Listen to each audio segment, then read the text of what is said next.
Igeere ne Chitab Kalenjin ibwotene, imwoe ne Chitab Kalenjin ilele nenye. Igeere ne Chitab Kalenjin ibwotene, imwoe ne Chitab Kalenjin ilele nenye.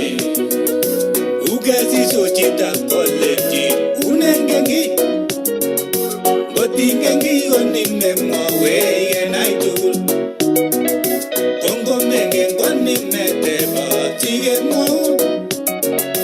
Igeere ne Chitab Kalenjin ibwotenenye. Igeere ne Chitab Kalenjin ibwotene, imwoe ne Chitab Kalenjin ilele nenye.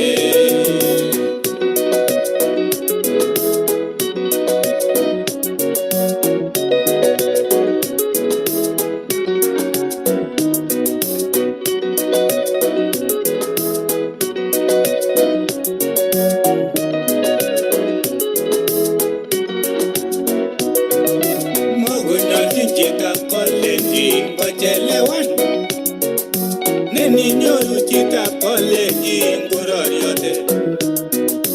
Itebele kaimilene kwatindonik, kotoi kole kaimilangi nekimwachi. Kikimwoe en wikit konye kororina, nyingonamgei Chitab Kalenjin ak kasarta. Chechito Chitab Kalenjin emwaura, uyemile mati yemen matonone.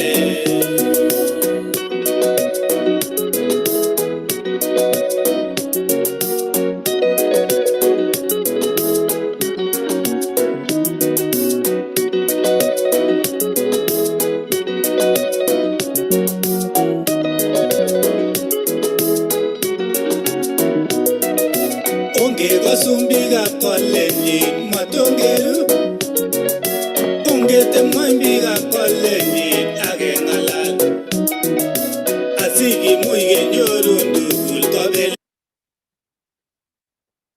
Karibuni biikab Kalenjin, karibuni kebeberwek tugul somi kakibwa kora eng tetutiet ametab nafas inegei sakatab tugul ngole imi chemi emetab Australia, chemi emetab Kenya, chemi emotinwek tugul akotok eng kemboutab rani kitesetai ak kipindinyo nebo Igeere ne Chitab Kalenjin kakiweke eng betutab rani tarik 29 arawetab ang'wan kakoi arawet kakitokyigei arawetab mut.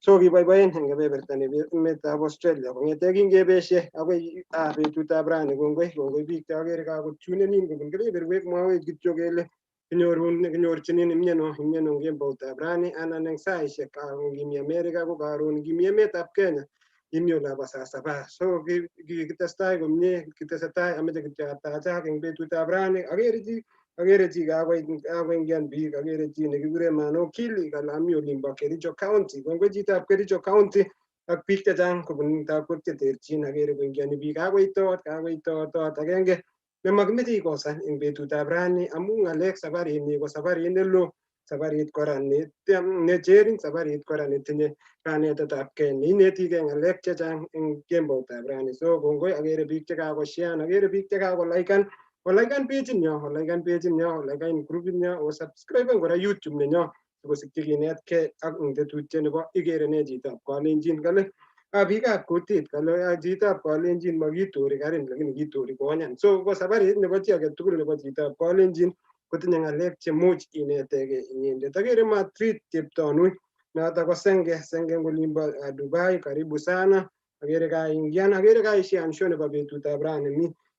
Ayabei Bridget kobunu kebeberta nimbo Saudi Arabia. Kongoi chitab Saudi Arabia kaingian eng kemboutab rani. Ak biik tugul chekakoingian kongoi, agere kora taek komi ndani kongotot nebo kondit eng betutab rani ko kakoingian.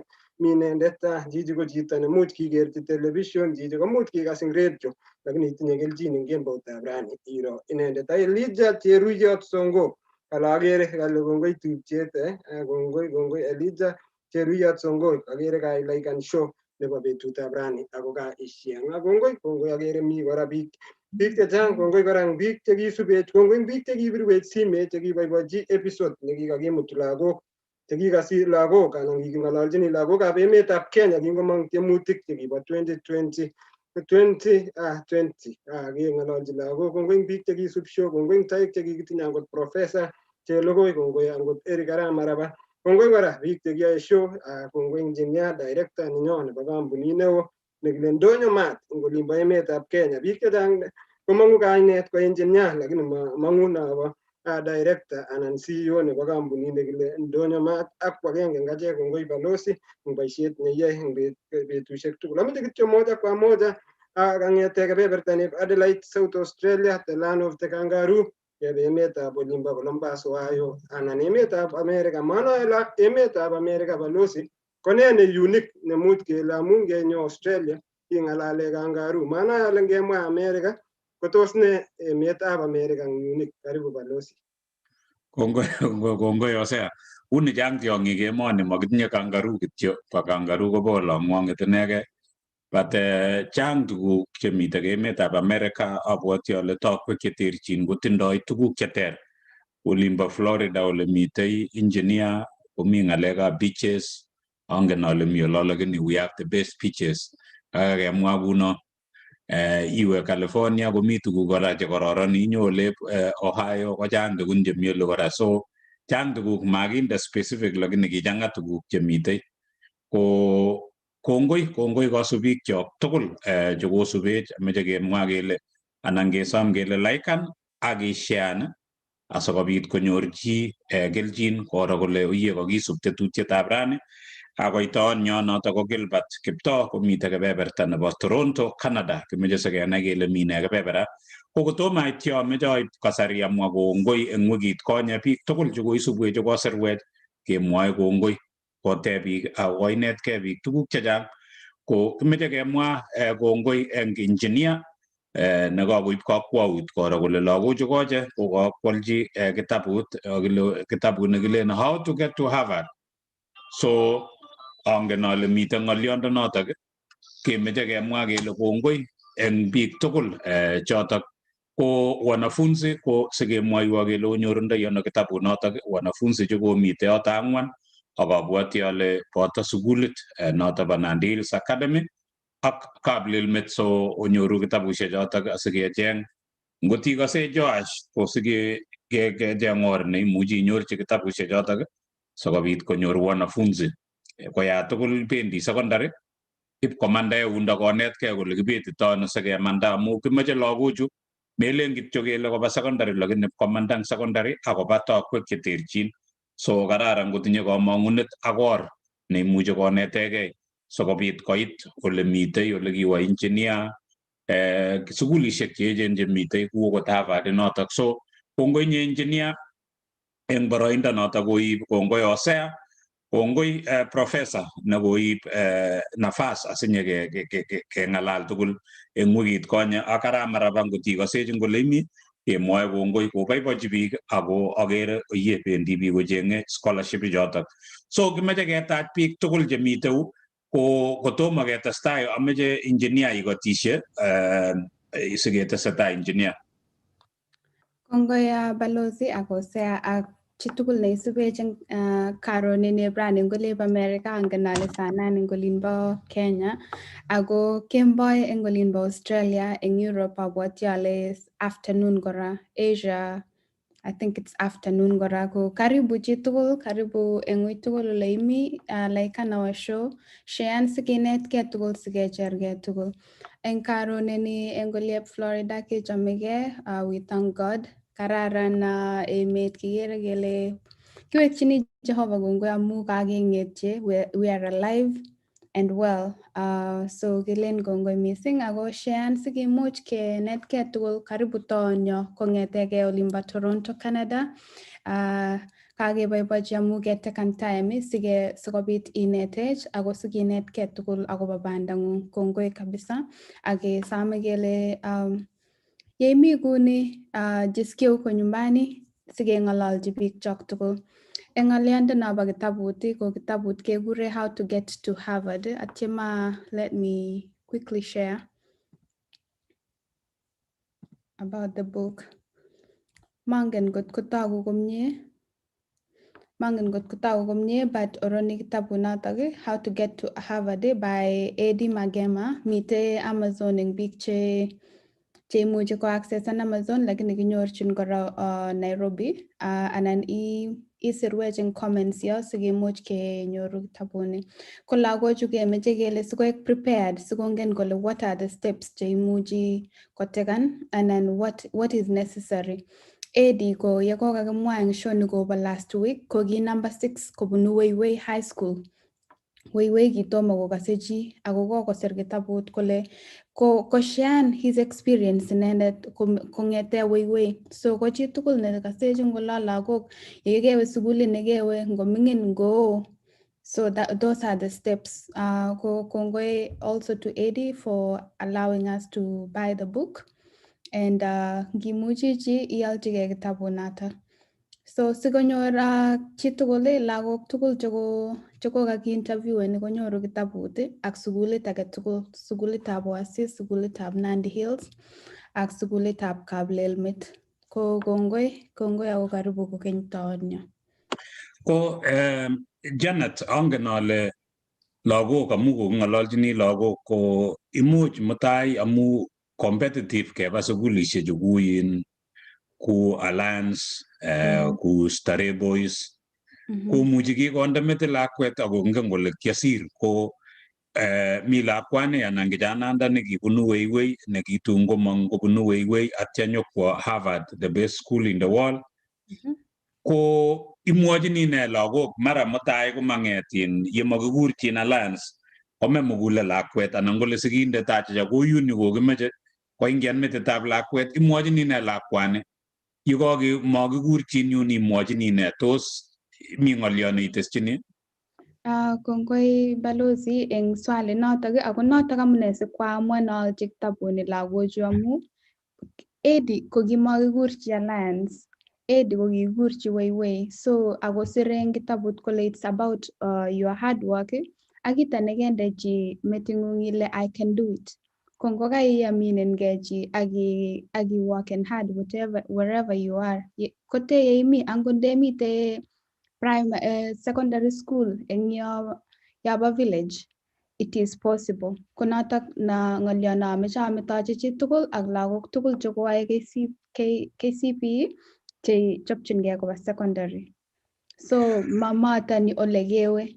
It is not about Alliance, it is all about your hard work ak your determination. Kongoi nye Janet. So kitinye kamang'unet akot olimbo tulwom ng'etunye Hosea meche kemwochi lagok kelechi okot ndewe tulwom ng'etuny imuchi itu Harvard, iwe olin bo Iten imuchi inyo Harvard. Kitinye lagok chekikomong'une sukulit noto bo Iten, kitinye Hosea ikotokchigei olin bo Australia. So pate ole kewe ak ibikilgei. So kongoi eng kasubik chok tugul cheosubech, kongoi Ocean Olaikan asikobit ketestai kou noto. Ko kotomo keityu ketou tetutiet ko Hosea, ameche teimwoiwech ile isuben ng'o sikobit ketach taot kokatis Hosea.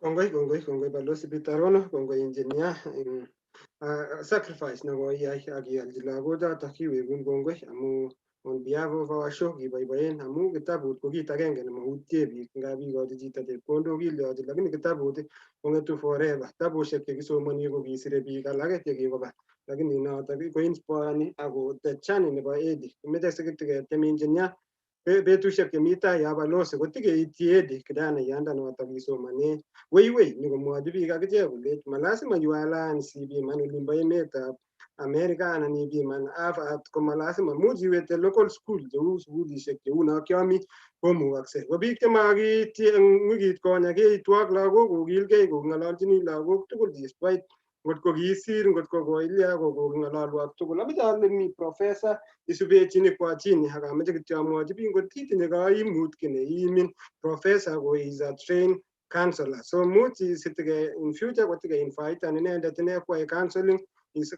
amu kingen kele Balozi system anan structures chechok in society kosubkei ak during this pandemic after this corona ko kokochang'a tuguk. Ikere chito ngap komong age akobar lagok ko shoot and family inyoru kwakere age kwondo age so unfortunate nekobar lagok tugul chekisiche ko ng'alek cheu cho ko ng'alek cheng'wonen ako uen. Ko ngemi tuguchoto kaimutik cheimi biik eng olimbo village olimbo risop ko yie meyai kiy ne mutai ko amu kokoromitu kasit.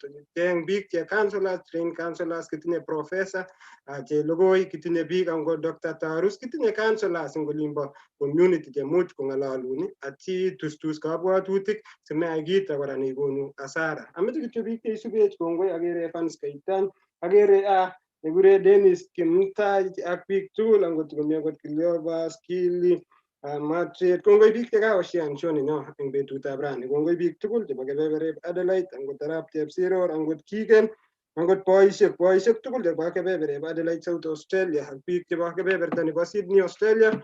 Keng'ololi Balozi Bitarono ami oret arutoi kemboutab mutai konamchina olimbo Sydney Australia ketuitosi angot biik angot Dennis angot Millicent ak biik timit tugul nebo Sydney angot Swas Damu kitinye ching'ung nebo Siwa eng betutab rani komi kanoto. Ko Gilbert Kiptoo ak timit nebo Sydney Australia ami oret ak timit nyu mi Sydney Australia weekend. Biikab Sydney niketuitosi Melbourne Australia, Western Australia chekomi lockdown engineer ak Tonyo komi lockdown olimbo kebebertab Western eng kainet nenaat ko Perth, headquarters nebo biikab Mouth kosubkei ak ng'olyot nebo coronavirus. Amakitou show kora Balozi chamwa kora taib nafas sabwatchi biik chok alech coronavirus kotikomi ako real akoisto biik. Akere kokong'a biik chebo kebeberta nebo emetab India, kibwoti India kora ngemboutab rani kisochini emetab India ak kelechi biik chok eng emetab Kenya kaikai omete ng'alek chechang, omete uchuaji chengeker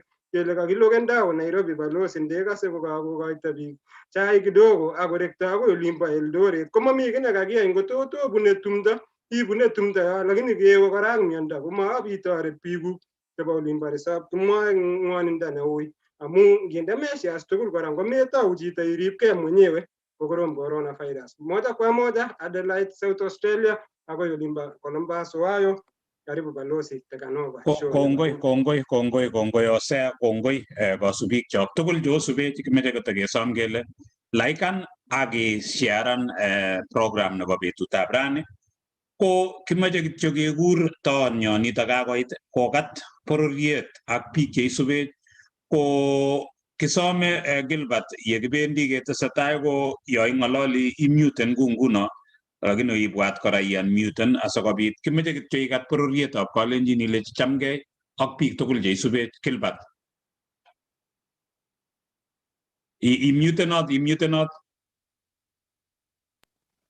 testai. Bas alen amamwa kit age tugul lakini achame awekchi Jehova kongoi amu boroindo kanyoru rani sikemuch kengalal ak kepchei kabwatutik ak ortinwek chekimuchi kesobee kora eng ng'onyuni kosubkei ak ole wetoi chitugul. Alechini biik tugul cheisubee kora kongoi kotestai kolaikan sikotestai kwo kipindini koet. Alen takemwoe chechang yetesetai kipindit. Karibu ngoberurok Jehova. Kongoi nye Gilbert. So ketesetai kunotok so imuchi imuteni ak ibwatan muten yo ketesetai. Kongoi notok ko taonyo Gilbert Kiptoo nekakinyorchi kebeberta nebo Toronto, Canada. Ko kimeche kityo keker kuko tugul, kemeche keker kele ne nekenyorchin kebeberet Toronto, Canada anan emetab Canada ko kikimwa anan kikisup kemwa keker kele eng chikilet kekere kele oo emoni kabisa ne namba 2 eng emotinwek tugul chemite ng'ony eng oindo. Tindoi area nebo 9,984,670 kilometer square. Notok ko kergei ak 3,511 and 23 square miles. Notok ko namba 2 eng ng'ony komugul. Lakini anyun emoni kotindoi population ne mining. Tinye population nebo 38 million. Notok ko namba 38 eng ng'ony komugul. Ko yo kitesetai ikere eng yo kebeberit nebo Toronto ak Canada, tuguk chekinyorchin kebeberatak. Tindoi emoni GDP, gross domestic product in 2020 nebo 1.812 trillion dollars. Notok ko namba 16 eng ng'ony komugul. Per capita income kepchei mokornotetab emoni tugul ko kakipchechi biik koibe chi tugul $47,993,000. Notok ko namba 17 eng ng'ony komugul. No ko taonitab Toronto ne ikere eng yo. Languages cheking'ololi eng emoni keng'ololi Kingeresa ak French. Chotok ko official language chebo emetab Canada. Ko Toronto no ikere no ko nekit Toronto ko the 5th largest city in North America.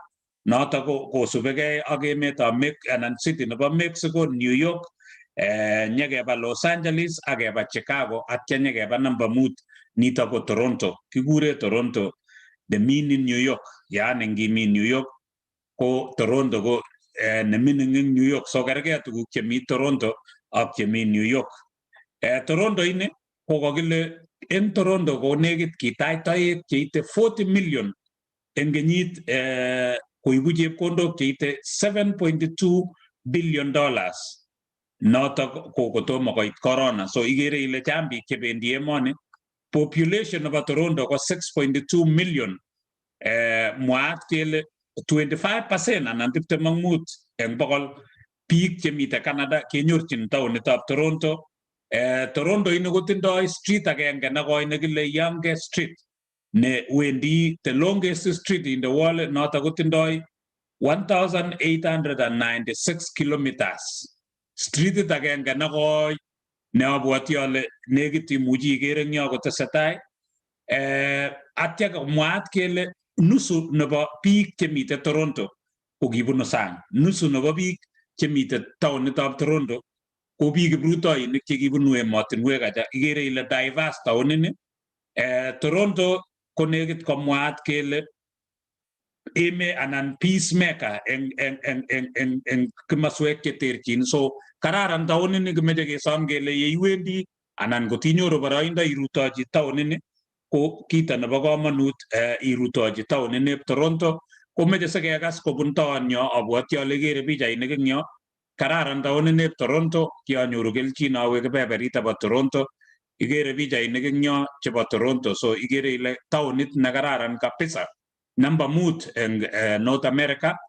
Kakamwa ale namba 5 taonit eng kondoito Mexico eng chong'indo biik sinyekeba New York, asinyekeba Los Angeles, asikeba Chicago, atya korup taonitab Toronto. Ko abwoti ale ikere pichainik eng yo taonit nito bo Toronto.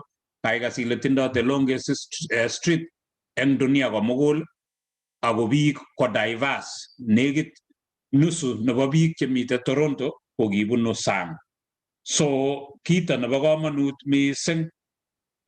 Mwaat kora kele eng Toronto ini ko kimi kipsomaniat agenge nekekure Dr. Wilfred nekimuch kochop koroita device nekindo muguleldo nekile pace setter anan pacemaker ne kiboisie eng sipitalishek ko kipsomaniat agenge nekimuch kochop ng'olyondonitoni ing 1950 komuch kotoret biik eng ng'alekab muguleldo. Ngoma kotelel muguleldo ko kichop device ne ngotelel muguleldo komuchi kotesetai pacemaker anan pace setter ini ko kikichobe taonit nito bo Toronto kipsomaniat agenge Dr. Wilfred. So igere ile bo komonut taonitab Toronto ko kimeche sikebe ketepse taonyo eng betutab rani ko kongoi ngakwek tugul chekakosubech kakimwa kele ni ko taonyo notok Gilbert Kiptoo ko ketesetai kekere taonitab Toronto ko taonit neo ako taonit nekararan ko kongoi engineer nenyonet nekakoborwech taonitab Toronto kaoikerchigei ile oye diverse taonini taonini kochome biik chebunu sang taonini kotindoi tuguk chekororon taonini ko toche toek akwanyun mwaat kele chang opportunities chemitei kebebertab Canada akomeche biik chemengech ko sokoi kekas kobun inendet taonyo. So kibendi ketepse taonyo eng betutab rani ne inendet ko Gilbert Kiptoo. Ko Gilbert kimeche kebwa kebelechin kakoyam iunmuten asikobit ketestai. Ko tebutiet netai notebenen Gilbert ko kotom keityo Osea ameche teimwoiwech ile isuben ng'o siketepse taonyo Osea. Kongoi balozi Bitarono, kongoi biik chechang cheisubet eng kebeberta nebo mtandao nebo Facebook, kongoi kora biik cheisubet eng kebeberta nebo YouTube, agere biik chechang chekakomong takwek cheterchin cheisubet eng kemboutab rani. Ameche kityo tasom ale olaikan oshian show nebo betutab rani sikoityi biik chechang, kimeche keityi biik chechang eng kemboutab rani. Ameche ale kongoi biik chekakolaikan, agere Alfred Sajin chito nebo Western Australia. Chito age neyoe boisiet kora eng mtandao nebo Facebook kakolaikan kakoshian show nebo betutab rani. Kongoi Arap Sajin ak timit tugul nebo kebebertab olimbo Western Australia. Agere chi nekikure Dan Ng'eny. Dan Ng'eny kenyoru inendet kobun kebeberta nimbo Mexico kitonyo. Kongoi Dan Ng'eny. Kiptoo Arap Koech kongoi Kiptoo Arap Koech. Noah Kipkemboi kale together from Legetet in Uasin Gishu County. Kongoi Noah Kipkemboi ko pace setter nebo Eliud Kipchoge ako kimi Netherlands. Kongoi isubisho nenyo Ian Kipruta watching you. Kongoi Ian Kipruta. Ignatius Kiptoo Apet following from Nairobi County. Evans Kaitan ak biik chechang kosubisho nebo eng betutab rani. Kemi emetab Kenya ak emotinwek tugul chechang mwoe kongoi kakibe kong'ete kebeberi ak ketokchigei kebeberta nebo olimbo Toronto. Karibu balozi. Kongoi Osea, kongoi akwek tugul cheosubech, kimeche kityo yeitesetai isubech imwoiwech ile isubech kong'etege ano. So imwoe ile ane amitei ngoka Nairobi, Mombasa anan imi Europe, imwa ile imi emet ngiro. Ak kesome kora kele eng betusiek chemi tai kecheng'oti biik kyok imuchi akwei CV neng'ung'et sikero kele yomei keinterviewen amu kimeche kecheng ole mi biik kyok. So ngot ikosech imwoiwech kikebunu kebeberta nimbo kikebe Canada, kakiweke Canada kora, kikebe kokimi Nairobi weekendit konye, kimeche tekebe olimbo Finland, kimeche kebe Spain, kimeche kebe India, kimeche kebe Korea, kimeche kesungukan oli tugul, kikebe emetab Mexico, tekemeche olimbo kimeche kora kero ngot komi biik kyok chemi Brazil, ngot komi biik chemite South America, kicheng'oti biik kyok. So ngot imi olo makingenin imuchi irichenech out asikero kele kakiitu olotok kecheng'e biik kyok. So amu kimeche kisub atindiotab chi kele kiwetito ano akoi iit ole imitei ako tos ne nemi kebeberatak neimuchi kotoret biik kyok. Noto amune sikecheng'e biik kobun takwek cheterchin. Kikimite Canada lakini kikimi kebeberta nimbo Vancouver ko Canada. Kikebwa kebeberita bo Toronto lakini kiweke Toronto amu kora unique taonyo nebo betutab rani eng tuguk cheyoe ako kikomuch sikotokomwoiwech eng tai yo tuguk chemite kebeberatak ak kemeche kora sikenai amune kichusen kebeberitak amu kikobunot murenoni emotinwek chemang'ering'en lakini kaamuan kole uni yutok yemaya. So kimeche sikenai kele maya eng or ne amu isi kororon emotinwechu, ngiwe Australia ko kararan, iwe olimbo sitokomwoiwech kinyo kokwa emotinwechu lakini mwishowe koker kole uu nemayayu ako mi Amerika ini ko imeche sikoteke kaseton yon betutab rani komwoiwech ko karibu ing akwek tugul ko kibendi ketepse inendet Gilbert Kiptoo ne inendet koton yo abwoti ale 23 eng kebeberta noto bo Toronto, Canada. Ko Gilbert Kiptoo imeche kenai kele Gilbert Kiptoo ini kobunu kokwet ingiro eng olimbo gaa. Gilbert kisoman primary ano atya iwe secondary ano Gilbert? Basa ngaine ko jota ka kasi Gilbert Kiptoo. Ngaine age ningen biik ko Songok aba family nekile Kapcheboson abwoti ale ingen biik alak chechang amu family neo. Aba boyot agenge nemenye Siwa master nekikure Saos karibu kerotet ng'unyo kole. Bo nekisirto nekile Moiben abwoti ale mi kongen biik nebo Kapcheboson. Kitupche ko ki lagok chechang amu kindoi boot chepyosok somok. Kindoi boot chepyosok somok lakini ki united tugul as acheket kikimeldandat mami tofauti ngitu mekere tofauti noto kile ngung'oni ko ng'oni ki agenge tugul. Bas kongin sabet ko kisikyo Gilbert mutyo katilin ingele kemwa ile osere so cham komwoe biik kyok kole kisere ata siblings chekuk ko ata tugul? Tugul ko ki around 17. 17? Yes, 17. So testai anyun. Bas kongin sukul kimi challenges eng ng'alekab sukul amu kiasoman sukul nekikure Maji Mazuri yo kinyokoibaro eng betusiek ko kimi sukulit nekimiten yundo nekikure Maji Mazuri primary. Asoman class 1 akoi class 8 express as maketyigei. Ako masir namba somok ngin kong'ete class 1 akoi class 8. Ole kipkotaunetab botas ko class 8. Kangai class 8 kobet chepkondok chekebe secondary. Aweke 7. Ingenyini kanyai 92 aweke 7. Sakchi ko 93 the same class 8. 94 akoim number ning 93. 94 kele jawi sukulit age kwen primary kakibira transfer wat primary age.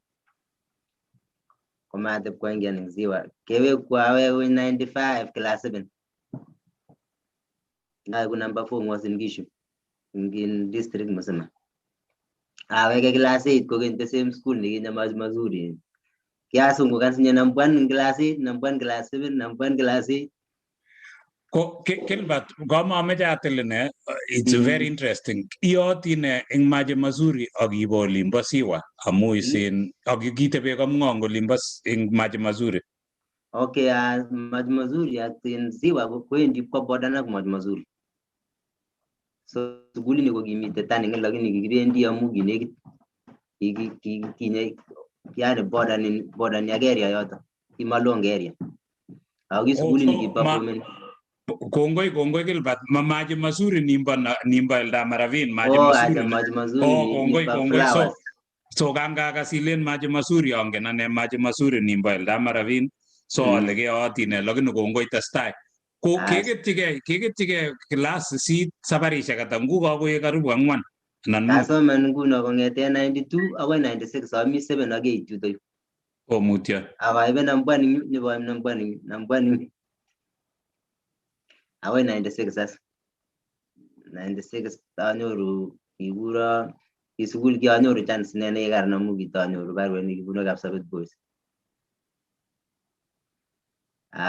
Kouit as kasit ing yoto kas. Mami rabinik, mami kila kitu. Koborokyi sukul yoto kas. Mate iwe secondary kakukurin Kapsabet Boys lakini maiwe. Mawe sukul. Koborokyi sukul. Maiwe amune maiwe amu rabinik chebo betyo. Mami rabinik. Okay, okay. So korum ne? Sekimata kabi rabinik. Tatebi nyo kidogo ketau kebel makaa korok welwet kingep kebal musukyet netai kebal akoi jioni maibut komwe chitugul matakoek chitugul nyiketestai kasit koba musuik kwa chitugul sabet age kora kwa werto nebo orinyo kolabat eng kenyisiek chekibo let yoto kas kotomo nasoman ko kabwoti mi biik chekikokas sukulit nekikure James Moiben Education Center ko sukulit nemite siwa kokipawirto nebo Orinyo ko ingakolabat inendet komakakobor achek makomite sukul nebo wasip ketebi ak weroto ko kilabat werto nebo Orinyo Spain mostly kitebe Spain bas kumotivate nejas nyote ketau kerwe amu kikitur ing yo nekikakolabat ing keria ak inendet nguno ketesak as ketau kerwe ing yoto as yekirwai in 2003 October kochobwa in Spain amanda Portugal akobwa akoi Spain ibotebi akoi January 2004 aweke Kenya bas yaweke bas kowalaka sobet kokeny matwake 2004 inoto mawe Mali ngomite 2005 komuta kijanayat ake kebe Kapsabet ipketebi ing korob chito age nekikure Simon Bor kitebe korob no Bor inendet koben kechobwet ketebi ing yo awe kot age nekikure Kamoror ing yoto Esther Moror abwoti kot komuch kokase chesanato kitoreta akine mising kotatun awe kambi Kapsabet as kinyekerwoe labato nekimi siwa yo kemutwech akoi siwa nyekeyai trial age keker kele maya kemuta kambi meche sikonyo Mungu as kameche singokase biik kokas kole Mungu leo as meche sikumoche kemi Kapsabet kerwoe kinetotige Bible ing mazoezi ko ingen biik chechang komete elewan lakini ko kiane kikanai Bible kabisa amu kikakelelean ing Bible ing tai yo ko kinganeti bichu kelacha ngakoterin ngalek sikoib kinetkei eng kambi Gilbert so ing yu angen ale kakokararanit ng'olyondoni so kaisir iwe secondary school kobetyo school fees komate iwe secondary school kemwa eng yo ile kiwo nebo Orng'ong ko kinyi sukulit kinyokotech sukulit ne nenyi anan sukulit nekibo ng'o akwanyun ingele eng yo kele kinetkei Bible so ukele kisikuis atya biamde eng kambi ya akot ingen ngot kanisa aba kanisa nekikure PMCA konekita ya biika mostly anyoru nabas anetishe akot ingo national level akot nda regional anetishe kora eng kanisa amdoi ing kanisa nyi kora as kiangen Bible nyo akot nguno sikito nekimuta kong'etege Kapsabet akoi Nairobi ko kangokas werto ake keng'ololi nekiamutu mi koroni lakini abwoti kase saizi nekele Titus Munji ko kabun Mungu chichoto kangokakonyo ko kiui kenyoru chichi amu kilabatindet nekiwo eng betusiechoto kokonyo kolecho ingebe Nairobi ko kakinetkei as ng'alek abo Bible ing nguno konyo kolecho ngebe Nairobi konetege ano ng'alekab Bible konetege kambi imi kambi so itrenen yo kiamdojini rwoik kenetige Bible ketieme kechambuan kolecho ngebe Nairobi alechi mi chito as nekimutwon yu kinganyor korok alechi kakowalak banda ibanyoru werkai kolecho ngotitebe wechigei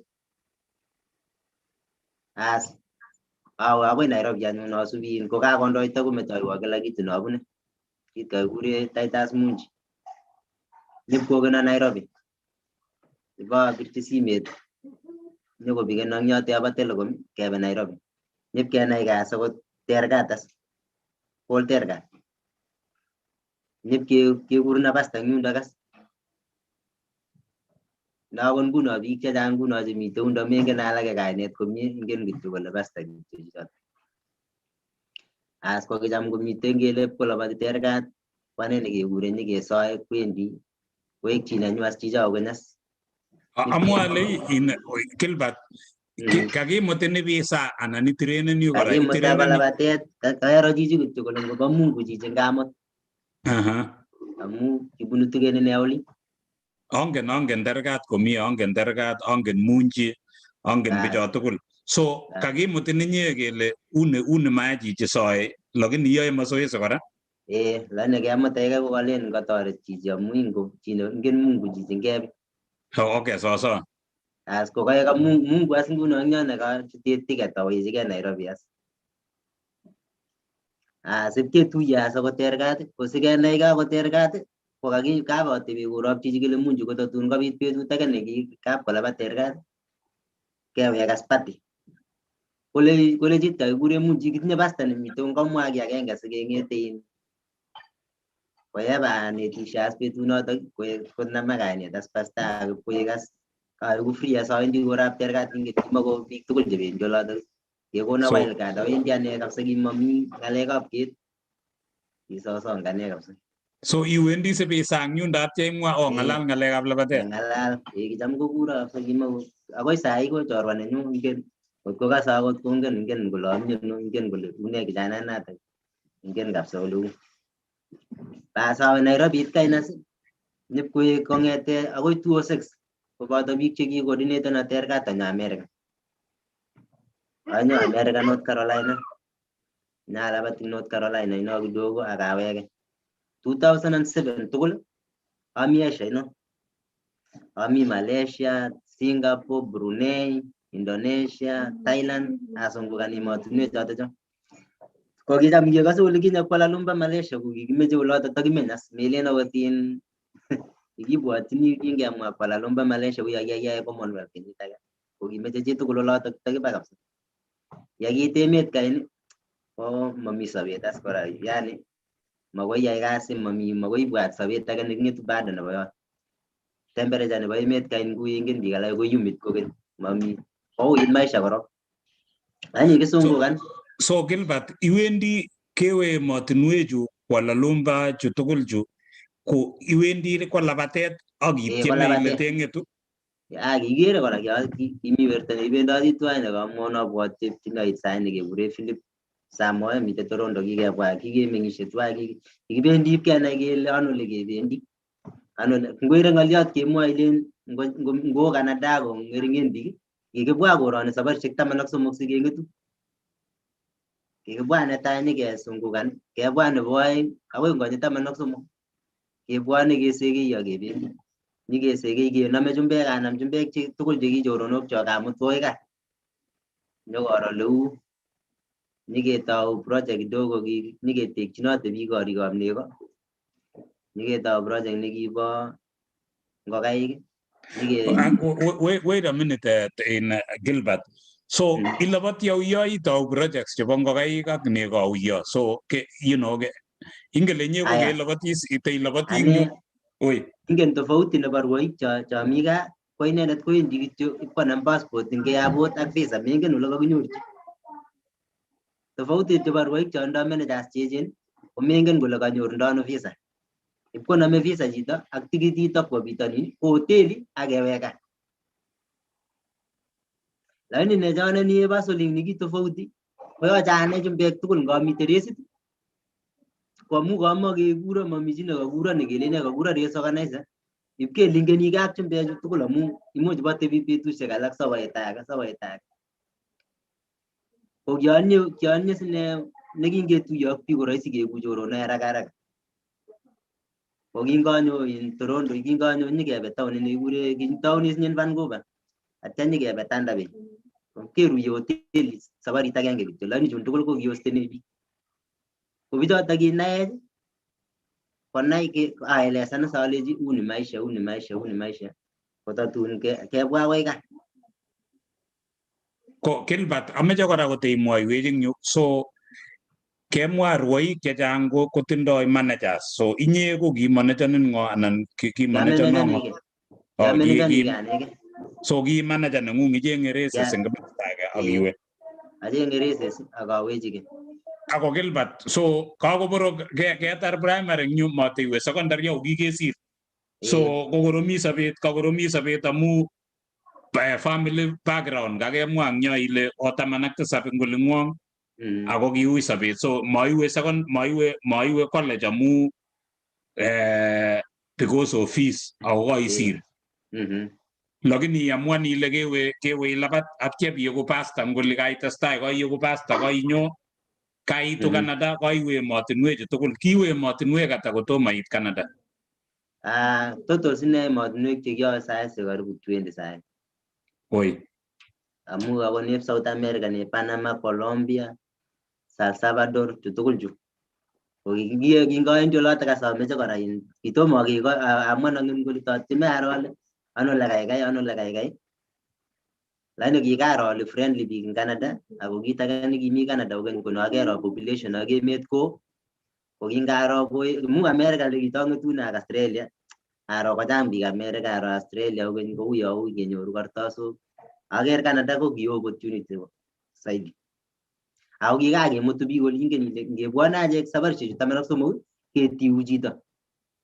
kimakebwone achek kitiu chito nemalabati as kitiu chito nenyokongetu kebwone ketiu so nae utestene ona ole nyoko survive ni chichi as kekolani ki wakati nato kora kimakimutu kojas amu ki nekit komakidilene biikab kutit eng tai kidilene kokoek ak kisije kamu kiukitek chekimuchi kokon rabinik chao kikimi Nairobi ko kingimutu chito ko rabinik cho kakonin ko kayale tikitit koinyo amu metinye manager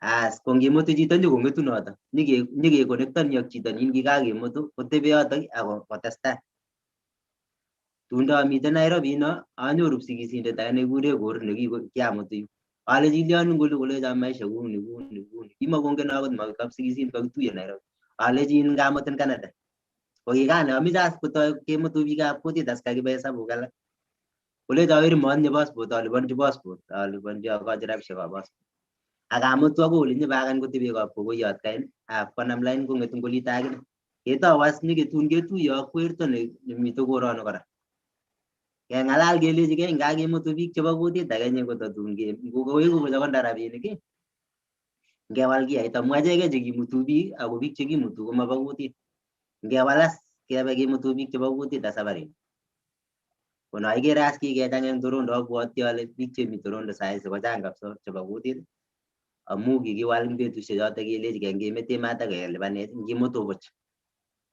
ketawas chekimutu buch Gilbert, so in other words, imeche imwoiwech ile ui eng chitab kutit kolipan matin kongen kole kesobe ngolinis. Chitab kutit ako kokon naadi chemomi. Konu promises chelen ikase ngebe ndep koityu aen. Chekerge sine akot ngisoman Bible inyoru dauti koendi kolejin Mungu.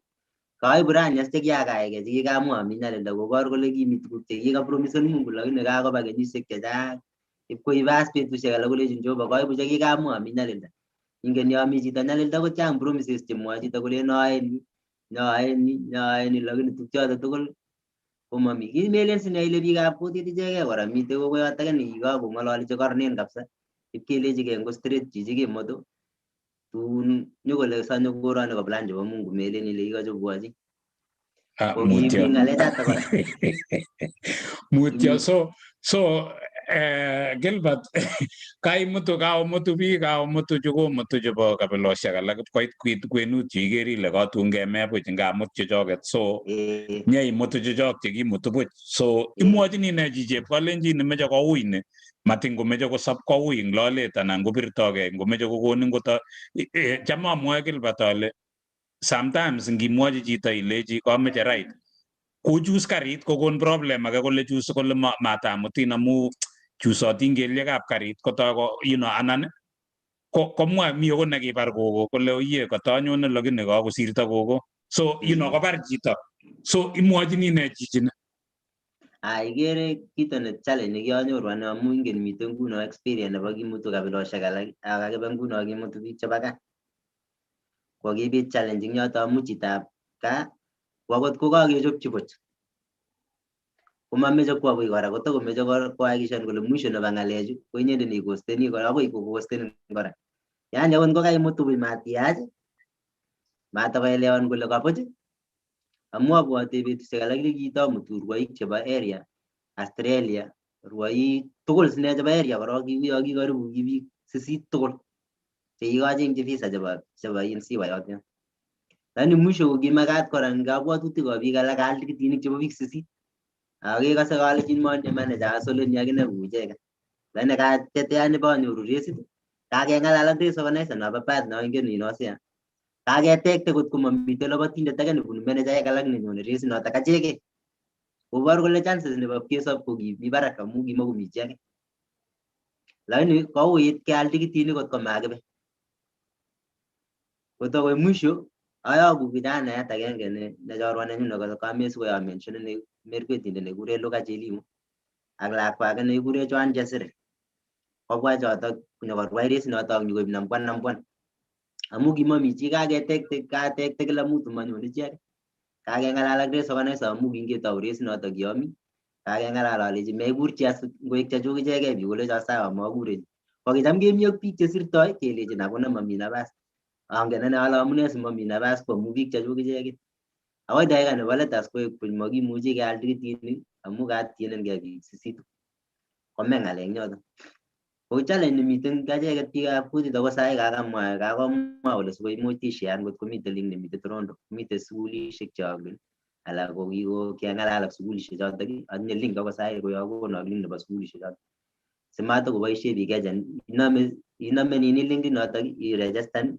inyoru admission inyonjigei lakini takomi challenges kora chekemwa ngiyokchi chito link komaimunyi kasi as amu kobirun kolejin kakwaman as atinye link man lakini kawo akoi yo mamuchi tajasan kosiryo siyokchi kokeny chebo chito nekojasan ipkofaulen siko coordinaten yundo tuwai sikobirun kokeny kolejin kakeit ole kimeche rabinik anyun kokeny $100 lion ngalekab admission ngoteliponi ngotolion komi chito age nengoit yoto bo $100 komwei kabisa makoboto makotesetai kole kwalen scholarship bas kokange komalen ane mameche akot ane amwa ale ngalekab chepkondok kolion lakini kialechi Mungu ane akoi sai toreto as namna ole asoptoi sitoret bichu amu kimi promise nekikokochi Mungu eng kenyisiek alak anyalili alechi ngotasop atoreti biik alak konoto ne denit kityo as neaone nguni as ale atoreti chito ane buch akot ingen biik chacham kobirwo ingen akot biik chuk chekasa nguno tugul cheingen kongen kole chichoto nginyoru komami chakelen chepkondok angen ngap kosire chito kolen sakon 15,000 lakini ngesubi komaripulani amu angen ale katoike ngalek alak amu yetoi koingen chepkondok kotun imweu ingeme urafiki matun ingalalu amu mi deni ingen sikemwei sinyen ko amu mi deni keryok yo kikole bandek sai ko ain kamach komoen kosoe biik cho kolechin Mungu toretech situn keibe boisiet kwo tai tun kakorio bandek ingen koyoche ingeti sai maimwoe ngalechotok amu mami denit kikainde Mungu orit koyoche iste Mungu maisoe situn tebikese imwa ile yae kasi as ole kikande phosphate kiande ne amu kingtaun kiotou amu Mungu bichokte orit yepkomi korio bandek iste Mungu ingetu kunoto ole ko Gilbert kongoi Gilbert so iboru kele inye ko kibois inekit baningung ne ko Mungu nemi katikati koiwe korop tergat ibisam kolo kot kechobun inyo koinyo bitoni kaitestai ko kakinyorchin kebebertab Canada koinyo baningung tugul ni kamata imwoiwech okot anan kakekas eng yo kele kinyaui sobet itou ilabat sou kele kitou ilabati ko kakokwaman ki age tugul koiketyigei primary konyil chechang isir tukchoto tugul ko imi Canada nguno in Gilbert so ngot keker Gilbert ko kakerin Gilbert nguno inye imi ko inyege mara kokere chi kole ngomaya murenon amu chi ne ngoker ko chi ne kararan kabisa kwanza korok ko chi ne iwe Mungu namba 2 ko chi ne ikilegei namba 3 ko chito ne ibwoti biik itinye rirge ako yebindo imi kityo anan tos kile kikebuken Gilbert anan to ko isin kole anan kikebuken kiyawe kenya mite biik kabisa mami nafas nye kitoretigei kityo lakini mami nafas so Gilbert ngile mi biik komi biik kokon ngo mite lagok anye lagok jana yat komi form 4 ni jana yata kora kuto nemi class 4 akanye chepto last born nemi class 2 okay komi Canada tugul mite tugul sai kotabwati ale breakfast sai tindo online class makolosu koton lakini kimite tugul inye so inye family kikebuken mongot komi chi ne kebwoti kole Leon Gilbert ne ko mutyo chicho mami nafas nat mami nafas so Gilbert kingin ngalechu baningung tugul ne koinyoni tukche tugul chu kororon chu Gilbert ko koingololji biik cho kameche kora ateschi ake naleji biikab Kalenjin mameche keeku mukona kam mising amu makimeche sikeumisan biik cheu Gilbert yikakochobun sukul itou ilechi kony toreto chebo application sijui toreto ako kakochengun sukul lugait netindoi bichu ingen ile nguno eng experience anye kongete kenyisiek chotok kokiaonjan lugaichu tugul chu. Nguno yo mwoe chito kokergei ak nekikemwoe anan ko angen ale une amu ngap kosokyi chito kit nekikemwoe kelejin kalya mechobwo kila kitu ndep koborok nyakonin usweka. Ingen ko kiaonjoni notok amu yemanyor chito visa kokaispendan korok amu chang rabisiek, kailipan admission, kailipan ne. Nguno chinyo komeche mpaka koek ready. Kole tun nyakonin usweka. Bimengtoi ano area usweka nebo chito ko kimatokonyor visa. Lembeche meimukakse. Iman cho tuguk che iman. Komi lugaisiek chata kora chelen chito auni yekakoit. Auni lani kito nekameche amwochi biik chok sikere kiuit. Ing kenyisiek chekimi let olon kameche konai biik chok kole kisikomanda kabilosiek alake ko kimi kenyisiek chekimakesome visa. Kicham kemeche invitation. Kimakat barwet inegei atya iwe. Kokimete wakatisiek chotok acheke nekimakiboisie. Wakatit kityo sikere ki wakatit notok ko ki serikalitab Arap ko kimakan kisome passport kemeche invitation. Imeche iwolu.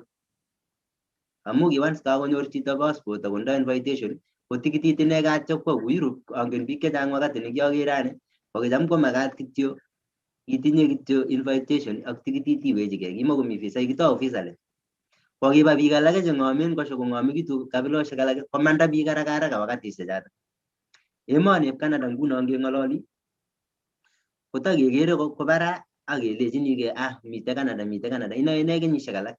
Ngas ine nguno kongoit corona ingen populationit ka kitigin koumisane kondaech ng'ony. Ne saizi nekit ngiro tuguk cheyoe bichu ko nekit machamchin chi komanda sai. Amu kikere kampunisiek alak amu mami wafanyakazi. Kotieme kotekta kot komat komanda chi. Ikere nguno ngimande ko nginyone ingiani chitugul nguno neingiani nyiwendi hotelisiek chekali bilipani. Ngindai nguno akot betusiek 3 ichekei kailipan $1,000. Nguno kokakiyai kai simat komanda biik kong'et koyai kasi eng koroni. Ko biik chemi orit yu saizi ko chances chebo konyor kartasok komi barak amu kakibet biik cheite 25,000 ako mamite ole kekafane. Canada ko tuguk aeng ole kemuchi kenyorchi population kwa barak. Imuch kesikis nemasikisie biikab oli kobor kole manot ak biik cheitu chebunu emotinwek alak. Nguno nekitiegei saidi ko biik chebunu emotinwek alak. Chechotok nguno ko immigrants cheingiani emoni. Sikere Canada lazima mamite ole akoi kwaita amu lazima koyan biik cheingiani amu makimuchi kesich lagok cheimuchi konam kasit nete notok amu mining birth rate. Koyoche ketiegei immigrants. Ing kenyisiek karibu ata chekisirto kokikiba emoni akoi Syria ak ipkomut biik 10,000 safari moja kolipanji tikitit ak nyokokochi olipan 10,000. Komanyikwai kasi chukaiwech akakimut biik 10,000 nyokong'et kora moae kasi. Nguno biik chenginyoru nguno eng kampunisiek chechang ngomi chito nebo Kenya kelejini nemutwa konyo kasi amu kingen kele nyikwoe kasi. Akot chito no korkenot eng gaa olo kongonyoru kwoe kasi kiaro eng kenyisiek chechang. Kongoi Gilbert amu abwoti ale kase biik chok emetab Canada ko ngeng'ololi kuni ko nekit komeche biik 1,000,000 biik chetakomengech chenyokwoe kasi. So mi boroinwek kebeberta nebo Canada ipkoek kityo mete ng'oliondono ilechini Gilbert cheng'wong yekakocheng'un imach Gilbert kot kecheng'un tikitit memuche Gilbert kochengchi chitugul tikitit lakini imuchi kochengchi nafas eng olimbo Canada komeche kotakekimekitu biikab Kalenjin ak kechepchepitu eng tuguk chekiyoe. Ko Gilbert ameche akur Janet kakisubandang'ung akoi eng yu. Janet, it's a very interesting life amu kabetu akot ngilen ile ikase ibiker ako Mungu komametoi chi. Kongoi Gilbert, mangen ale akurenen pastor anan akurenen labatindet lakini ing choto tugul ko kongoi kakiyanin kosubkei ak ng'oliondoneng'ung nekiwe iamtochi rwoik kotokoben keker kele uni koteksenchi anan koyokchi tergat amu kakemwa tergat ko koyokchi abwoti ngotiwocheni tergat kemeche kelechin kongoi oroni kijanayang'ung nekicham kosaun akosochin rwoik ko koyokchi tergat chorwenyu tergat angen komie ak Munji no ikotwech Munji ngole mi ak biik cheisube ko kotomo keit Janet ameche osea kote imwoiwech ile isubet ng'o sikotestai Janet kong'etege utok. Kongoi balozi Bitarono, kongoi tot. Kale tot kekure chaplain nekibo wakimbiaji balozi. Ingen ile role of chaplain ko sautik ako amu kakorom kabisa Mungu. Kere kiwap kosabe ng'oliotab kamuktaindet. So kongoi Gilbert ak sabaring'ung nekeshian. Kongoi biik chechang cheisubech eng mtandao nebo Facebook. Isubech Daktari David Kirwat Arus, kimi akine kebebertab Toronto, Canada. Kale kongoi Gilbert akobo sabarit ang mang'wale ingen. Daktari David Kirwat Arus kimi kebebertab olimbo Toronto. Akine kosubech eng kemboutab rani. Mi chi nekekure Shiro Memo kale great Kiptoo, kongoi Shiro ole mi mwae kongoi isubishoni menyo eng kemboutab rani. Mi chi nekekure Edwin Kimutai Piwot. I know this man. Gilbert, kongoi chicho kabaorian kole ingen eng Gilbert. Mi chi nekekure koke Prudence, daktari kobun kebeberta nebo olimbo emetab Italy kosubech eng kemboutab rani. Mi chi nekekure Willy Pate kale nice program kale daring abroad from our own people. Ami kale this is the daring kongoi Willy Pate. Maana Willy Pate asale tos Willy Pate na mi kebeberta anan ambassador nebo kebebertab India kongoi Willy ngole imi ak biik chechang chekakosubech eng kemboutab rani. Akere kakeriten biik chechang mi karibu 1,000 eng kemboutab rani. Ngotiketestai keshian meche ngot ketare sabarinyo eng kemboutab rani ko kakeit biik karibu angot 30 chameche chute kong'ololchi Gilbert amu sabarini kotinye message nebo chi tugul, tinye message nebo kijanaek, tinye message nebo boisiek, tinye message kora nebo biik cho kikure economist, nyalen biik cho komeche kolyon, cho malyon. So tinye message nebo chi tugul ako tinye message as kora nebo kiboitinik. So chi tugul eng kemboutab rani ko ikava amu kitinye toot ne unique netinye chepkuloik tugul. So moja kwa moja ami kityo asubi sabaritab Gilbert amu sabarini ko so inspiring. Akere kot komi balozi yo ameche kityo atach engineer, karibu engineer kotestai ak sabarit ak Gilbert Kiptoo, chitab Siwa. Akere biikab Siwa ango Delphine Konya ak family chachu biik chechang angen ale ingen family nebo kap Chepsuge olimbo Siwa ak kap families chotok tugul nebo Siwa ko another taunit yani kokoek taunit neo in Siwa amu kamet kobargei ak Kosire lakini isubech biikab olotok tonight. Karibu engineer testai ak sabaritab Gilbert Kiptoo.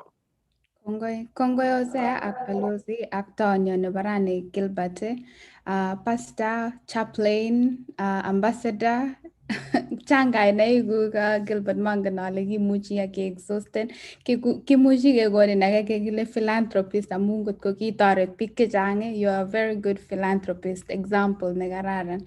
Ako biik cheu inye che suppose ke celebrateni eng kokwotinwek chok. So Gilbert, kaimwa ile kimuch iwe races chechang. Ameche tos timwawech ile kiwe ano, tos kiwineni, kinyoru ne, ako ne nekiinetkei eng races ichu, Gilbert? Basa eng kimasta nebo labatet ko kito kibo mamwa labatet mising ko kameche atiny akobo urafiki nobo chumbek Igeere kimuch nyikenyoru kole ko konekit keyai election nebo 2013 anyoru chumbek chotok kalechi ng'etik ki 2007 kikitinye shida eng Kenya kidogo ndakakiyoe labatet nebo peace run. Kekonech $10,000 wakati noto chekiorganizen labatanoto. Kwamu chumbechu kibased eng Kakamega kiyokchi bichundo ba Kakamega $10,000. Ingen tofauti kameche akono kora kit kidogo sawa labatet. Tofauti nebo biik chok ko ngonyo chito nemeche nyokwai kiy keingilianye ng'alek, lakini amu kicham awendi Western noto nobo sports ambassador nebo community education services akoi sai ko kingitite maraisi inai akot ukora netesetai ngori amu ngitite ketochin kong'etege stage akoi hoteli inyoru officials ko kila kitu ko soso, yani mamite menyoru biik cholen lembech ng'alechu lyon ko ki ole kiteptoi biikab Western. Ko kikoi kakechop kiyotok tugul labatanoto no kikonech $10,000. Ko yep kekon $10,000 ichu ko kasapose kai mainly kobo rwoik amu rwoik che rwoe labatanoto. Lakini mere kang'omekitu bichoto kakonyor share neo kosiret. Formen as groupit nebo rwoik 26. Akalechi lemechatak yoche korok kikochi bichu 10,000 amalabat as amu kimeche kerwai kong'ete Kericho relay akoi Kakamega eng betut agenge. kikirwou kong'etege Kericho akoi Kakamega betunoto. Lakini kialipan roi choto 26 ala kikikur kong'ete Kapsabet kikale mameche kobunji siwanege kelipan chitugul 10,000 amalipan akelipanji hotel ing Kericho keorganizen kila kitu akoi Ngorwa akoi Kakamega. Ko progress cho achievements kora choto chekimwe keyae before 2013 election. As ngeba koba labatet ing rwoik chechang challenge nemite Igeere kou Kenya nguno komite rwoik chechepchepen akot kosir akot cho imuch keker eng sang. Amu kwaker ing trials nekomite Nairobi komi lakwet nebo high school nekobunu Baringo nekoib number 1 high school lakini koib number 1 ing raia tugul as melen wanafunzi. Igeere ile kikonech Mungu kito ne tofauti ak bororiosiek alak neimuche kong'ete chito akot prime high school atya kowinen at the national level. Nabwoti ale boto biik chepkorepresentani Kenya amu kikwalipan. Ko eng labatet kocham amwoe kit agenge. Mashida chepchepindo lakini direction ngoro neiwendi ing maisha. Imuch koichepchep akiwendi direction nemano. Chang biik cherwoe saidi lakini direction neitorchingei opposite ak maisha. Imuch ilabat inyoru rabisiek mwisho nebo sobet tugul. Na ikase komwoe sirutik kole chito nebo iman kokonorchin konyoru mokornotenyi lagokab lagokchik. Ngot konyoru lagokuk akobek koboru kole kimoibo iman. Lakini suppose koityi generation age nenyone. Inyoru ile ngot ko ilabatindet inyoru rabisiek after inyendet ak malikuk ikorokyi yoto. Koboru kole mitei shida nekibitune mahali amune makinai Mungu sinyen sikere kakiba kerwai kityo akoborok. Aya, challenge nemite nguno eng labatosiechu nguno eng labatet neo challenge nemite nguno kong'ete uongozi kong'ete line amu igere king tai ngileito labati ing Nairobi sinyen ing airlines kekonin tikitit. Lakini kikebe biik chok ibisom tikitit ibilabat nyeban mailipan tikitit nyikwage ipkwai kunotok malipan tikitit kwaege kunotok amu kicham ane adileni kiaechen kora nebo manejat age nekimi America. Ko challenge nekimite ing airlines chechang komalipani biik chok tikitit. Ipkolabati chito yepkonyo nyikwo. Akot tergat nongen ale kase ko kikimi close ak tergat angen ale akoi yote yomi sai ko rabisiek chekilusen akobo rwoi ma chini ya milioni 2. Amu kicham ami karibu yotok angen biik chekicham nyikoibe chito rabinik akwo one way koibe chito akwo one way. Kobare toretet nguno ng'alechatak. Amu igere airline tugul nguno kibilechi Nairobi alabati ko mwisho makekase ng'alekuk as takoyame yoto. Amu kikobunu kora chechang. Nyone chito ngomi bitonin betut newekse Kenya kowal tikitit. Makoshukani betut nekatashukani. Koshukan betut age akowechigei eldoret. Ko shida noto nemite nguno eng labatosiek kora. Aya, shida nemite age koma mawileni biik ketoretkei. Tomo keityin age kisir eng kitabutab koitosiek 11, 27 akoi 28 nekamwa Jehova. Kingyo age kwei biik 70 chekiba emait nekituyechi. Komi biik aeng'u chekimatokoityi tuyonoto lakini kingekondoi mirmiriet koityi bichoto aeng. Ko kingokas biik alak kele kakomautenso bichoto olechi kosisyo bichoto matakomao kelechi Musa stopen bichoto. Koleji Musa miendoi ko biik tugul maotikab Jehova. Ngiwech ing betusiechu miendoi ndasabe chi tugul. Ngiwech ing lugait neimuch koelewan biik chok. Biik chacham ipkonyoru arap Ngot kokas kole katesak biik chenyoru arap Ruto koboiboen. Angen ale maboiboen amu angen sane angen deputy president olekinye kotoko ko mbunge kokicham konyone akoi area amu kicham kokimi wakati nekitai connectan ketuiye tugul king'alal tugul akot ing betusiek alak. Kokitap ketuitosi kochang'a biik chekakotekta kot komaite undo. Bas ko noto nekameche alecho ngot komuch biik chok koityi ng'olyondoni nekiyonchin chito age kosob nema rahisi sinye kergei ak yakimwoe eng Bible kelen chambunyot marahisi lugait tuguk chekimwoe tuguk cheyookse ko tofauti. Ko nekameche as kemwa kele eng labatet komelen ilen ane mamuch aityi standard naikere rwoichu chechang. Lakini akilit nekimi labatanato korit. Akilit kinye kora nekimi primary ako yepkosire tugul ko nebo Mungu amu kamwa eng kitabutab Kolewinaik 1:7 kole taunet nebo ng'omnotet ko kiywei Jehova. Yani yamat iywei Mungu ko tuguk alak tugul cheyoti mami ng'omnotet akot ndakekere koisomanat anan ko makat korok shiketoune kiywei Jehova sikotesak tuguk tugul. Ko labatet Kuna kamwa alen melen ilen kialapatan standard nebo rwoik chekikorwai chechang. Lakini rwoik chotok chechang ko kicham akere ane ngebek series nerube. Ngimeche nguno ko rwoik chekose saisi oroni sai nebo labatindet netun nyalili. Ngiro ngiwendi labatet nerube kometinye akot chekite Nairobi. Isome chekite Nairobi sipkelany ndegeit ile situn nyalipan. Ngiro ngite iwendi race nerube itinye denishek chekaisom amu kokobek chukoche. Sai notok as neiboru kole ngobek labatet rani ngonyo injury ngonyo ne imi mwisho.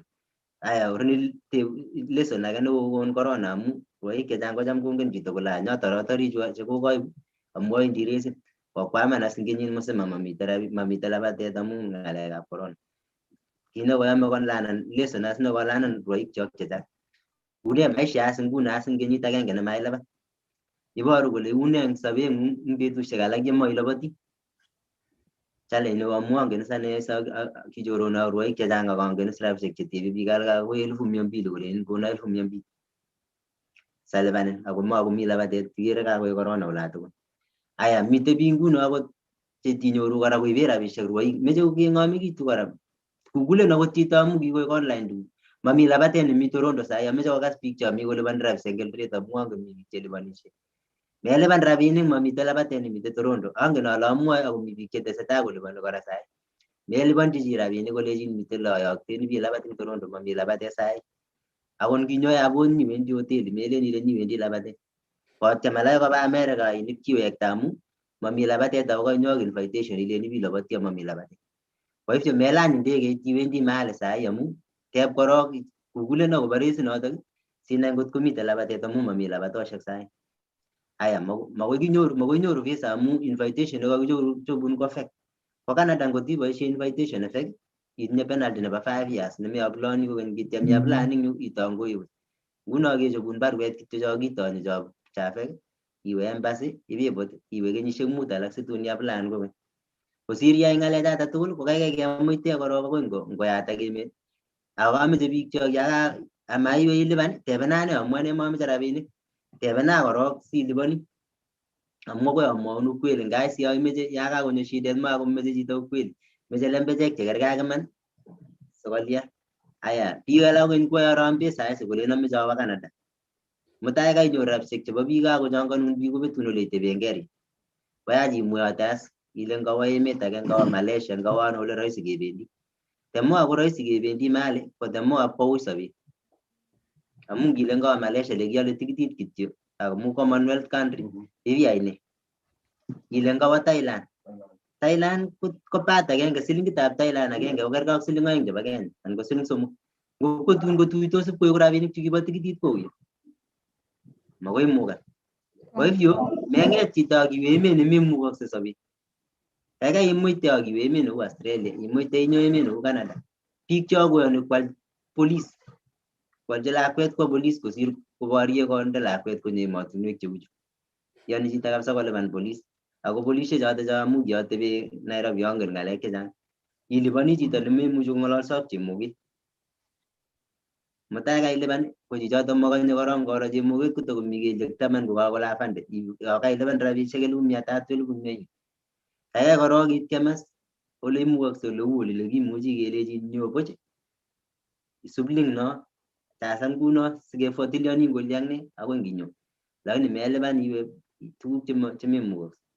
Nguno mite biik chongen chelipanishe eng Gilbert sai keng'ololi Janet kolipani biik sai kale meche kobwa Canada. Kofuatiliani yesterday kora kotokomi biik chelipani kora. Chelipani biik chok chelipani kale meche kobwa Canada. Kale yatat olatugul saisi eng Canada. Ko biik chekimite oli ak biik chekase akot chemi Canada saisi mami labatet age tugul akot achek sai makirwoe. Masoesi inegei mami labatet age tugul inyone nyilabotien.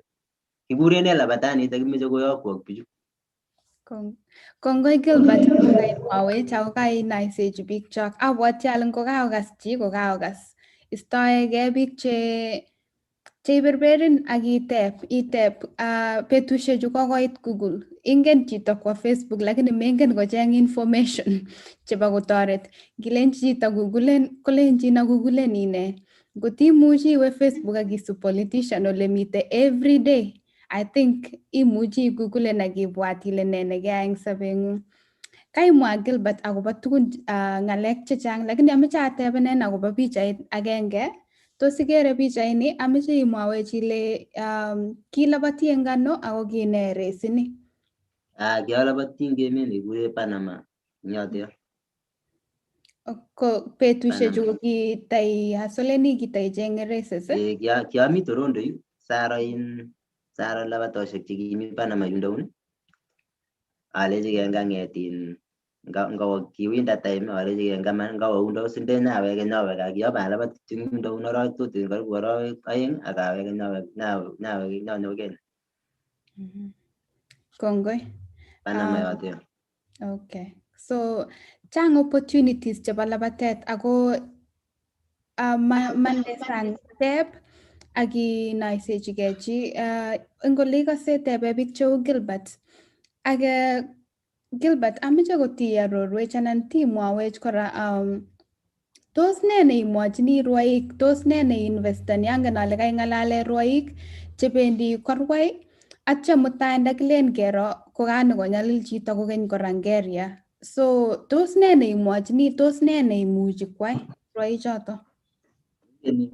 Sabes nyen ingen chewache nguno chekikeshe kenai Mungu kokicham akere lugaishek cheking'ololi biik kora kerwoe kora. Mi lugaishek alake cheibu shidet nememwa chito ngilabati komie ityem irib kutit kabisa ng'alek chechang. Kiangen eng betusiek akot cheibwone mitei chito neangen ale ngot kosubo sait nekile Samoei. Kingap kotebene biik kole obendi bwoe nee bitoni amu labati komie koshangani kole bwoe nee biik alake masupos koba. Kingap koteb chito kole sikerwai time neuni ne slow murenik kokakirwaite ano. Mitei tuguk chekiyai Mungu che maajabu eng betusiek chekia active kemi ak rwoik chechang. Kingap koteb chito kole sikerwai time ku 228 nerwoe tibik kokasokolaban muren time inoto kokalya. Maajabu amu kamanoe biik samu menoe amu Mungu mengen Mungu mokoi inai ile Mungu kawek choge. Angen chito nekimwa kunoto kolabat time inoto. Time nekimwoe kolen amune sikerwoe time ini ipkolabat amaibwat komanda amu ki option nekikaran kokimakat koistogei ngomakoyoni borto. Lakini kimuitochi komong time noto nekikamwa kole kirwoitoi ano time neuni. Ako kikole ngalabat time neuni ametoi labati.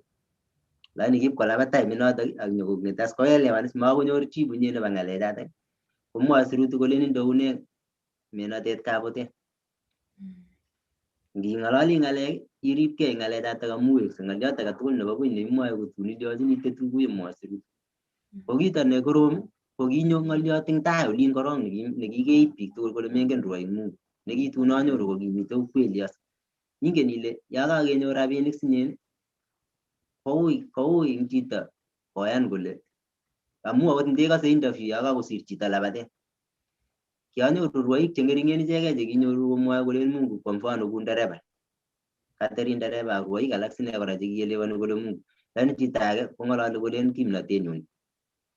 Ko ye kakoek kimnoteng'ung komakaiste Mungu nye ng'alechatak. Ye kakoistogei Mungu ng'alekuk kouit kasit amu kaing'etu nyekei.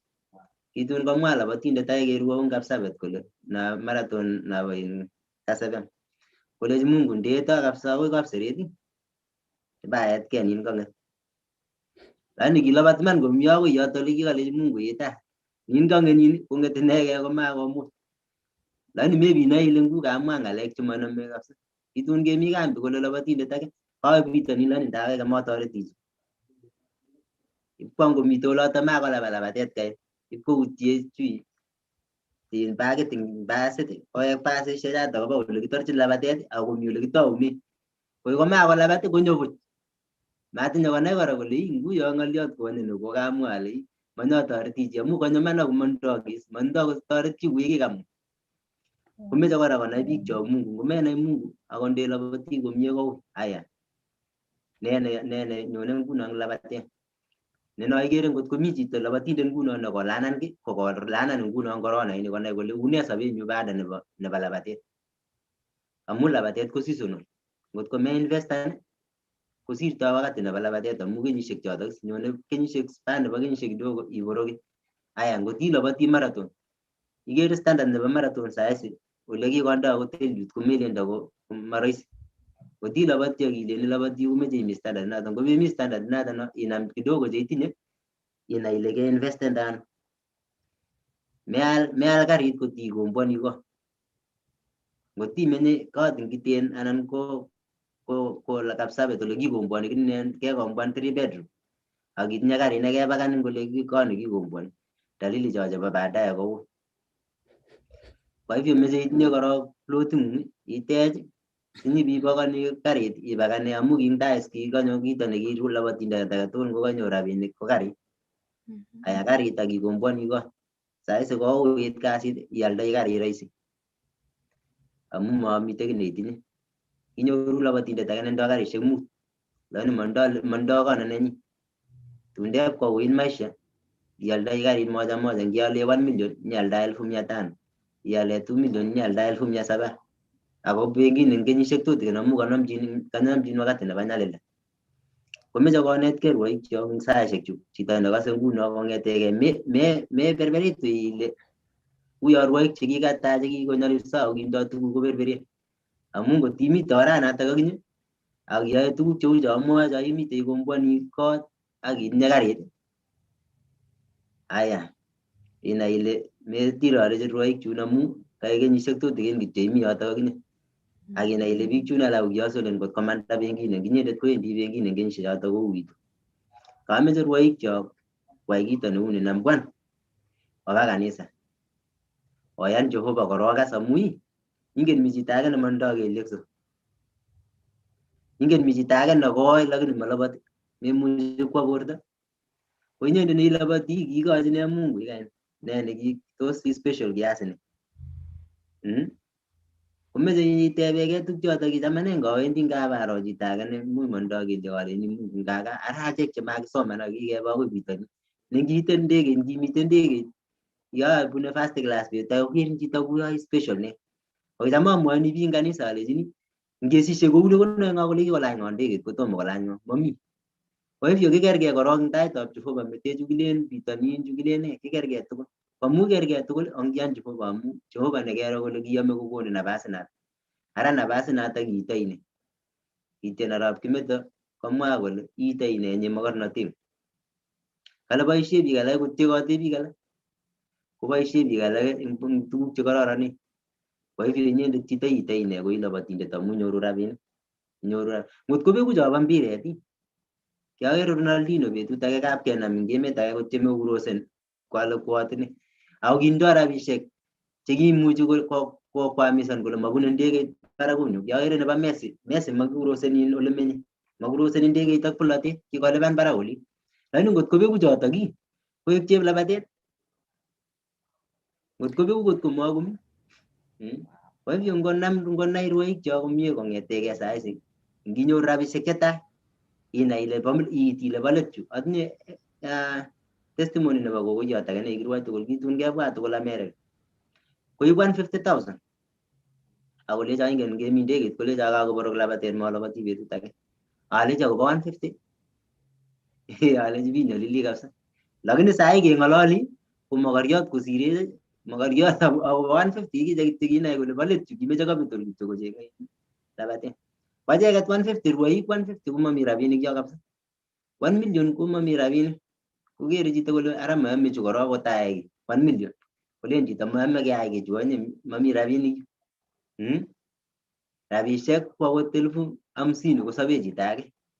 Amami chi eng ng'ony netun meen elen manyoru siling akot ngokinyoru 50,000 ko choto chekikachobun Jehova isobe. Lakini kikeit ile makimete kosirto nafas inat. Kwa hivyo rwoik chok nginyoru chance imande iwe sang ipilaban. Rabisiek tugul chekenyoru inai ile kabisa bo let chu. Iit ile bo let chu. Simuch ifaulen lakini ngotiit ile teboibu alak as kokakoit mwisho neng'ung'et as yoto. Kokakouit as. Atya ityem chito ielewan ile ngitinye 1 million ityem ing'eti in raa kora. Sikere kameche kemwechi kanisa. Ko kanisa sinyen kotektoi tugun chechang. Akon wi korok ibitebi eng bench kidogo iwalaksei. Lakini ngotitebe kichacha akitinye rabinik makoi seven kiy akot betut agenge. Inyache betut agenge kobeku labatet ing'etu buch ito was ko inyende ne berberi rwai ngin eltriet ak raya ile jini ameje iwe bitanin kona rabini kona ngogi matigas million taman ni bigo selu pokol ngon. Kongoi Gilbert abwati ale kakokase mising ko rwoik chok anan ko chitugul nekase eng olin bo gaa. Ngitindoi cheitindoi kakile ngitindoi angot nda 50,000 anan ko nda 10,000 akimuchi itaune chotok taune kiy. Tiem ibwat ile tos kalya simutai atindoi angot 200 extra chebo from 10,000 chotok anan angot ndetindoi angot ndaka 1,000 angot ndaka 500. Itau inetkei ile tos kalyanchi 500 ini sikoek 500 ak 10 angot ndenyoru siling 10 ko progress no kimuchi ke growen tugul. So Gilbert ameche atebenen kora kakas kele I mentor nebo rwoik chemengech eng Toronto. Tos imwawech akobo kito neiyoe, what is this program neiyoe ak rwoik ako ne neimwochini rwoik chotok? Basa ing betusiek chekosirto nyo in kokabit in ngalekab corona kiaborye korok ayat in agency nebo in kasit neimuchi koyokto biik kasit amu nyoru ile ngobwa lagokab sukul kekochin 20 hours kwai kasit nobo in chekit. Abwat ale ndakakichengjin agency ingen ile ngonyokwo chito cash komuchi kwai 40 hours ne kamakomakat kokas bororiosiek alak lakini hesabuk choto kora chemi ki hesabuk chekiyoe labatani nguno sinyen ko amu kakibunu achek hustling kingen kele kiyoe kuni sikonyor chito visa koi kimutu sinyen biik chemarwai chebo kutit sae kimutu che mwalimuiyot age ko malabati age ko liot lakini amu kakero ile kaune chichi ngetiem ketoret kouni kaune chichi ngetiem ketoret kouni ketieme keai mbinu ole kimuchi ketorete biik cho kora kot koit emotinwechu. Aya mite ngalekab sukul lakini kamameche amwa yotok ameche lagokab sukul korok tugul borye chito korok iboru ile imuchi isir ing yotok imi amu shidet nekitinye nguno ko ngilen akot isomchi chito scholarship anan kwano imuchi ilabati komie lakini maksiek chekinyoru komami amu ikere ngonyor chito ing primary sinyen 150 subjectishek 5 150 atya komeche kobargei kole machachuk chu ako kikenyoru choto kongete class 1 maikilgei inyo class 2 maksiek komeyotin ngot ain class 8 kotom konyo corona kocham ichesane 130 140 tundep kobwa 150 machibargei makeberberech akot akine amu chotok is chekikekol mbaret nekikibat makisember akekol kou cho makikolda phosphate komangu tuguk cheu chotok kora amu tun kechulchuloti kechenge beek. Nguno lagok korok ngeimite amaibiru simet chito ile otoreto ano Canada anan ngot ko mai serious ing yote yoimi korok inye kundoi ano serious ing emetab biik alak ngotimuchi ke iamishei komie irue komie atya kosirin lagok chemite lodwa chemondoi ngoroik ngotimite pool sahi pool nendoi rabisiek pengine 1,000 tugul rabisiek chemi poolit kaita akaobe biik 20 chekotononse eng orit yo chesani nekochesani koibe poolit 20 anan ko 10 ipkotar rabisiek kokwok ngotimite ichenge sobet ole mami sobet kotakoui kora kone kameche amwa ale ing lagok chemite sukul ndemukakse kabisa mami chi neberber ongeistoegei maksiek 100 lakini ndemukakse kabisa lagok chok mataketango amu ngamwaun sikekenyor maksiek 100 akis nyen Janet ing kenyisiek 8 maiman kabisa mamite chito nelen aberber ing kenyisiek 8 ndedivaitani ile kichop chichi maksiek ata ing kenyisiek 8 siro ile kinyoru ata ing taraset divaitane 150 8 years kikonyo chito siro kichobe 20 marks ing taraset komite lakwet nekayai subjectishek 2 akonyor lakwet lagok cho ukere cho ko celebrate nyoin ko kayai subjectishek 2 konyor chekergei ak chekuk anan kosire yani ndakiwendi kityo betut netai akwo gaa matakwai test chun kosirin iman akoboryo ak chichoto sobet nekergei opportunities chebwone ing maisha konome akokerkeit kora atya inyoru maksiek 150 ing kenyisiek 8 ako ndakitesun kenyisiek 4 chobo high school angen matokeo kora ngakalkuleten ale inyoru ata amu kakotoi graphic kong'etegei class 1 akoi class 8 Awondele ni roga ulini komukakse kinetin makomi chi saizi sinye nemasomani ndaki wakati nenyonet acheket kitawendi akot private school ko kitatache amu kiane makisek chekisoso amu kitakere sukulit kole kanye kobusten angatuno ane ngamitein ngami chuyat inyun abwati ale kawaelewan bo chuyat yun ibanyoru lagok aeng chekakosoman kakotar class 8 lakini mamite ole beto secondary alechi ken ko ngalek ichuk chu kanyoru lagok ako lagok ab kot agenge ako yakinam number 2 eng sukulino alechi murechu onget anyun boyot lion kolecho mami namna alechi lagok choto kolany karit kebe siwa nyamutu kolecho boyot nam lagochu akoi tun manyon akot machengon nyamutu nyokosomchi sukulitab werto nebo Arinyo alechi ngoketchigei class 8 sikinyonyone isomesonwo koba form 1 akoi form 4 free alipani uniform ak kila kitu ngosoman lagok chuk kebe class 8 kosir lagok number 2 form 1 ameche kokase sigindonoto amu makaran tuguk chekiyoe form 1 number 2 form 2 number 1 number 2 nyokomanda lagok kembo amu kakong'ololso ak sukulit age kikochi ki kidogo nyokomanda lagok atya kolejin oleite Gilbert nyokomandech eng sukul sikokonganishan ak sukul kidogo maunoto kas le suppose keyaite biik chok amu ndakimanyamutu lagok chotok takimatasomani akoi yoto sukulit nenyimuti sine menye makosa lakini mzazi mwenyewe katameche ielewan ile chichi kakonamwa lagok kong'ete atkinye anende nawendi visiting day ako kanoisani kila kitu akoi ole bwondoi gaa ndait alonyi karishek kobwa gaa alonyi kobwone sukul akoi tun kairo ile kakong'omekitu icheng sukulit age nenyokomuti tuguk choto chemamakat koyai biik chok kora amu kiboto lakwet nebo Turkanek nekikamutu ki lagok somok kongen notok akoi sai nekoain wikishek karibu arawet nekosirtoi kiket artet akoi kaa lakwetab Turkanek ko chechoket kokakebany atya kele kemandechane eng sukul mitei kijanayat akot nekose science eng US nekinyor green card lakini ko ki biik cherane lakini kindamu sukulit notok akobosomchi kosis komie eng yotok konyor A-.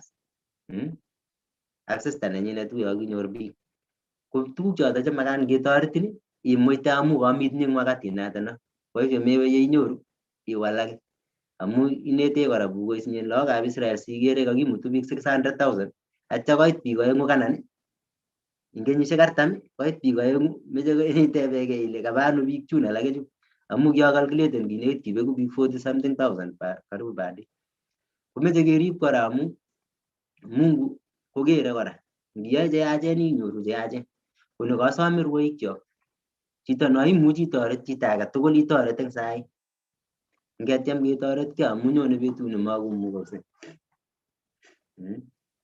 Kongoi Gilbert. So eng programini eb mentorship neyoe tos tielesanwech a little bit about it?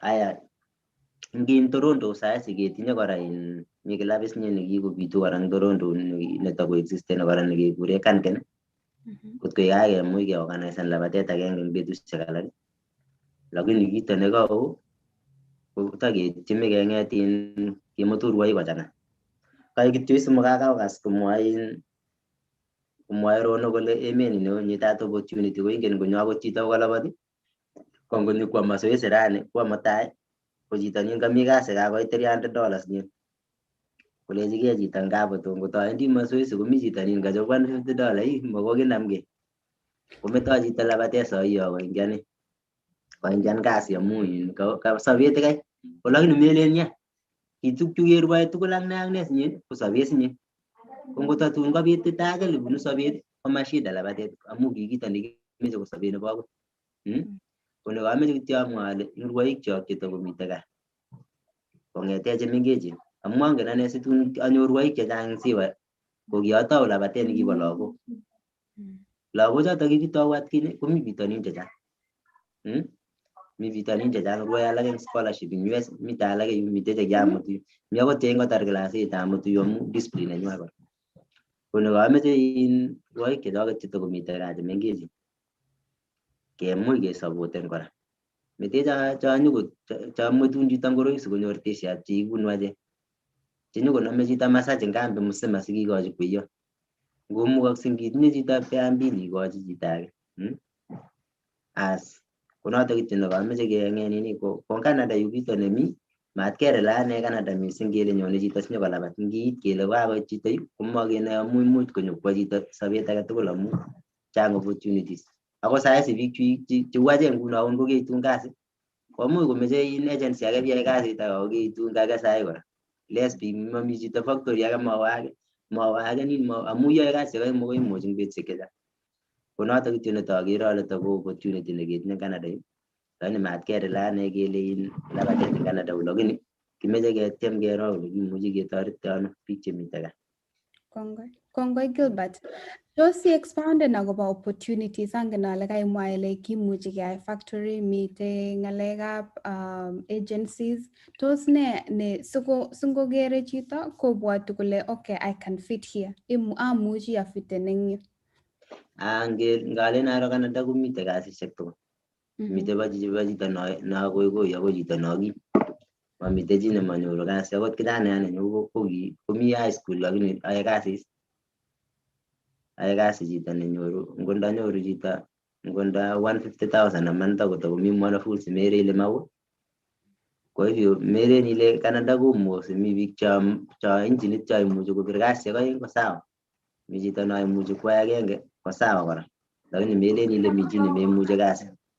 Imuchi biik tugul chemite une. Imuchi biik tugul chemite kwai kasi. Ako ladies chekibwai akere kwai kasisiek kora komie.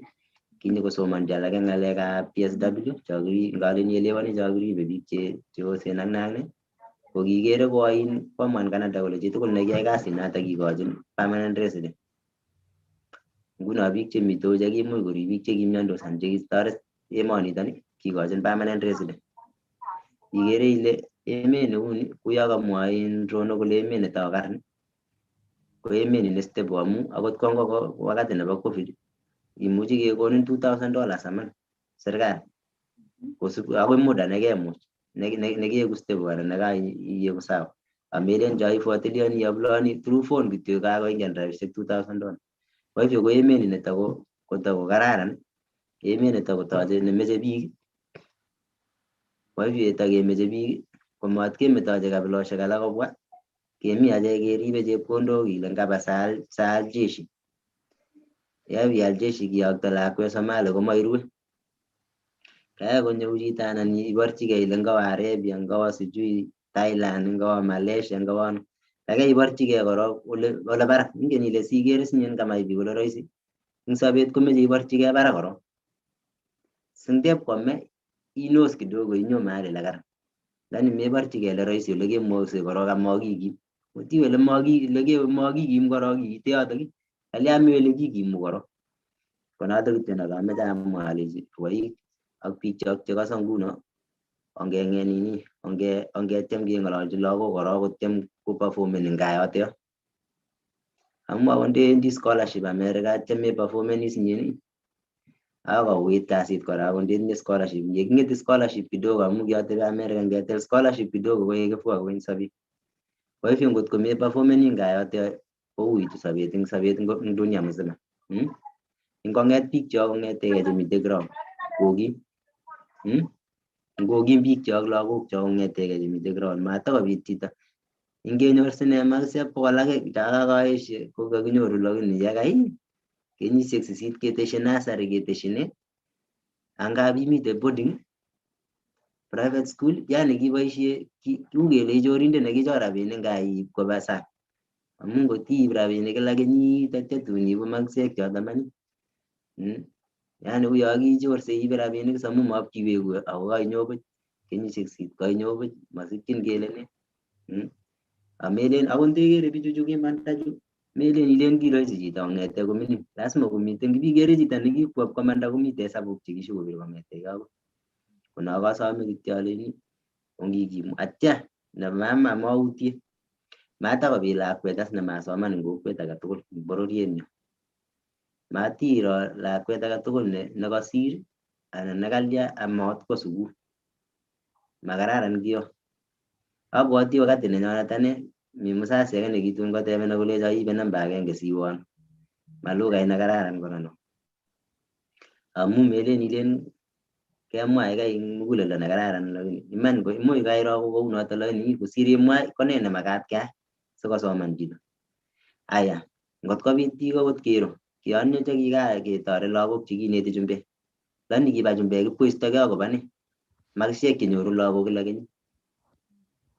Liponi chumbindet yep komong results kolecho iyoku results iyokte results ko choto cho kole labda ko amu komakosomoni ngetyem kiro kenyini isokchi cheu choto kole chito eng kenyisiek 3 koyome kakoimproven chito koistogei. Ngot koistogei chito ngot kotoretin chito sponsor nami kimuibwoti lagok kwak. Konoto kityo nekameche kenai kele melen ilen ui ketoret chito ndeku chito discipline ako ing'om ak iyeku chito nemenye ng'al chechang komabete chi netoretin eng dunia mabete wala ako Mungu akwa mbinu kot ako lagochu koikere kosire kware lakwet age kokiboru nebo nekiuyo kikoboru kora nekiboru kosir lakini ndap kondo swetait nekererat lakini iboru kole background nebunu kou lakini kanyo kofaulen amu yekanyo public kanyo tai kunoto no kotoretin biik amu chitugul komeche kwa associated ak chito newendi tai. Kono kityo kameche alecho kongoi ngabwatet nekiabwat kora amu maraisi akameche awekchi kongoi kora biik chekimuch kotiny sobenyu amautye ameche alechi kongoi biik chekimuch kotiny sobenyu amu wakati nekiui kimuch kikibet kebel makaa angen kabisa kitun ipkealde makaa kong'et chito nekakibetu akoib tugul kouit sobet ibole ngumo yu kiawe kabatishe aeku ndereboindet mono kora monomso yani ki Mungu nekingen kora ngap alen ndakikawe school mana chito lion kombilechino biik akalechini akine matakemwa kele ki sukul kingen Mungu amune kora amu sikeityu kora ko Mungu kora. Kono kameche kityo amautye ameche atiny sobet mi biik cheki plain role eng maisha nenyu akot kuwerto noto bornyo James Moiben alifanya part yake amu kementan biik korok ipkotoi kainet akoi yoto korok ole kiit ko kimokoroisi kewal kabwatet korok nebo chito sinyen komoroisi.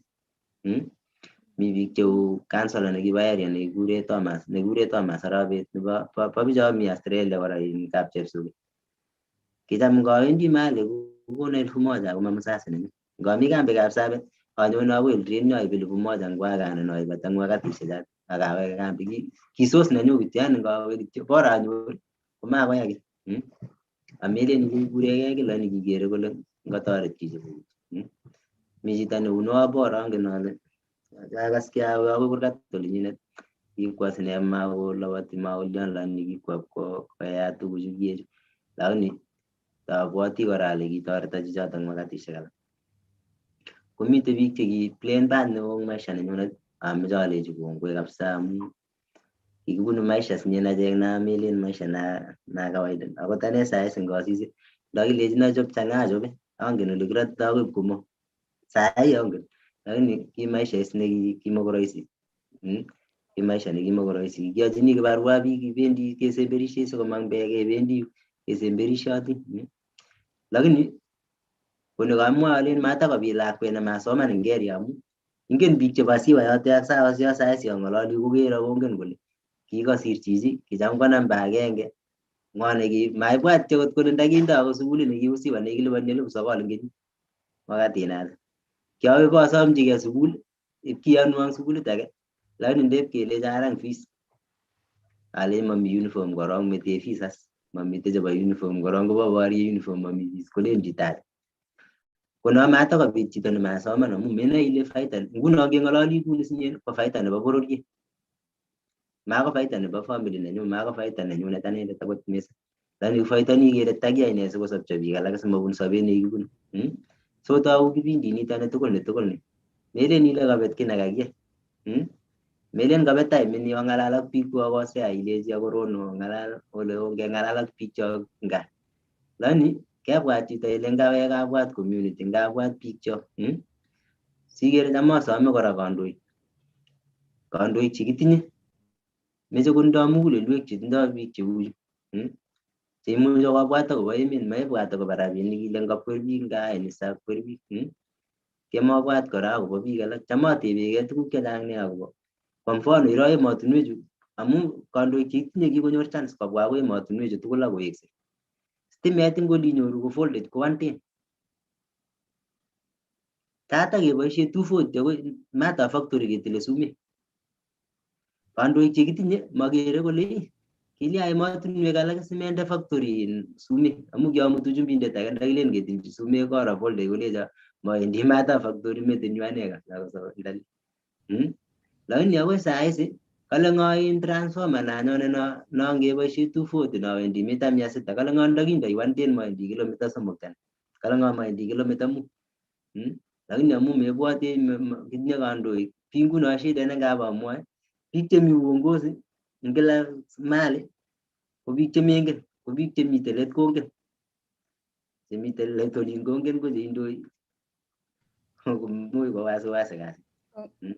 Kuna kasome kityo aleno ongetiem kemotivaten biik chok ingetiem kerwai kemande kero kakiberur Abraham eng sang makiberure kaa kaleji kakimut Abraham sinyen keleji steke eng emengung koistake Abraham ko emotinwek alak sipkiberure emet age iwe Abraham ko emotinwek chu ikere cheu Egypt ole kitun kobwa lagokab Israel keleji mabunjin yu tun bwone lagok akoi yu.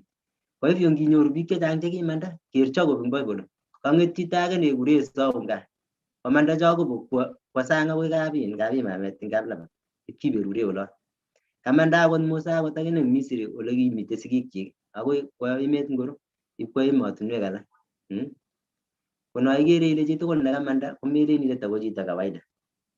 Lakini ngitikwaman eng gaa ole mi mama ak ole mi kila mtu ilen matwaike ibire round ak ilen matwaike eng gaa akimeche ilen sikesapoten imi gaa imeche iegu kabatindet neo imite gaa eng rabisiekab biik alak maiku rahisi iyogun ngo kot kochokan biik ngitile kila oyokwo takoyogu ngo akoi tun itano kiyogu. Kono kakimwae rani ne motivation neo nekakimeche keng'alal rani ko tuguk aeng amu ng'alekab labatet boikchok matian ile rabisiek chekenyoru kobwone chechang kosir choto iyan ile bo let yu akiyai kasi choto akot 10,000 akot 10,000 iyan ile bo let yu.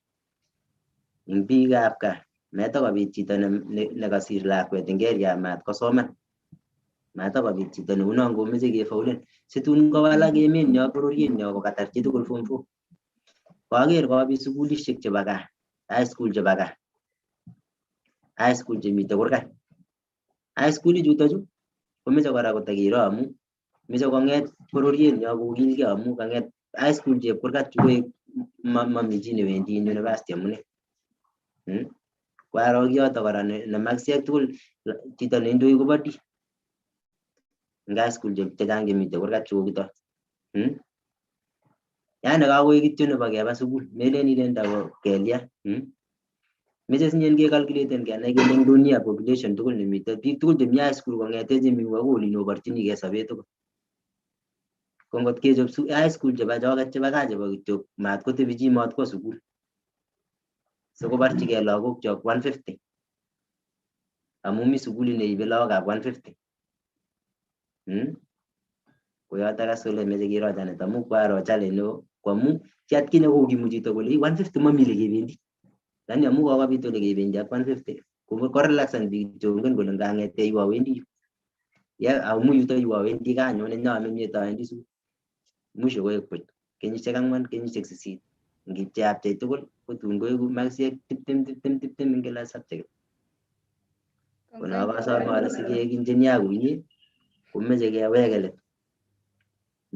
let kiakitebe emotinwek cho ikere kotyori mbirosiek cho ikere kotyori komie komite timit nebo lagok chemengechen kiyaptagei komite timit kobor kole ngemotivaten biik chemengechen kobit ole tieche kora kokeyaptagei kobit ole tieche kokeyaptagei ko mwisho kofaulen. Kiabwoti akot akobo mbiret sinye ibanyoru klabit age ngole boibu ngoroik akoi gaa olin atau klabit netakomitot nguno nemaiwa ko kianyoru ale ngandityori biikab kutit kora kesire bichuchu amu acheket muguleldo nyo meyoni kesir lakini biik chu alak chu ngondo timit age kityo kakoboro ng'alek 90 minutes kakochal chito ako 90 minutes komeche labatet kora meche kimnotet nekimuchi kerwai 90 minutes amu 1 hour 30 minutes chekergei ak yakakoit biik 30 kilometers korwai kotko memuchi ilabat kilomita 10 akimeche ilabat kilomita 30 imuchi. Kwa hivyo ndakichobe timit kora kiamwa koy atkinye kiakochobot ka 7 timishek ndakichobe kora mat koek labatet inegei kitinye biik talent kora cheimuchi kotyar mbiret eng area Ndaki akitoy timit no chakiba 7 tugul round koite final ko kimakat komite biik cheu akwek nguno chekashe koro chengechesoni kong'ete ground kekere mchezaji nebo Kalenjin strong agenge nenda keng'ololi saizi takinye national team nenyonet achek takinye team ne strong nemasire ak chii lakini makibwat kekiyai kityo koek tournament kityo koro komeche kotakobit kora biik cheimuchi kosorwech chekere kole ngeyai kito neunoto komatkoek kityo ureriet kityo ngonyo chito age neisubi let konai kole ndakikwee chito ni nekorom kekwee nyo nekorom kobeku Kalenjin musima ketinye timit nemamite timit neunoto eng Afrika akot dunia mami Kongoi Gilbert angatil kidogo sikemuch kekasea kele ng'o netokosubech. Abwoti ale kaisheanwech ng'alek cheechen, kaimwawech akobo labatet, kaimwawech akobo timit, kaimwawech akobo opportunities chemi Canada, kakochang'a ng'alek. Ako kaicherech kora kaile 150 komayame chotok sukulit nekewe matingo angonda sukulit nabo yo ko ongikil kora achek chekebunu kokwatinwek chotok. Sikobit ngesetan high standards nebo sukulishek sikobit kebargei ak emet notok kebargei ak emet tugul makoi kimuch kebargei ak emet ko kaking'etu kityongon kou notok ak kenyoru makishek chemi ng'weny amu emet kekwerie innovation, emet kekwerie mung'aroshek, emet kekwerie ng'omnotet. So ongekil lagok chok tugul sikosoman ako sikokilgei ongikilgei tugul. Ko kongoi Gilbert amu kaisheanwech. Hosea, karibu mwawech ile takosube ng'o anan angot kakoteb ng'o maswali eng olobo online. Kongoi. Kongoi Janet, kongoi kora Gilbert tab kondit eng betutab rani notok ko Gilbert Kiptoo chito nebunu kebeberta nebo Siwa. Chang biik cheisubech kobun kebebertab Siwa ak kebeberwek chetai eng emetab Kenya ak emotinwek sang. Chang biik chemi yu kabisa amwa ale kongoi Gilbert amu mi chi nekekure Solomon K comment tebe kole tos arigendo ano Gilbert komasikoi komwa Gilbert inendet ole kinyorundoi inendet eng mut komi olobo Facebook komwoe mi chi nekekure Ignatius Kiptoo powerful information from you Gilbert. Kongoi Gilbert.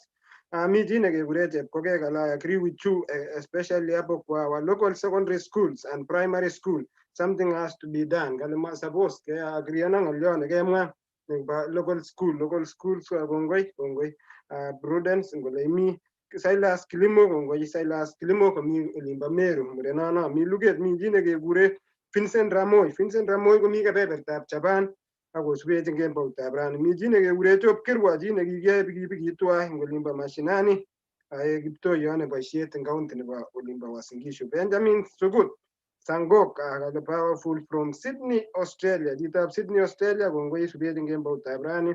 Mi chi nekekure Eric Kirwa kongoi Eric Kirwa sikechenge eng olimbo inbox. Mi chi nekekure Richard Keter kale very good advice thanks great people. Mi chi nekekure General Talam ngainet age ko Baroswa ptoiyot age noe boisiet age Gilbert amrenani mi emetab Australia olimbo Western Australia is the only chito nebo kutit ako kwerioti train is the only chito nekwerioti train kale tos mi biikab kutit eng olobo Toronto Canada anan emetab Canada chekwerioti karitab maat koe boisiet neu nekekure Baroswa ngainet age ko Hillary mi Western Australia. Mi chi nekekure Cheruyot Cleophas kongoi Ainea komi Cyprus kebeberta nebo emetab Europe. Mi chi nekekure Tai El Keep Together from Isubech chito kora nebo bororiet olimbo emetab Shingororo mi olimbo kebebertab Kisii akosubech. Kongoi kora Ian tosubech Neno Chepng'eno isubech kobun kebebertab Nairobi. Iyabei kongoi kora Erastus Bett Benjamin Chembe kale watching from Nakuru kongoi Bembe. Kirwa Dennis kosubech kobun kebeberta nebo Adelaide South Australia chito graphic designer ngimeche designer iwe inbox kityo icheng chito kikure Kirwa Dennis. Biik kijanaek cheyoe boisionik kora biikab Kalenjin cheyoe boisionik cheechen eng emotinwechu kongoi Kirwa.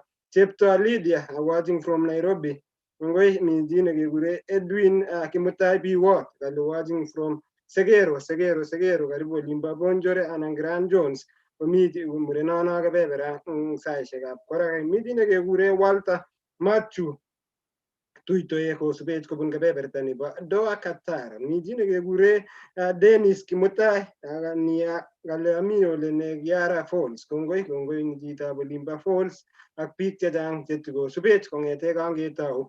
Biik chechang ko kakoboiboichi sabarit nebo Gilbert amu sabarit netinye atindonik cheineti biich ngobi-implementen ak kobiisub anan ibirifan show nebo betutab rani. Ak show chekikemutu biikchok kekere kele kitesetai konetokse biikchok eng kebeberwek cheterchin. Miji nekekure kongoi akere Mary J CEO nebo Op4Gen kibagenge agenge Gilbert netoreti kwonyik akomi kebebertab olimbo America kosubech eng kemboutab rani. Kale thanks a lot Gilbert for taking your time and share your experience and great ideas. Kongoi CEO abayai boisiet kora neo. Akere takchingei kora ak timit nebo Op4Gen kobendi kebeberta nebo karibu korab Gilbert olimbo kebebertab Trans Nzoia akomi emetab America. Walter miji netebe kora miji ne mantish Kiplimo Linus kosubech kobun kebebertab Perth Australia. Kongoi Linus ikat biik tugul chebo Perth Australia. James Kiplimo following from Dubai Cal Drilling International. Kongoi chito bo kebebertab Dubai ak biik chechang cheisubech eng kebeberta nebo Facebook. Kongoi kora biik akere angot Kobilo cheisubech eng kebeberta nebo YouTube ak biik chechang chemi kebebertab YouTube. Kongoi Gilbert koitiny ng'alek chechang koitiny topics cheterchin ako kaielesan eng oret age. Ak biik chebo kebeberata kongoi kaitajan biik ameche Janet sitotesetai ameche kemwa James Moiben. Atinye James Moiben angen ale much kosubech nebo Arng'ong kingawendi emetab Australia anan kinganyone Australia ko kiabunu ndegeit nekikialany ndegeit anyo kebebertab Abu Dhabi. Janet surprise kingami ndegeit anyoru kiteonli chito nekiakere nekikitetgei ng'echeret ketetkei ak chichi kolecho kikure James Moiben na olikinye 2016 ketuye keng'alalate amu kaek chitab kutit kiakas kopire simet kole kalany arikyi kolecho kamakomi angot ng'echerani keng'alalate tuwai akoi olimbo Abu Dhabi ipwechigei boyondono akwo kenyisiek alak tun baadaye kongeng'alal ak Gilbert koek coincidentally chichi king'alali eng ndegeit koadvisan akolechin keit Australia netai ibilya kikoba biikab siwa netai kolya ial imbaret ko chito nekimongen noto kekure James Moiben ako coincidentally kongetuye ak Gilbert kongatupche tuwai so otestai akongoi James Moiben amu isubi program eng kemboutab rani. Karibu channel. Kongoi Hosea ak biik tugul chekakosubech. Wow, I guess God does miracles. Ay Mungu miracles kikenai ene. How do you know? Natak cham kelen makichube tai. Ako kakomwawech Gilbert kole ripchi kit neimwoe anan kit neimwochini chi amechub tai. So kongoi Gilbert, ameche tatebenen kora kakas kele itindoi orphanage eng Ziwa. Abwoti ale you are our greatest philanthropist ako ameche sitike promoten kabisa biik cheu inye, sitike recognize eng community nenyo amu kasit neyoe, mentorship neyoe, biik chekimande, biik chekitoreti ko biik chotok, that is humanity. Humanity notok nekimeche ke-encouragen eng kokwatinwek chok. Kaing'alale mising akobo acheket chemakichome ketoret biik alak ko ame sitekeker yoto kora man.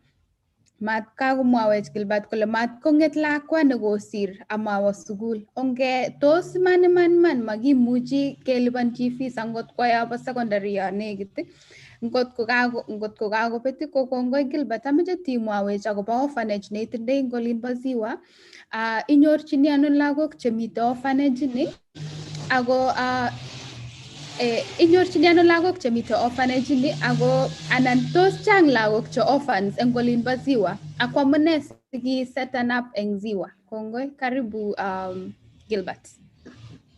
Orphanage nakase keng'alalis nyen ko angen ale kinamchi ng'olionoto Google ko ki eng kenyisiek alak chekimite let kityeme ak chumbindet ake ketou orphanage eng Ziwa. Of which kiwo Google ng'olionoto lakini mami ground. Mabit eng ground ng'olionoto nga eng muguleldonyu akoi saisi komite kiyoto kole takitoret biik amu Kingatau ng'olionoto no ko kitieme ke-identify lagok chememuchigei. Ko kitoune lagok 7. Che akoi eng story nenyune nebo immigration nebo koroni, kingen kele atinye lagok 7 chememuchigei che dependent eng ane nguno. Ne ngeng'ololi ak lawyer eng betusiek alak chekisirtoi kolechino eng lagok che 7 kataketou process ole bwondoi koroni. Ko ingen kikimwa kityo kele lagok 7 lakini makimwa kele ng'o. Ko eng lagochoto 7 che kikakisir eng betusiechoto che kikakimwa buch che kikibwotyin kele chus lakini makisir kainek ko kikomanda chechang makomitei oloto kiafuatilian chitugul kahakikishan ale makomitei. Ko chetakomitei kiteketieme kora keng'ololi ak mi kijanaiyat nekamwaun mitei Australia ketieme kotoret kijanaiyat agenge ne chorwenyi eng chotok kotko mong konyo eng emotinwechu. Ko challenge nekinyoru kora ko no kamwaun sikere kikwaman ko ki lagochoto cho kisupporteni chumbek. Lakini mesiri maksiek chekere chumbindet kole yame asupporten chichi akoi mwisho. Amu kakepamban kakehakikishan kele itinye kila kitu, iwendi sukul, mekosani sukul. Atya inyoru maksiek man choto akoi koistogei sponsor neng'ung kolechigei ate.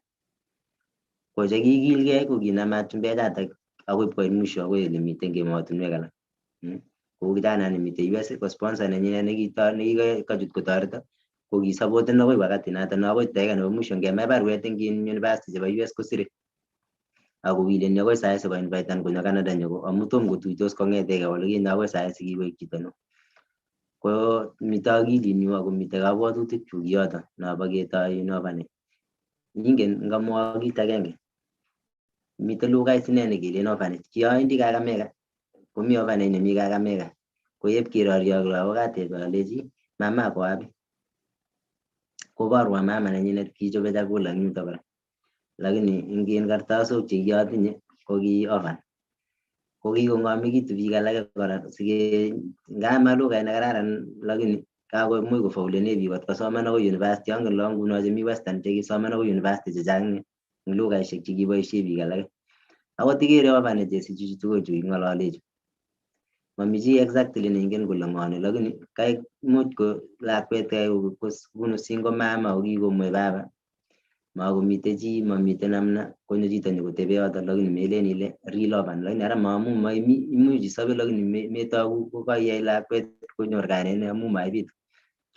Bas ko kit kityo nekamwae kityo akobo yoto kamwae alen eng kabwatutik chuk ane yoto ketoni lagok chememuchigei. Akot kiamis lagok chechuket eng area angen ale koso biikab area ko kikamwa ale ongetoret biik chememuchigei lakini mising ongetoret chito nememuchigei. No memuchigei kabisa. No potential man ikere ile ikilegei lakini memuchigei. Olinyunet ane kitebe kila mtu. Kitebe akot mitei kijanaiyat neturkani nemitei iten sai nelabati. Ko kingefutan kasi kole kiyoe kotebe olinyu kamut werto nebo olinyo kole kotebe. Ko olinyu akoi sai menyoru akot mami lagok chuk lakini full kot kora. Amu yoto ketoche chitugul. Yoche kotebe turkandet age tun konyone bolechi acha yeite itebi anan ibechigei. Makoi inyoi ibibu tabiet age inyoi lakini ngotko nekitebche ketieme kecheng maisha ko sawa. Ko no kamwae kityo alen nginorphanage no ikase no kikisir ko kikisir kityo eng Google.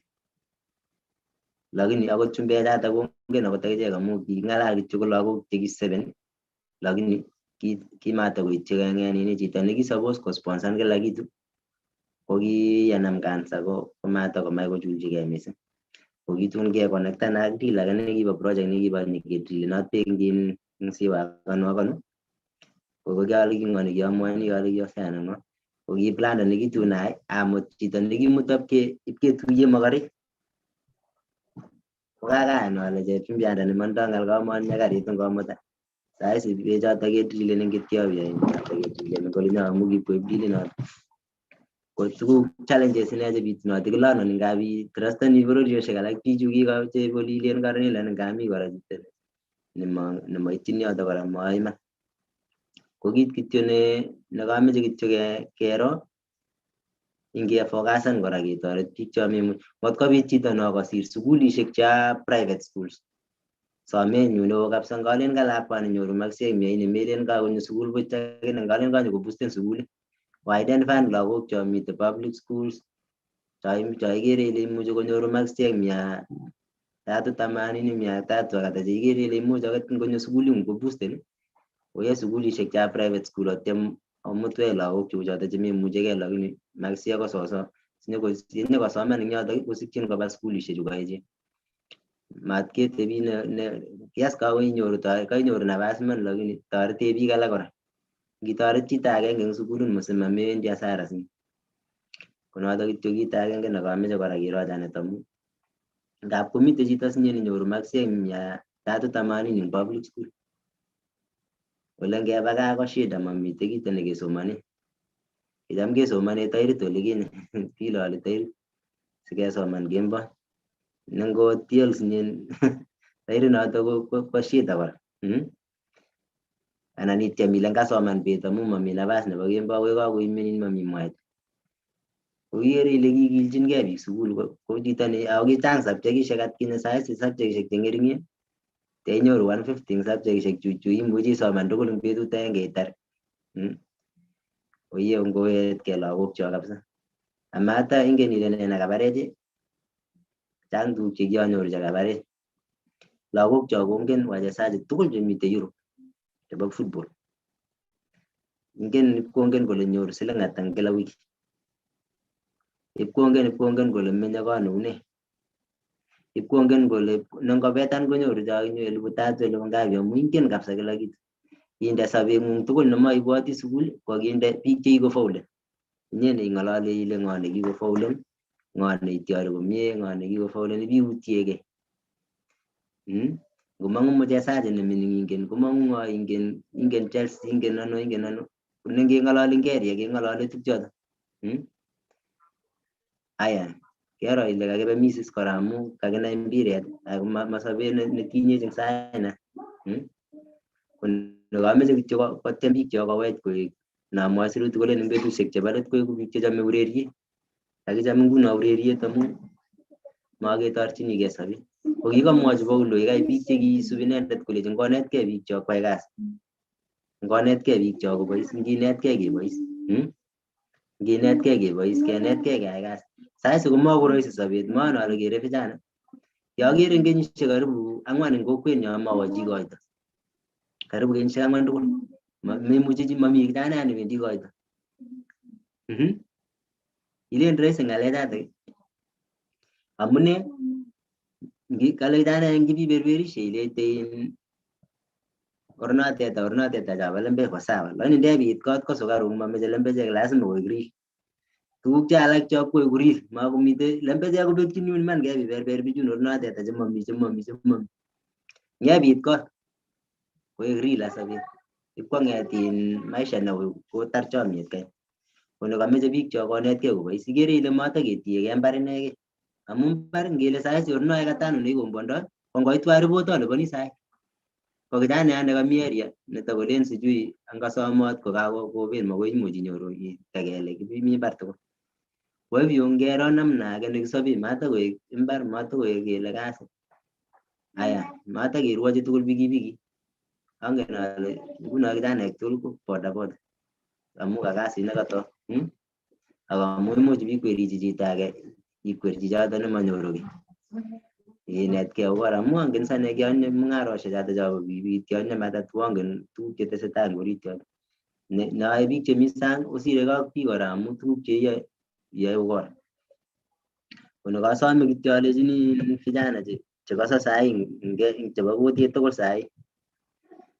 Nginetkei namna ole kiyoitoi boisionik alak. Ongenetkei namna ole kisoptoi kora. Ngot ko kikisoman akigere ile imuch ifaulen ndetyeme inyobitonin kokakosom biik alak kole sikoi kikochi link nenyunet akoi keshean contacts chechuket mamite kiy nekorom. Lakini machakilen aswirwaki kila matkoek as urafiki nenyone kona kwasome chito age ne chorwa nenyu alenjin ameche ketyem keeku choronok nemabo rabinik. Ketyem keeku marafiki kabisa lakini ngende rabinik taban kidogo amu makoi mutechin rabinik en urafiki nekararan. Konoto kityo nekasome biik chok onetkei kabisa oboisie.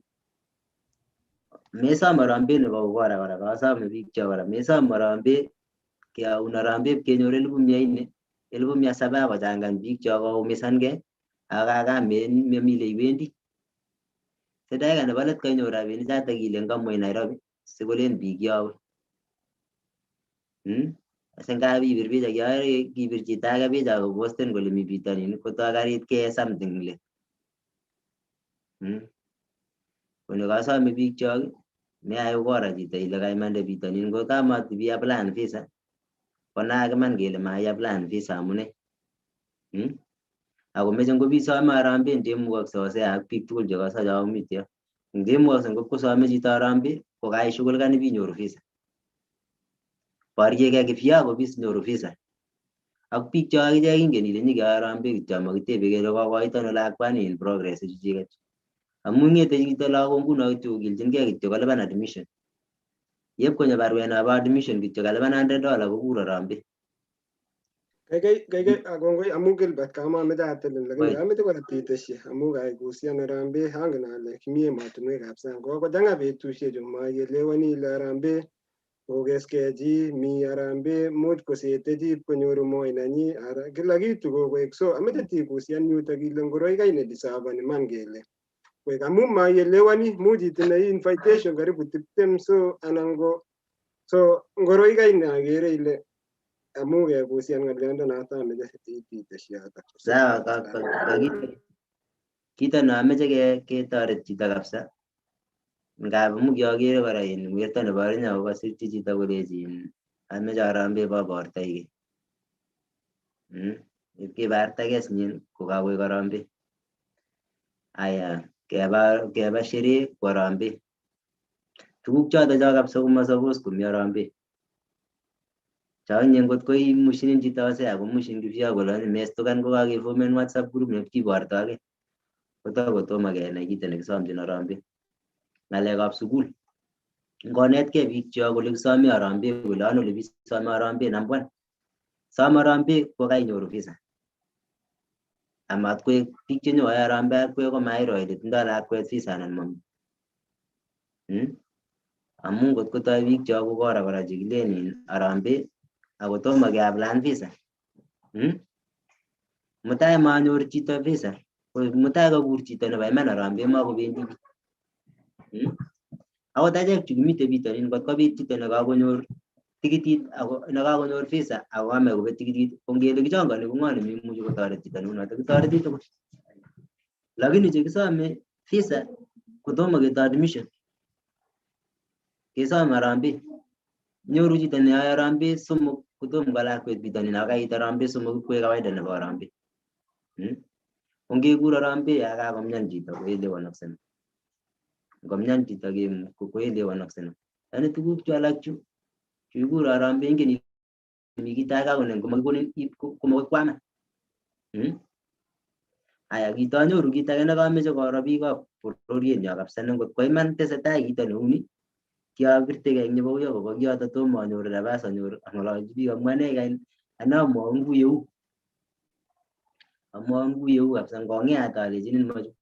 Ngot ko iman kole kichongoni rabisiek chebo mashishi amaityin kong'etegei rani ndemukakse ingonam rabisiek ab mashishi biikab koyotok nekit koyoishek treasurers chemi mashishi.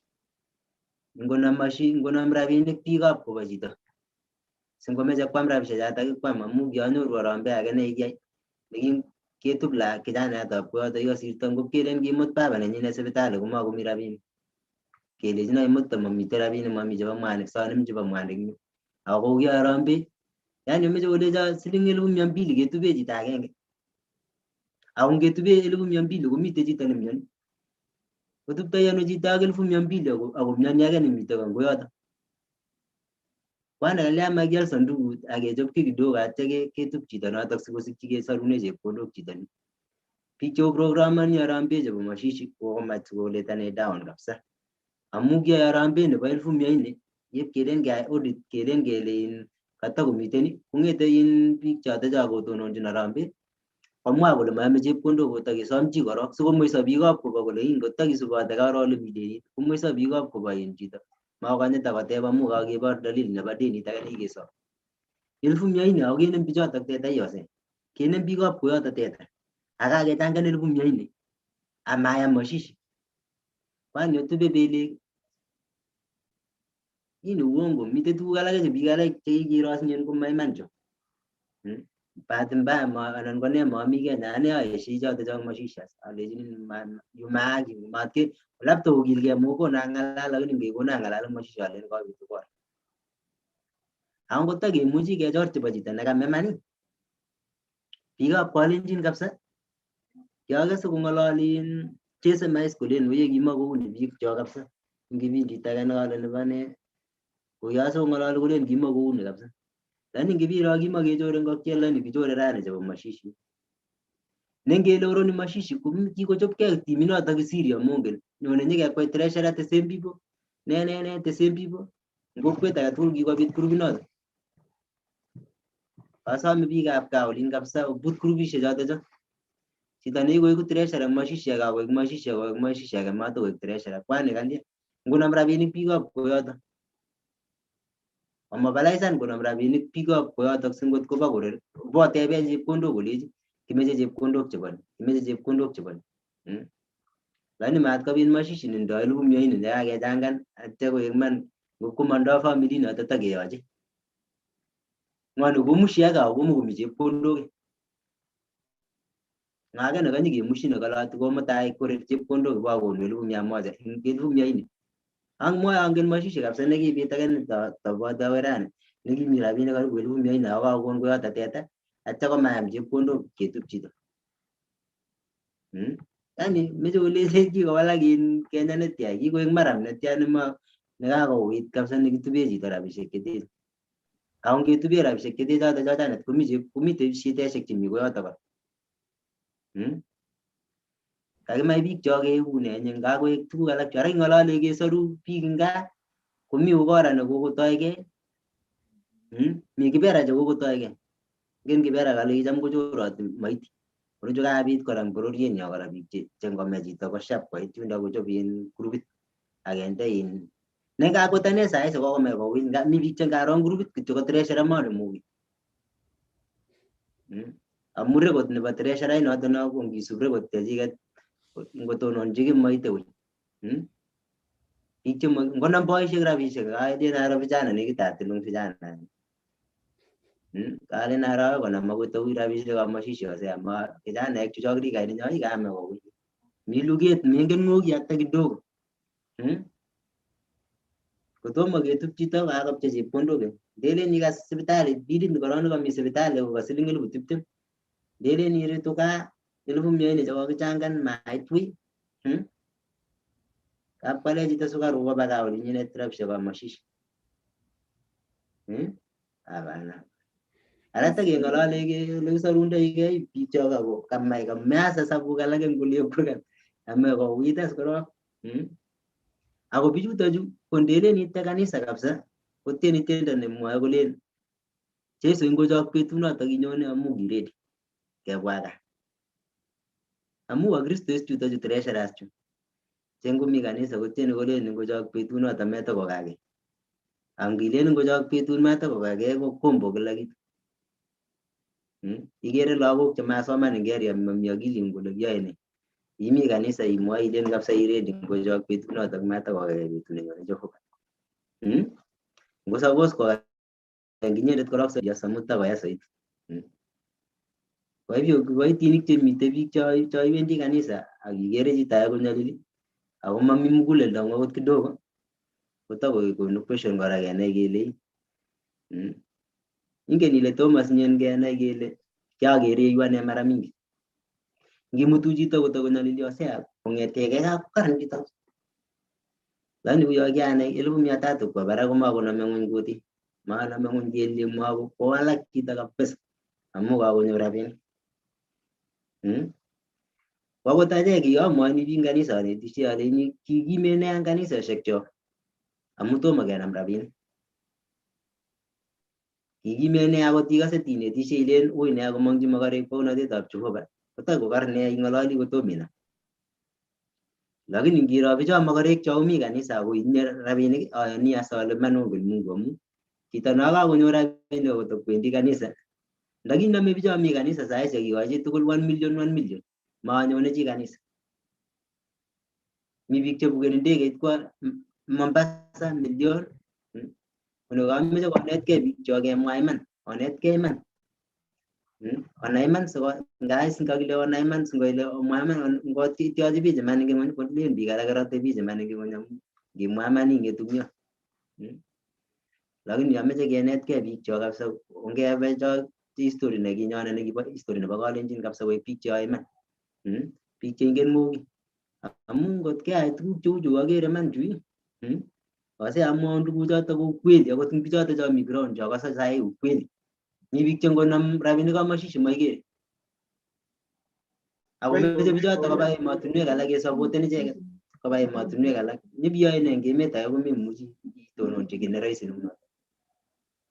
Kongoi Gilbert, kongoi ng'alek cheechen chekaing'ololwech amu ng'olyondoni tetutieni kobo ikere ne chitab Kalenjin koboru kole chang tugun chekekere eng sobet.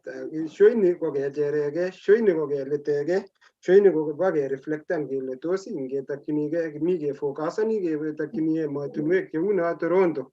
No keborwech anan kakikere Toronto ko taonit age nekikitech, taonit netinye tuguk koboru kole ndakikende priorities chekwa anan kotelelchi boisionik koboru kole sipkoit emetab Toronto kobargei ak nobo New York, kobargei ak emet nebo Australia. Kole ngimi taonini komi train chebune underground koboru kole kitelelchi bichu emotinwechu boisionikwak anan kirib boisionik eng oret nekararan. Chitab Kalenjin kimi yu sikosikyi kinetkei. Kongoi agere Gilbert Victor kalainit kocheng'e. Kongoi chicho inyoru mosich wasiwasi konyoru namba chebo Gilbert. Makisheani sahi amu biik cho ngeshean kotoi kopir simet akomi chito show. So omuite toshean show tinye ng'alek boyondoni temeche kotikokona ak sakitiek polepole. Mi chi nekekure Matelo Rono ale following Matelo Rono ko labatindet akine noe boisiet neo kotinye website athlete nengap kokonech analysis chebo ng'alekab labatet eng emotinwek tugul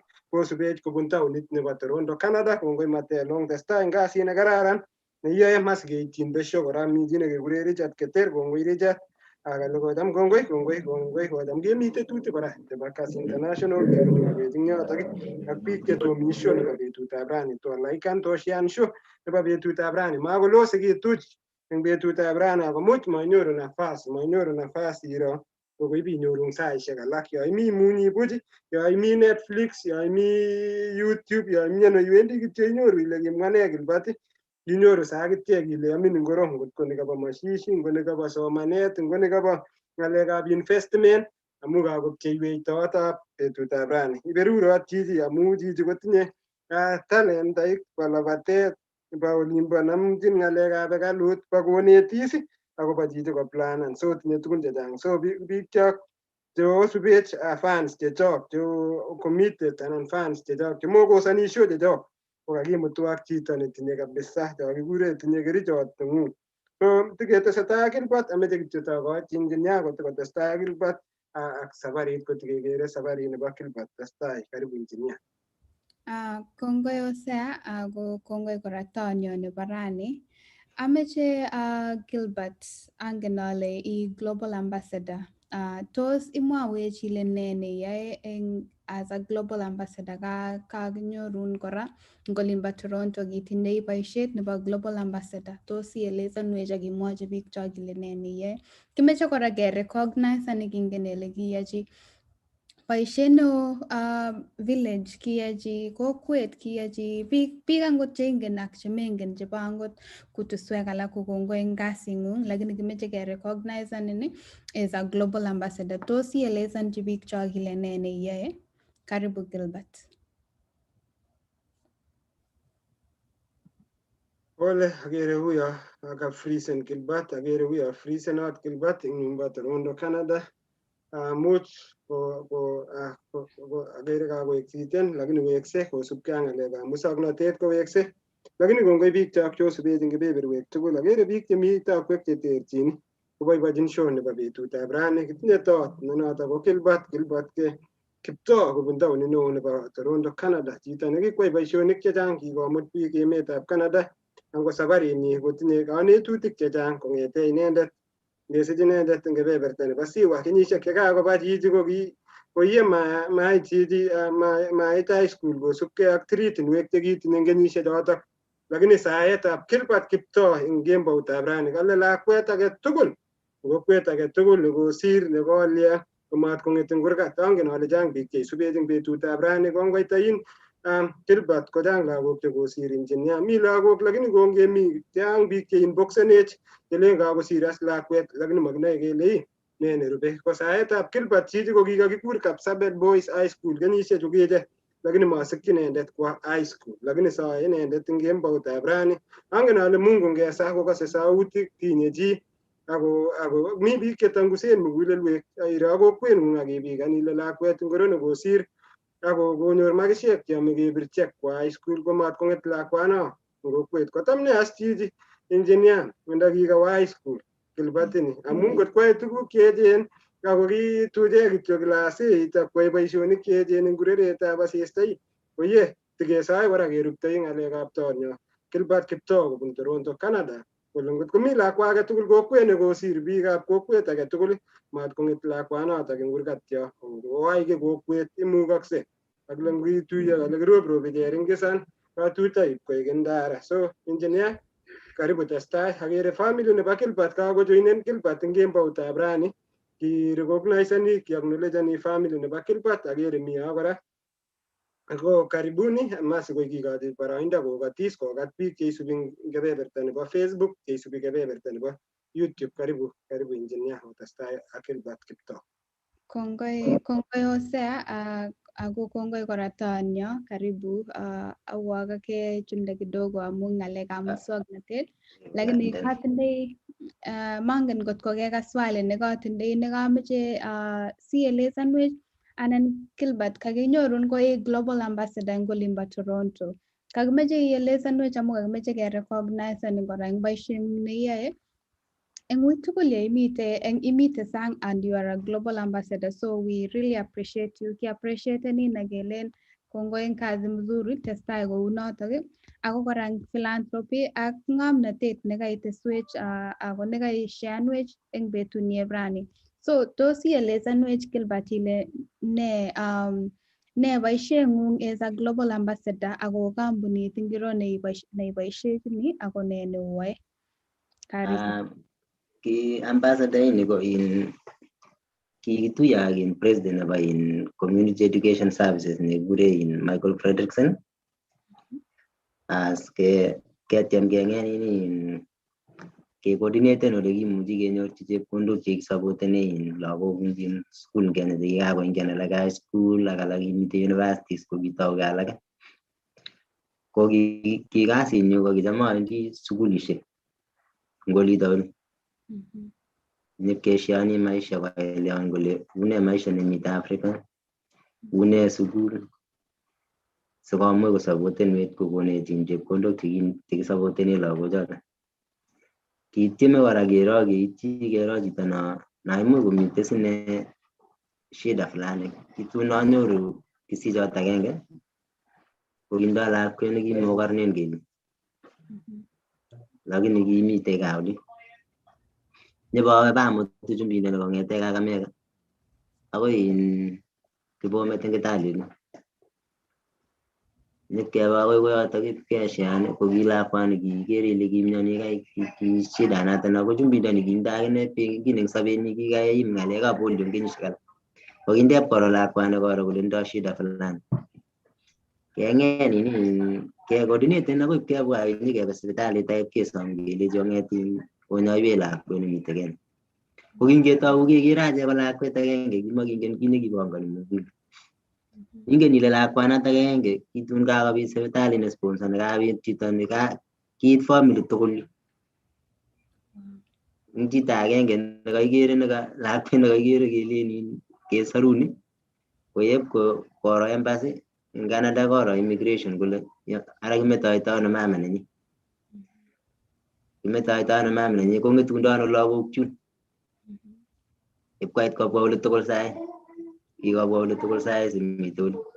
Chito sino nebo bororiet age kityo nengokas sai ngetuiye kabisa kou sire chito nekitupche amu ingen kabisa ole kikibunu wakatisiek choto amu kimakomi ine akot kasoik.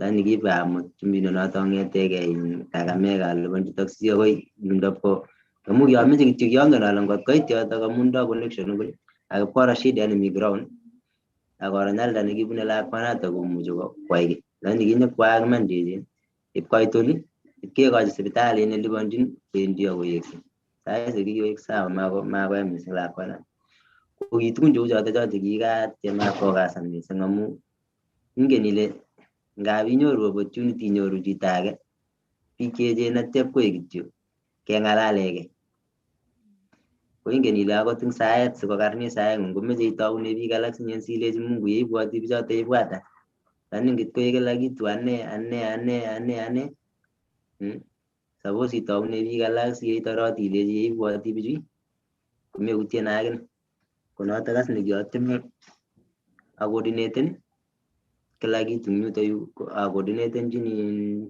chumbechoto kwa mfano kora cham akoordineteni ole kinyorchini facilities kucham kikochini kikang'eteke ing chumbechu kokikata chef western Kenya nikakamwaun ing reason agenge alechin lemek kongen ole treatendoi sponsors chebwone ingen acheken ngobwa ketebe kele kalyon kaibune chichi kemutu chumbechu kokameta chechik kero shida nekimi akot ane angen challenges chemi kingoit ngoroik akoib aibchi vijanaek ngoroik chebo mpiret ak nane akaibchi sukulishek alak kotokotebe chito age kole tos kobwa ngoroik icheke tos mami ki kora nekokiropta ako kamaiyokte chito kamaiyokte kotetean koib mengen korok amu abwoti challenges chemi sesine eng biik cho kora ngoitki chito ketebe kele kakoboishenech kokisa satyem ane aek in global ambassador in community education ini kokiingen sabuk chuk as ngorit kokiabwotchini kotokos kong'ete western konyo oli kiatyem ang'usu sikero akanye konet lagok eng area amutu kobwa area oli nikotuyo ak chepyosok eng area koro kole kiyoe ne kotuyo ak vijana ketekchi takimamian nguno chito nekitinye kokihesabu kibokwolchin vijana chekakitekchi korikab nego tugul nego sikotoune yoto vijana choto koba tai lakini akot ngokaketekun kotab nego free ko suppose iyetkei kong'ete yoto makoye amu kaketekun karibu kikitech korik olata kikitech korik chechang ikere ile bichoto ngokibitestai kiawe korop kijanatak akere kinde kial nego kobor kole kimakoya chichon konakamwae kityo alen kine imukakse kila kitu ngoki agenge kianyoru bichu komameche ing'alaleke ingiani saiti kokeng'alale community kosir kokeng'alaleke eng chumbini ingen ngalen inye imi emotinwek alak ielewani ile akot chumbechu chechwaket melen ile mi rabinik chemi extra chemi yobo tukchu tugul kekonu ideas sikeba kele ara kinyorundoi ano chepkondok chuto komeche idea nekararan kemwa kele ndakiyoe kuni atya chumbindet as ko kit agenge ngotko eng kenyisiek cho ikere kikeku choronok ak chumbechu komeche ichek tuguk che straight ngonyor lembechek agenge lembechat agenge eng katikati nebo iman 1000 kaborok chunduk icheket komeche iman sikere ngap kong'ololi biik cho kolen berberen chumbek sinye lakini meren ile berberen acheket chekiberberen amu kikinetkei kemwa lembech lakini ikai sobet kima suppose kemwoe lembech ki suppose ko straight kunoto lakini achek kekere kuyo chumbek koberberen amu mwoe iman ko acheket ko king'omen amu kingen ole kisungushandoi ng'alek ko kit kityo nekasome konakakemwa kele ingen ambassador inoto no kokinyatyem abwat namna tugul no kikere akot saisi sanyor sukulishek melen ndakwani amu orchu lagok mi sashugul kanibanyor bae meeting ak sukulit age bengine ale kitoreto ano biik eng gaa olin kameche kobwa kolya ipkokonin link sukul komelen ndako inyendet sinyen saidi lakini ketyem ibwat ile kiitone biik chemite gaa ortinwek ngorcho chekemuchi keboisie kot koit chito oli kono ngobitu nabas nguno cham akere ngayokchi kokoiyot link akayokchi chitab kutit konyoru kokoiyot visa makinyoru amu achek takeribe alipanun admission kairibe nyachasanun kokeny fomishek aita memuchi iweltret benkit ole kichosane anan kon taimeche kora kelipan ole kiyoe exam chabo Kiingereza ko kokoyot kikotar kila kitu kikoborye nguno link biik chekiyokchini link atkinye chekose saizi chekikojasan ipkokwaman ko biik chekikokiyokchi kokoyot nekikiyokchi wakati natak ko saizi kosomoni ko saizi kityo koredi kityo ikeni keyat oli konyo tindoi visa ko inyendet ko kiwe kityo biik kwaman amu kele masapotenani kolen alake ng'eti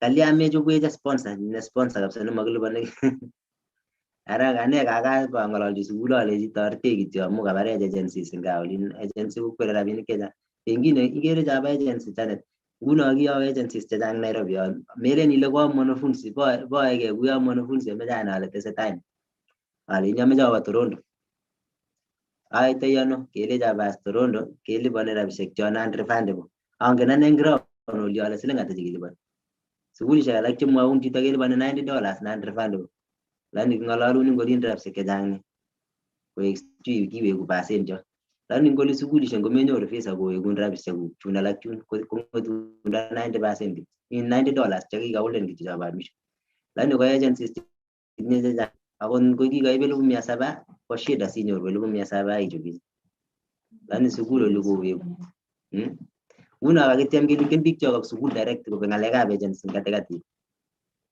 kotorchigei biik chok sukul direct siteshini ng'oliondono amu cross cutting katani ma Canada inegei emetab America ak emotinwek tugul ngap inyoru kokwotinwek alak Gilbert tuking'ololi from at times ko personal experience ngap ketete ng'alek eng kokwotinwek alak komi kotetyin chito ng'alek so tun kakemwokyi chitab koit konait anan ko nyikocheng'in kole mi lakwenyu konyone Flinders University kyalipan chepkondok kyok lakini koamonyotin ng'alek lakini makiinvolvenin from beginning. What's your messaging biik chemuch ketete ki neunotok anan komameche kotebe chito nemi olotok anan yes amu sa cross cutting nini akotoreti biik chechang.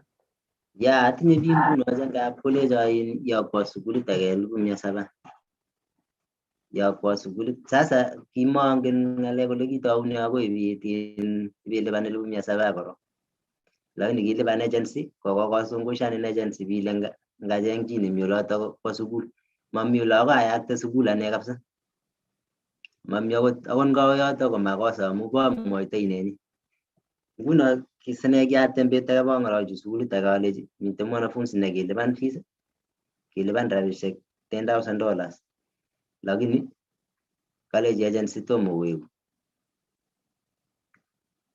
kolecho ngong'etin kosirwech mwanafunzi direct kokon email ayokchi mwanafunzi kosirchi kelechin kikilipan chepkondok mami chepkondok mami chepkondok kukul lakini agency kotakolen ing Kenya olin tomo kolipan oli lakini kikiwekchi chepkondok kikimanyor chito visa kikiholden kityo admission ko lakini shida nemiten biik chok akot ngeng'ololi kakonin ing experience age abwate kot kowacheni bichoto mitei rwoik alak chekitun anyoru ngin Reinsurance Plaza rwoik somok tayari kolipan chito age fuyoki 50,000 bahati mzuri chichito ni kimeche kelipan onge mukora ya Pole agere ka freeze Gilbert from Toronto Canada ng'alek cheking'ololi eng kemboutab rani kakibarak lakini kolecho werto age melen kiberberen sinyen kakeng'ete eldoret akoi yu melen ile kiberberen as ndalechi werto kong'o uyo kitang'omit werto kolecho kono namba akochi namba uyo after 1 hour kopirwo kolecho tos ingen weri komie ngabare kakokochi rabinik kaikeny kale kaketeshi ata king'olole 300 chekakoba ako nekakelechin mekochi kamwochi ing kutit alechi mokochi sababu sikere kotieme kong'ololwo kwamwongen mokochi ki lakini kitestai murechoto kokochi 300 ing yotok akoba rabinik kuno matokonyor chito mi biik yundo cheng'omen nea cheimutin akot akoi airport akipkoingian ak orit oli manas ole ingiondoi airport orit olin akakon tikitit nemowendi through koitelen ile iboarden ndege komami tikitit kaba rabinik keny kakodown tikitit nemis ko biik chok komaan ale lion kabisa ngiit Nairobi ngoit chito Nairobi maan ale lion kabisa makinetin kiamuch choto kiamwochi kole chawirtae eng grupit noto melen kiberberen akakebwa akoi kingen weri komie ale chongen sawa after 1 hour kole tiemchi ngwet kakoba rabinik kou choto bo sukul yu kora wasang ngemwa nguno akot kelen kesha handling nebo sukul sai komite chito sai nelaboti kap agency kora agency noto ingen amune sikerue amu memeche ijasan inyendet memeche komiten ke inyendet amune megere ile rabinik chu chekakiser chechang chito age kokere kuyo rahisi ne kelipan kityo kuyo kakoik rahisi ngemwa bitonin sinyen ko kakoik kityo cham anyoru ane calls alak messages lechinin chito kokoik ready lakwenyu tindoi kila kitu nyone Canada alechi kono neno kokonyor ak ne kolecho passport passport inekei kokoik ready amun lechinin meche nyito lakwet kokonyor passport nyone Canada komi gasine melen kila komeche biik chok lakini mi biik cheibwotyin kole passport inekei nemakat siwe Canada lakini after passport suppose mami visa passport itain kebeton amu ngabitebe chito ilechi ready visa koikochi akoi kolipane noto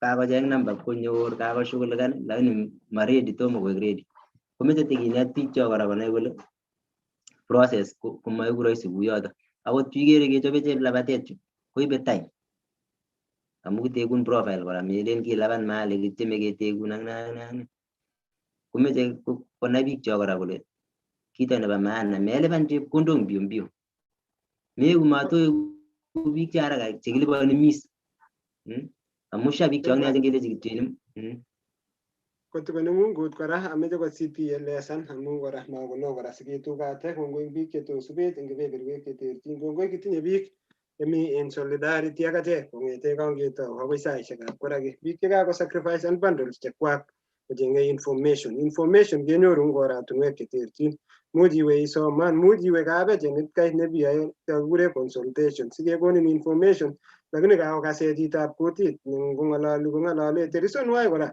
keboishe kutit eng programichu cho ko kikiro kele angot ndaking'alal lugainik chwach alake komi tugun cho kekure housekeeping che suppose kemwochigei iman kokoit wakati nekimwochinigei ukweli so ami kityo Gilbert sititeshi kingen kele chang challenges highlighten challenges kora challenges chebo finances challenges chebo ng'alekab investment challenges chechang lakini kora iberurote emenyo kora eng athletics lakini latest kokoita challenge nekakoek challenge ine ng'alekab meche chito kobun shortcut ng'alekab labatet kokase kokakoit kele anti-doping koboishe chichoto ndekase baadaye ko chito neki famous komaikase besho amu kamet so what's your message neimwochini probably athletes cheu chotok chemeche koboishe kou kerichek anan the genesis nebo ng'alechu kone akone kora kwakere kora athletic alak chito much lengo kikiabusen falsely much maboishe inendet sikosikyi amu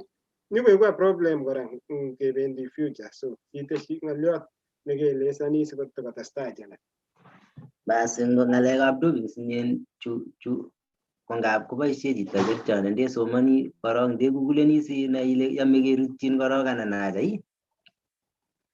ko kerichot korok nenyokoborin mwenyewe korok kergei ak pakitit nebo sikaret nengokule chito yoere chito ngokule komakonye koro ole pichainik chekichoran eng pakitit amu iboru meet pakitit barak atya iyoni ikul kora tuguk chemi orit lakini meet barak oli inginyoru labatindet akot nemwoe ukweli kerichek chutochu chukiboryechu koborye chito lakini ingen ile amu kebet focus maimi mazoezi ityem iborye ile ngabustene sijui ne ngabustene kerichek chutochu lakini inyoru akot time nekiloboti kotom inai kerichek komi barak kosir nekonye bitochigei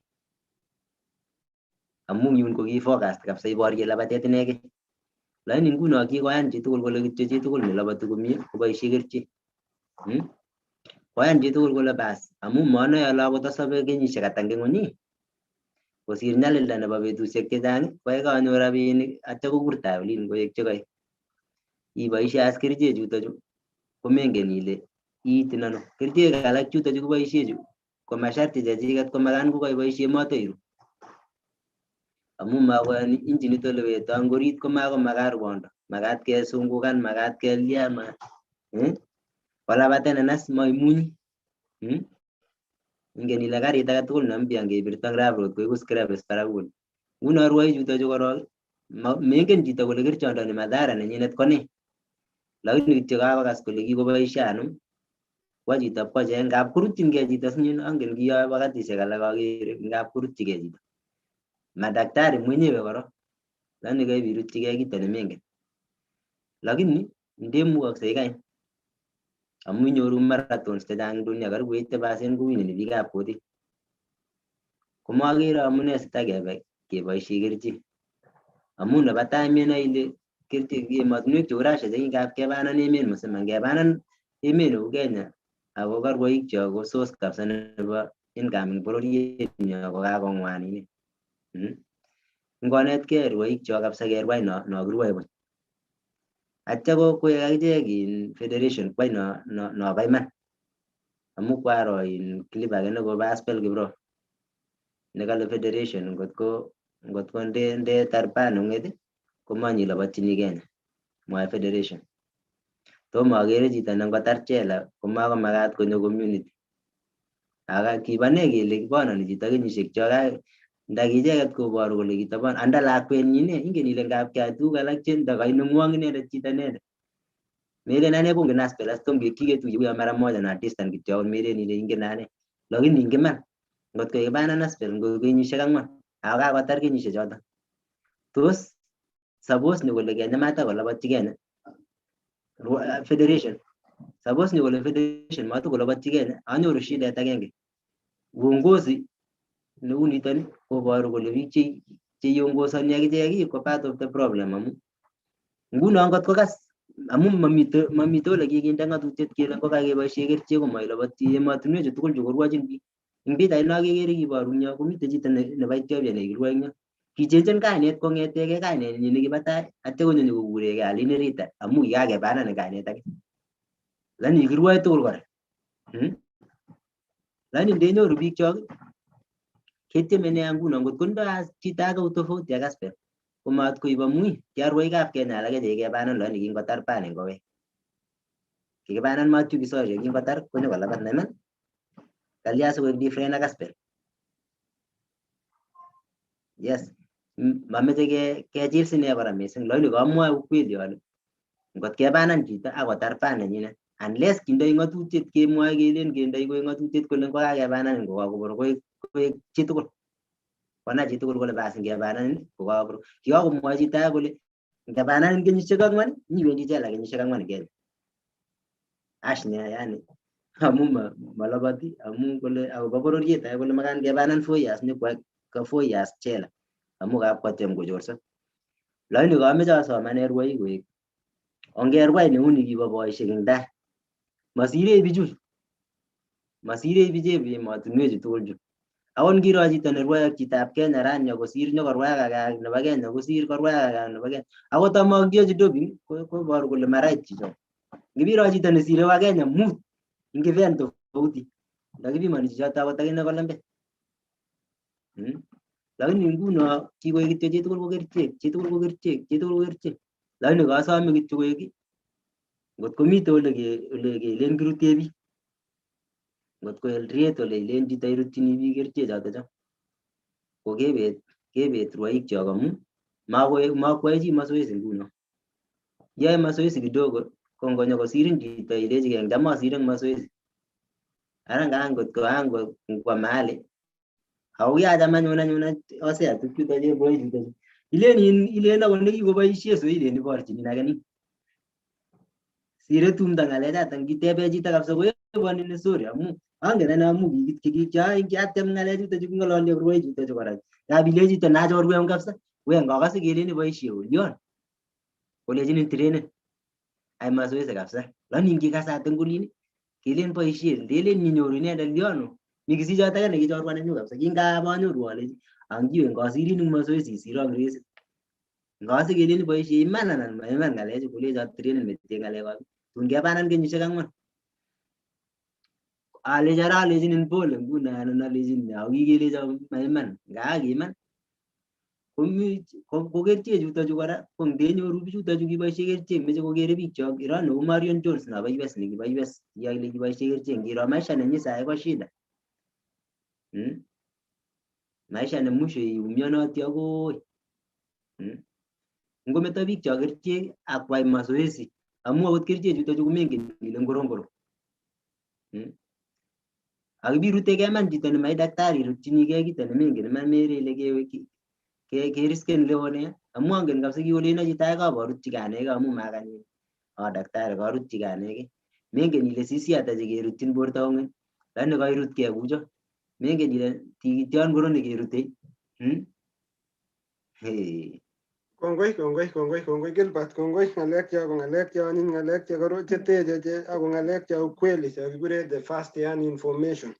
Nenyoru biik amu ngalale kerichek ko ngiro emet neu Australia ko emet age ne angon kwamin metit ko makoiwe chemist akealdaun Panadol makoi aleni painkiller suppose ke prescriben so imwa nyoru chito korutchigei direct ko korom iman Gilbert lakini amang'u ale kakokas biik chok apart from that ketinye athletes chekiyai boisiet neo ku tergat nekinamin keut biik chekitelel emet anan dunia koik chekiyai boisionik chechang eng emetab Kenya amete kityo tarecognizen biik karibu 2 3 ak 4 chetukosubech eng program nenyo kong'ete kangetou akoi saisiekab koraki akere Elijah Cheruyot Songok kale following from Toronto he saved my life and I will always say thank you are the person that all community needs. Kongoi Gilbert, kongoi chito kakobaorian ing kemboutab rani kole kisaven Gilbert sobenyi. That's a so powerful testimony. Keke ing emoni anan chitab Kalenjin ko kikwaun chi kilechi chito kongoi ngap ketinye ng'oliondono Gilbert ak engineer ngap iyae boisionik ndakibe ku mashishi ikase kabisa kebire rangik chito kabisa kele kelya keke nginetkei kora ko ki biikab Kalenjin kotoretin chi ku bicho kemwoe arabet chitab orenyu kansela biik chekiyaun boisiet ak imwa kongoi malasima angot kikobit ak culture Gilbert ne ngole ngileni biwekchi chito kongoi kolen chito lasima itiuki angot kemwa ko it means a lot. Kongoi Emily Surutan kobun kebebertab Legetet angen ale chitab kokwet nebo Janet eng yo kongoi biikab area kokwatunwek cho kora cheisubech eng kemboutab rani amu tondoni kora kotinye message nebo chitugul Solomon K. Komen ale powerful information ak chitugul netikosubech kora kongoi kora angot Balozi Peter Rono ine nekikonamech keut ako labatindet nekilabati emetab Kenya eng kenyisiek alak 1989 kokiamong Olympic champion nekiwinen gold 1989 ako kinyokotoret arwaik chechang karibu 5,000 chekikomut kotokyi emotinwekab Amerika ak or nekakenyoru chito age kora nekokotokyi biik chechang koset kotokyi kebebertab Canada heroes chebo community nenyo ako biik chendomi emetab chumbek ngoshukan ko angot kabisa ngishukan kila mahali ingen ile tom mangen ale Gilbert angen ale akwek ngobe emotinwek chechang kesutwo ak benderet kabisa lakini manoe ale tos une eng olimbo mashinani akait chito nekakwai boisionik tikekere ne what's ikertoi ano Mr. Gilbert eng olimbo mashinani akot iteshi agenge netotinye eng yo ako kakoteb chi ako tikeruptoi ng'oliondoni kale ngeba kambishek chechang kabisa inyoru komi rwoik kora chekikosucceeden at inyoru kora mi rwoik chemi within yotok akoseretos nyalildos mi biik cheruitos buch akomi chi olimbo kambi komi chito neome myet eng kambi ipkowirta akomi tupchenyi kora nerue buch mi chito netinye kweinik karibu 20 lakini membwoti angot agenge nemi so what's your message eng biik cheu chotok ako tarecognizeni kora biik chekikotyem in their little way mi chicho kekure Alfred Sajin kijana mdogo kinyo emetab Australia ko sacrifice ip konyorunot chumbek kora akorach kweinik akoib kweinik yani korach kweinik sipkotorete rwoik akoborye koteche foundation nekikure Lanson eng olimbo emetab Kenya ako chito agenge Alfred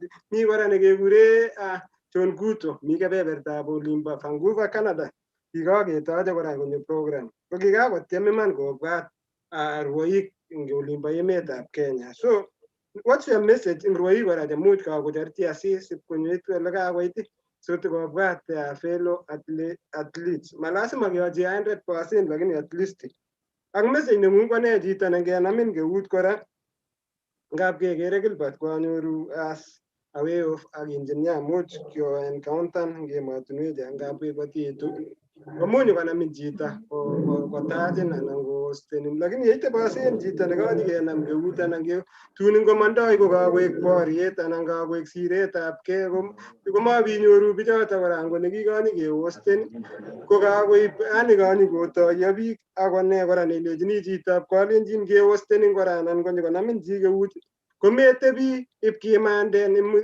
ichotepche kidogo akibire hesabu kidogo ile nerube kone engineer teshi siko summarize Gilbert kowalu.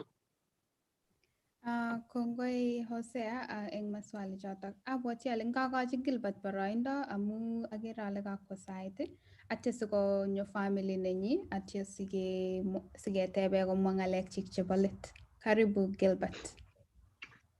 Basta kobain ng'oliondono kakimwa kele biik chekiketoret komuchi kora komandoi kokikoek shida bo iman Hosea ng'oliondonoto melen ile ing'yunegei akot eng gaa olin komite shideshek choto kora inyoru chito kwerichinoti chito pikipikit akot ngetoune neunoto lakini ikere pikipikit lobototi eng oret lakini koi kait kekon rabinik mamite ki kolen chito yo kait pikipikit kachus ngabiren ialchin tubit pikipikit amu kokoi nderebaindeng'ung kabisa kochuschusi kotom kemine kong'etengei lakini yakekon rabisiek kelen chuso kotainyoru kora ketinye shideshek chebo ngotoret chito ipkong'et chichoto koyait chichoto kotko inyoru chito nekitoreti bich kokikochokan sinye kikwap kolejigei andingu malasima kakwa chito kochokan sikere kiwo Jehova koleji Moses nini ako ndalia timta bichu koistogei eng tainyu mabote bichu sikolejin Moses tos kiasiche bichu kokakoyakitu biik chekakindochi kaimusi ko biik chekakindochin icheket simakit ole kibendi ko biik chekindochi ingen ile acheket ngitoreti chito sinyen itoreti muguleldo agenge ko inendet eng orit komenoe ile kapangane ikere sikere ngap komwoe chito promises chok kongen kole kachop ukora chechuket ne lakini ko chito nekatoretin komengen kole ipongoni ng'alekab ako kianyoru kit agenge netomo anai ale amune sikomite kiyoto ane amwoe akoi rani chito nekitoreto akoi chito no mining alechini kongoi ala katieme kila mbinu kotkokouli lakini inyoru biik chok hatari nea ngot kenai kele kitoretin ng'o yani ngotkonai yani iribe metkenai kele kitoretin ng'o kianyoru ng'yoto akot ngot emotinwek chekiamut biik inyoru chito kabisa neribe kabisa kotko matkenai kele kitoreti ng'o yani nemenoe ile amune kiyoto sikomitech achek haya kiyotok komelen ilen kit nekararan amu kanyo kabutet kora amu kebwatin chito age kotoretin yebifaulen ichob hesabuk chekilen ngaebanat kole lakini ndemukokse akameche konai akichek biik chetoretishe malasima kekonin ki ingen ile muye chito age sinyen akine sinyen ko ahadi chekikakon kwa hivyo ngimeche iseven chichoto ko me create nafas nebo promises sikese akot sirutik komwoe kolen meyoshechi Jehova ki kaya ngot iyoshechi kokakoek dini kaikai isisi tun isurprisan ikochi lakini ikere chu ing'ete chito kotimi nyalilda mengen akot emet neiwendi ile binyorune ile bokonin 1500 iman ndebit oloto simemuka koyoche icheng uadui ak chichoto ko ngopko biik cheu yo kikokwai ng'alek cheu cheuket ibinome emainate ichute oloto sikosikyin matong'alal lakini kasome ane neu ane ko tofauti amu atieme atoretin buch nyate ng'alekuk cheilenen ketem ne cheitieme kutofauti nene ikesetai amu kale akot Paulo akine mi chekiyokochi shetani sikinet kikoito biik alak kikochi shetani kinet ingen ole kinetitoi biik eng olindo kou chekibo mwana mpotevu kingopkonyone eng olindo olin komakomeche akot kekure weri akot ngetiem keengchi teta komatoku afya kole tomo kowalak ko ng'oliot noto nekameche kityo kenetkei biik chok merukan ngetebi komie kityo kou kinye ketoretin ngetebi komie kou atkinye ketoretin ko kito sikere makimuchi ketebi komie ak biik chekose chebo Kalenjin ko amu nebo tai makingen Mungu chance nebo chiteshechu tugul koamu mengen biik Mungu. Alak kongen kityo ngin barak kole. Lakini yekiba boisiet kanet ko soso. Boisionik ko tofauti manamegei. Konoto shidet aya. Kongeba rwoik chemite kambishek. Inyoru chito nekikotebie kambi sinye kenyisiek 10. Ngab inyoru chito age osene loboti komie. Lakini kameche asom rwoik choto mi ng'unjo. Akonok challenge agenge akine. Ngab inyoru lobotindet age nemi kambi lakini ngerwa eng Gilbert maloboti. Maparticipateni ingen event. Loboti komie eng training. Ngirwa eng sports club Gilbert maboto. Marejistani kot komaloboti. Kinae neno kele imuchi laban kot komi participate. Ako mazoezi komandoi results. Makinae kele iloboti komie eng mazoezi inege. Suppose ngiloboti komie eng mazoezi ngot kobit event age tugul. Simeti laumen biik ile matoreto biik. Ngitetai yo kuyo lak kijanat kamwau nebo high school nebo Baringo nebo Imnambwan. Taimeche ngo kot supporten ko Imnambwan. Ki wakati nekicham asungukani ane achenge en rwoik amutu kobwa US. Kokicham atononi kityo finishing. Mameche ane ale ibunu ano. Chitugul nebo Imnambwan anan ngo Imnambwan alen anyor kondo manager koib anan komandoi manager ainyot. Mameche ane ale ibunu ano. Angen kot koso biik cheuen kijanani nebunu Mount Elgon nekile Moses Korori. Kianyorchi Nairobi kale ikoib number 2. Akalechi kityo aijena amuti biik koba America anye manager nemi America. Koleja sawa alechi bas ngebe atinye kot eng Nairobi. Nyibabuken embassy nebo US kwa US embassy konyor visa. Nyo winen Los Angeles Marathon. Ingen kinyor ata chichote? Kinyor $130,000. Ele ile kingen kelani kakituye kityo finishing nebo race. Kokuno kamwachini biik aleni malasima isob choile no matoretano. Ikisijini nyege tetean ge amu ngot komatoretin biik komele karaka mwisho. Iwe kimi labatoshek Swiss chechang ne kirwa eng Gilbert komite managers yoto. Ngilabat komie inyoru chito ole iwendi.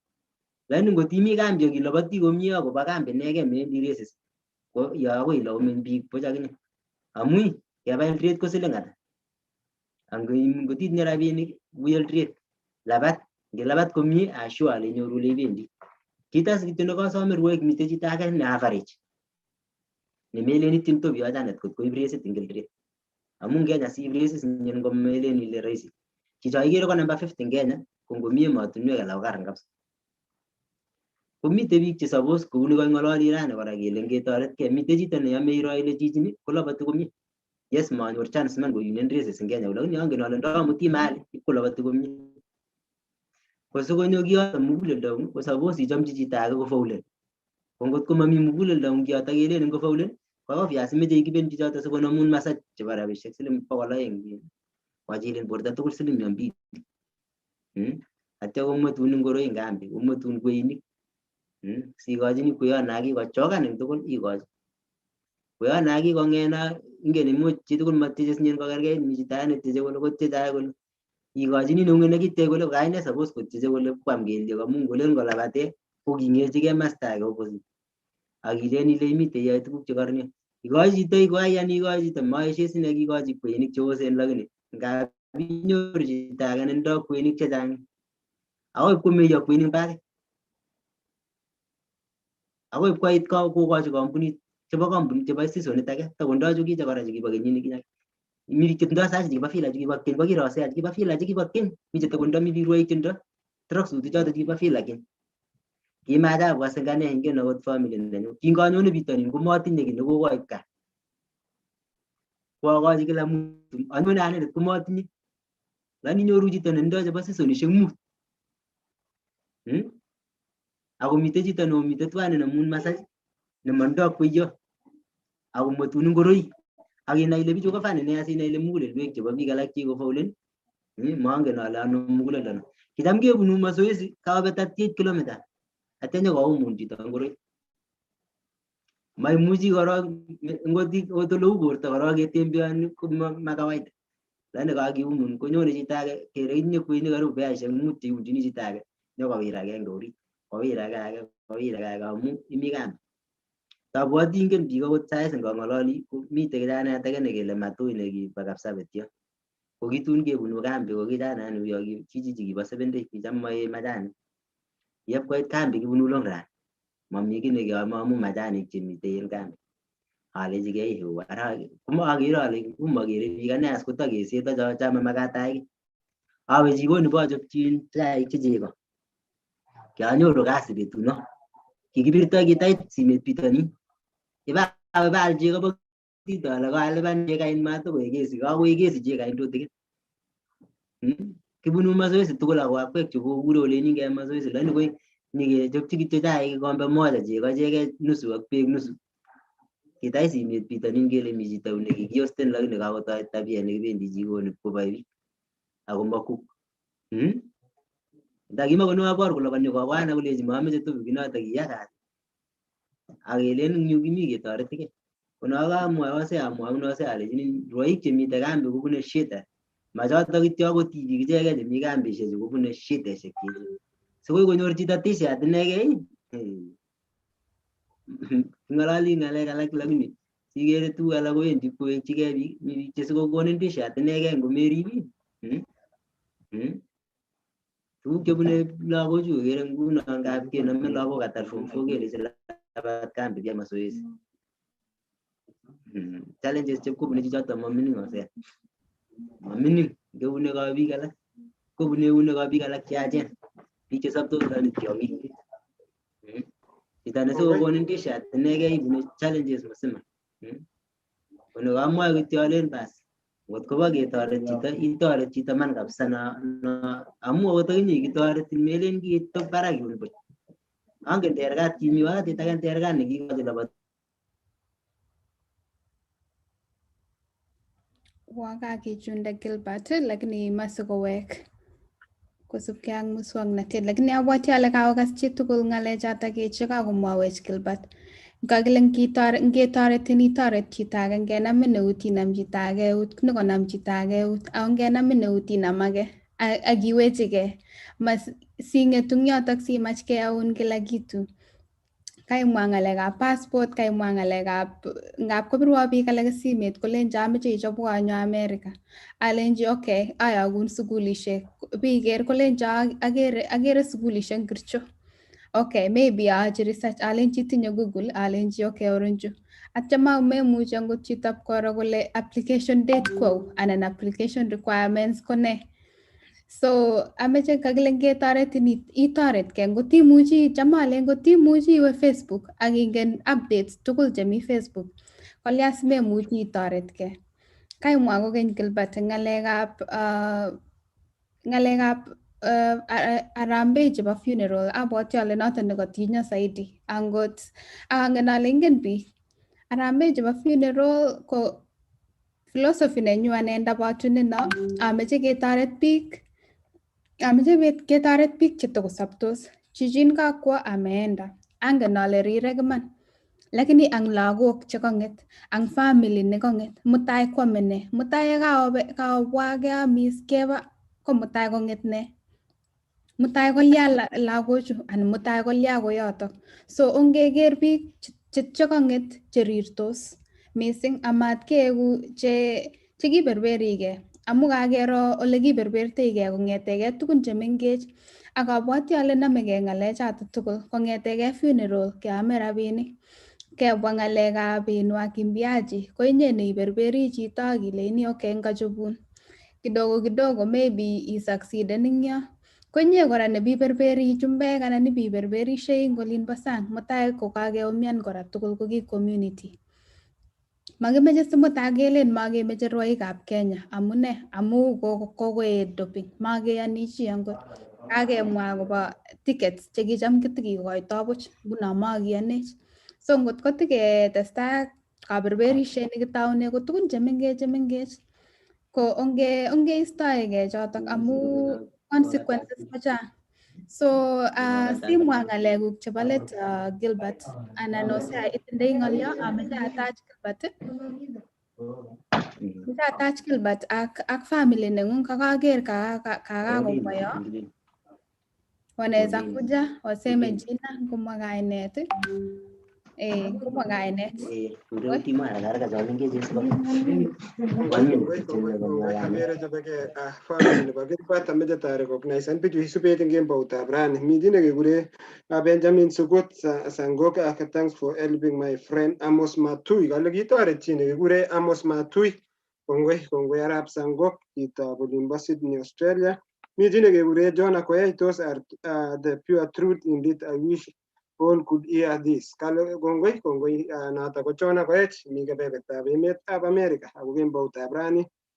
Kokeyan anan kakriyan ang ngalek kale I wish kase biik ngalechu kongalale tot neketinye eng kemboutab rani. Ati kongoi mi tebutiet nekateb John Akoech kora kale so I have only two questions. Most of big companies cover their athletes. For example, here in America, athletes are found using, but they get banned only 6 months. But in other countries, they do them for 2 years. Why is it like that in the affair in athletics? Ngaliot kai nikemwoe anani akobo athletes kale emetab America kepononi kityo for 6 months. Akotun kote akowek koketige, lakini emet age ketokyin kenyisiek 2, kenyisiek 4. Kongoi Jona kora ko kiptoiyot kora, chito nekikilgei, alumni nebo St. Patrick akwa empowerment eng olimbo mashinani netoreti kijanaek. Mi fan kotoreti kijanaek, biik cheu chu eng mission nenyokeri konoisani amu boisionik matikwo kora. Nakaklen kenam chito nekatawendi ipkonamchin keut kijanaek ipkwai boisionik chemakimeche kemwa eng kemboutab rani. Ak biik tugul chekakosubsho nenyo kiwekwa kongoi, biik chekakoshean, biik chekakolaikan. Kakerichen Gilbert, kakerichen biik mi karibu 5,000 eng kemboutab rani chekakerichen. Kakeshean biik, mi biik cho ango Simba ni moja, kongoi akere kakoshean karibu grupini karibu 30 chito agenge amu kase kole mi message nemeche koityi biik alak chemuch komami show. Onginetkei biik chok kit nekararan ongeshean sikosikyi konyor information biik chechang. Amu the reason why keyai shows ichu tugul chu ko sikosikyi konyor biik information. Amu kakinetegei Gilbert, mi ngalek chekamongen ane, ko kimalabati, kimawendi kambi, matinye syllabus chebo labatet. Lakini ngalek alak ko applicable eng sobet kora amu maisha ko tugun cheu focus. Ango lagochu koai sukul komeku focus kou labatet kai, ngomeku focus kora kotun ikere chito kaitu wakati nebo mtihani imeche itil shortcut ma Kenya. Asia. Yes. On tumengeje komi class ngomwa hai kityo sabarwa tumengeje. Karibuni kabisa, at least karibuni tunafanyia interview baba yenyu. So karibu igate yamune. Chamake. Okay, kibure nino. Kipkai. Yes. Kongoi imi class ata? Class 4. Class 4, that's good. Work hard. Your dad is doing amazing work. We are happy about you guys. When you grew up, what will you want to be? Ukiwa mkubwa. Bado? I'm not that sure. Pardon? I'm not that sure. Okay, no worries. Work out. When we visit Canada, we are planning to come Canada. We will be watching you to do your studies and we will come and catch up with you. So say hi with your friends. I'm in Australia. Janet, say something to our young. Keep quiet. So keep quiet. Ameche, unaelewa Kinandi? Kidogo. Yeah, and naelewa but ku reply sio sana. Okay, lakini umejaribu, si bado utaendelea kupractice. Nataka nikuambie, ikaze shule, be a good student, soma, make sure ume-explore kila kitu, make sure umejaribu. Ukipewa kitu, jaribu tu, hata kama ni ngumu, jaribu tu. Itakusaidia sana. Na asante, be a good son to your dad and your mom. Asante. Okay. Last born. Hi. Unaitwa? Naitwa Diana. Diana. Uko class ngapi? 2. Iko Senandi? Oh, Kiingereza kora. and English? Yeah. You're multilinguist. That's very good. So, unataka kukua nini ukigrow up ama unapenda kufanya nini? Mimi nikukuwa mkubwa nataka kuwa teacher. Unataka kukua teacher. Oh, we utakuwa teacher wetu sasa kutoka leo, sawa? Soma kwa bidii. Yeah. Na all the best kwa shule, kuwa mtoto mzuri, jikaze na ujaribu kila kitu. Dadi akikupeleka kucheza, kufanya robotics, akikupeleka kucheza mpira, kukimbia, jaribu. Umesikia? Yeah. Takusaidia. Asante sana. Yeah. Okay. Thank you. Some English. Dad, come on, not right now. Yes, good. She's in US, we shall visit soon. Yeah. Oh, when Okay. are you going to visit me? I'm in the US. It's just right over the border. And I'm in Australia. Have you ever seen kangaroo? Try to Google today kangaroo. I'm in Australia. Yeah, we shall go to Nananga. Oh. Kangaroo, meonanga kangaroo. Yes. Thank you. Wow. That's very Okay. nice. Asante, bye. Yeah. Alafu huyu sasa ni firstborn. Okay. Aseme jina Mwagainet. Gainet chuge gurana Dennis Kimtai. Okay. I'm in grade 12. Go form 4. My career course is electrical engineering. Nice. Welcome, Siegu, a fellow engineer. Tunataka engineers wengi. Mami sasa wanege. Mami aliami kabisa vitu. Kararan. Every Gilbert college is not easy, but it's so much fun as well. Lakini mi si join college. Oh, inaitwa college in America, university. Okay. So one thing, engineer, so what's your message? Because we have a lot of people wenye wanatuwatch usiku, wanatufuatilia, kuna vijana, kuna wanafunzi. So what's your message kwa wanafunzi wenye wako form 4 Kenya kama wewe? So waongeleshe wanafunzi wenzako Kenya, tupatie dakika karibu moja. Wanafunzi pia mimi nilikuwa form 4 Kenya bado. Juu I just I'm 6 months old in Canada. Sikufanya form 4 ningefanya 2020 sikufanya. Sasa nikakuja huku nikaendelea na form 4 huku. Though the academic of Canada is different, but the facts are just the same. Keep focused. The moment you are focused, everything will be okay. Yere kokai yanile la meje koyat. Amu jamkelen aim on the sky and land on the moon. Sa kokai yakte ke iwe mali. Angonda glen kemis. Komemi sinetia iri kinyo komalo. So kina mwaji niko revise. Alafu Kenya ujui uliza. Because that's what's helping me in Canada. Some courses, okay, subjects huku tunaita courses. Sasa courses zingine ni zilifanywa ya Canada, they are Canadian courses. So sijui Kenya ilifanyika form 1, lakini juu ni rahisi naelewa haraka na zenye sijui nauliza. Hiyo ndio inanisaidia. So naambia wanafunzi. And so much Kenya sana ni umeacha in the 3 subjects: biology, chemistry na physics. Juu ukiwa balance kwa sciences hakuna venye utaanguka hizi zingine. I'm sure 100%. So long as you do good in the sciences, you'll not fail the other subjects. Juu kama if you are good in chemistry iko na calculation. Lazima hapa kwa maths uko sawa pia. Kuelewa terms ya chemistry lazima uko unajua English pia. Kumaanisha hapo uko sawa. Kiswahili ni general language, ni basic. Hiyo ndio naweza mwambia tu mjikaze. Asante bwana. Usiku wa leo baba yako kangalalwech tuguk chechang ako kakinetkei tugun chechang kobun baba nengung. Ne ng'alek karibu aeng anan ko somok chekinetegei sigikuk? Anendet ko netai ko na abwati kole kamwa baba na ngitoret chi, like if you help someone, don't expect something in return. Just do good and move.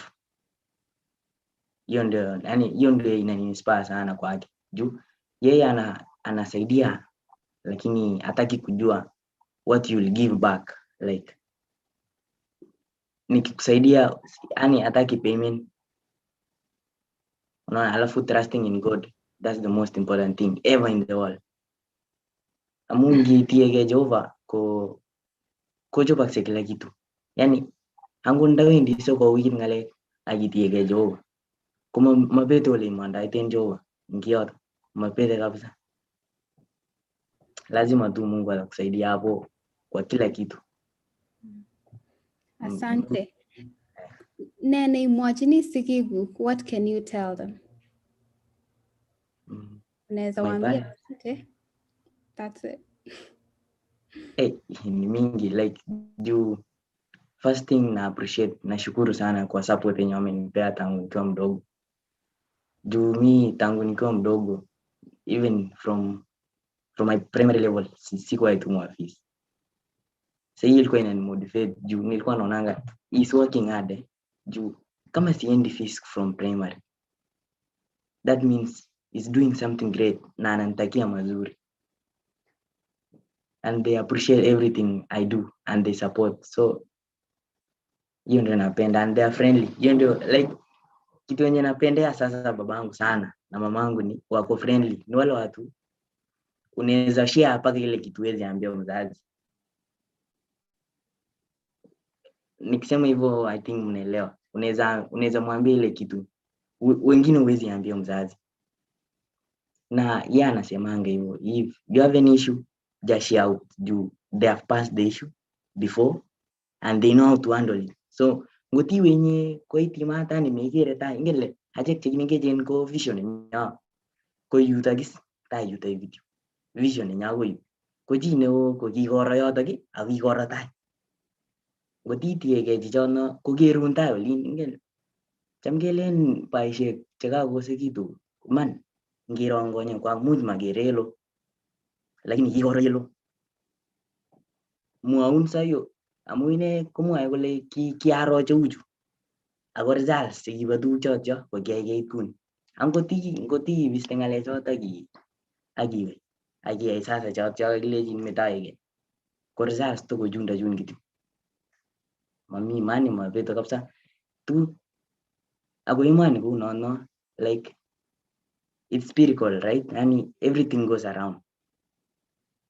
Kama kitu mbaya aishu like yenye ni mbaya inaendanga inakuwa na result zake, inaonyesha watu example na mwingine akuja ingia hapo atazunguka tena imuonyeshe results hivyo tu. Yani it's something logic, the same stuff. Kama engineer wewe unaelewa masomo yako venye iko, you do something for like 3 days you are done with it, si ndio? Huwezi rudia tena. So usipoelewa utaumia ile siku ya nini exam ile ya mwisho. So unajua kuna hizi emergency exams ile si kama Kenya yenye unajua nafanya CS. Huku unapewa emergency exams ile welcome today we are having an exam, mnakaa chini mnalima exam. So Kenya naambia form 4 wa Kenya, weka aside everything, focus tu kwa masomo. Juu mimi by the way I have not mentioned where I was, like nilisoma Paul Boys High School Kapong, ilikuwa Paul Boys. So Paul Boys ni shule nyingine ili it's different. I will say it's different because the way they do their things is different. Paul Boys hawataki ujue answer. Paul Boys hawataki ujue answer. Like they want you to get the content. With the content you can explore all the answers. And normally Paul Boys wanatuambianga be ready for the exam. All candidates wacha naambia from our school tulikuwa tunaambiwa be ready for the exam. Juu KCSE ya siku hizi si lenye wanatoa textbook na kulima direct to exam. mostly are application question. Hiyo sikufichi, application questions tu. So uchukue ile content yenye umepewa kwa darasa, utwist kidogo na uweke, hiyo ndio itakuwa answer. Lakini ukichukua direct na uweke, haiwezi. And the minor things, hivyo tuliambiwa minor things, ile kidogo ile yenye unajiambia vitu kama mabwane juju. Chot ya ile mabwane, chot kipwane. Chot kabisa kipwane. Nakumbuka my final exam before nikuje Canada. Tuliulizwa swali ya form 1. Ile definition kidogo za form 1. So unajua form 1 ni all about just definition. Ile definition kidogo ya form 1 I couldn't tell. So hapo ndio realize lazima yenyewe usome kila kitu. Balance all your education. Form 1, form 2, form 3, form 4, soma yote. Gongoi ngalek che kai ngala ngere ka Gitiakten amogere itinye ngalek kotebisiti kechop show kora nebo biik chemengechen siketachin kora sinyi ngololji kijanaek chemengechen chebo ibindang'ung che alen koiro tuguk chechang eng emetab Canada ne tos imwochi probably some of the few opportunities chemi biik chebo ibindang'ung eng kebeberta nebo Canada amu kityeme keng'ololji biik chechang olimbo emetab Kenya kobwat ko ne che koiro opportunities ako tos angot ko mi those opportunities ibalansandoi ano ak somanet ak irib kora mebut. Amu Kenya kityo ngemi Kenya kityo ngimi high school ko somanet kityo high school, angot ngimi university eng Kenya kometeshini ki age, ngiteshi angot mung'aret ko magoi yani isomani kityo angot, lakini ibalansandoi ano nyendet eng Canada. Ako tos itinye boisiet ne iyae during leisure time? No, atinye aye kazi. Like I'm enrolled in a job already. Atinye kazi aye.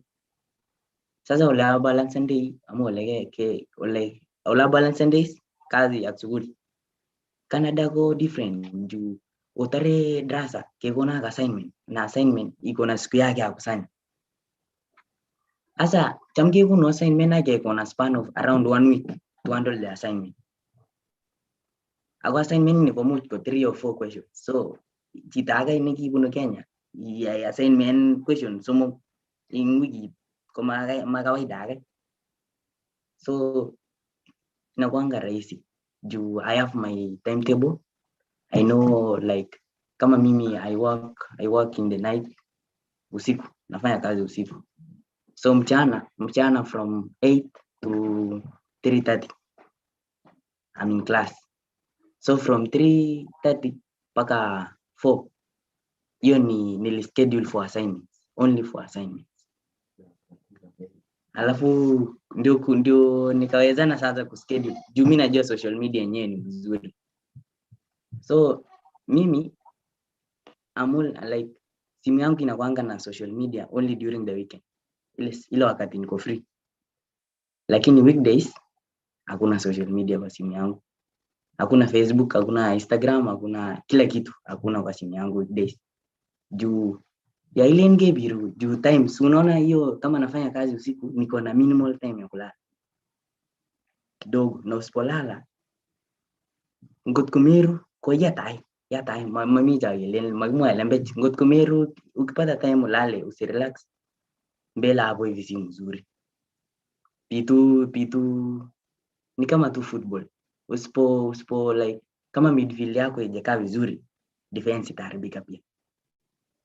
So usipo like you prepare early and upunguze social media. Yes, I understand like it's good to be aware of about all the world, but be limited. Don't be too much into the phone. Yes, unaweza kuwa uko na simu yes, lakini use it wisely.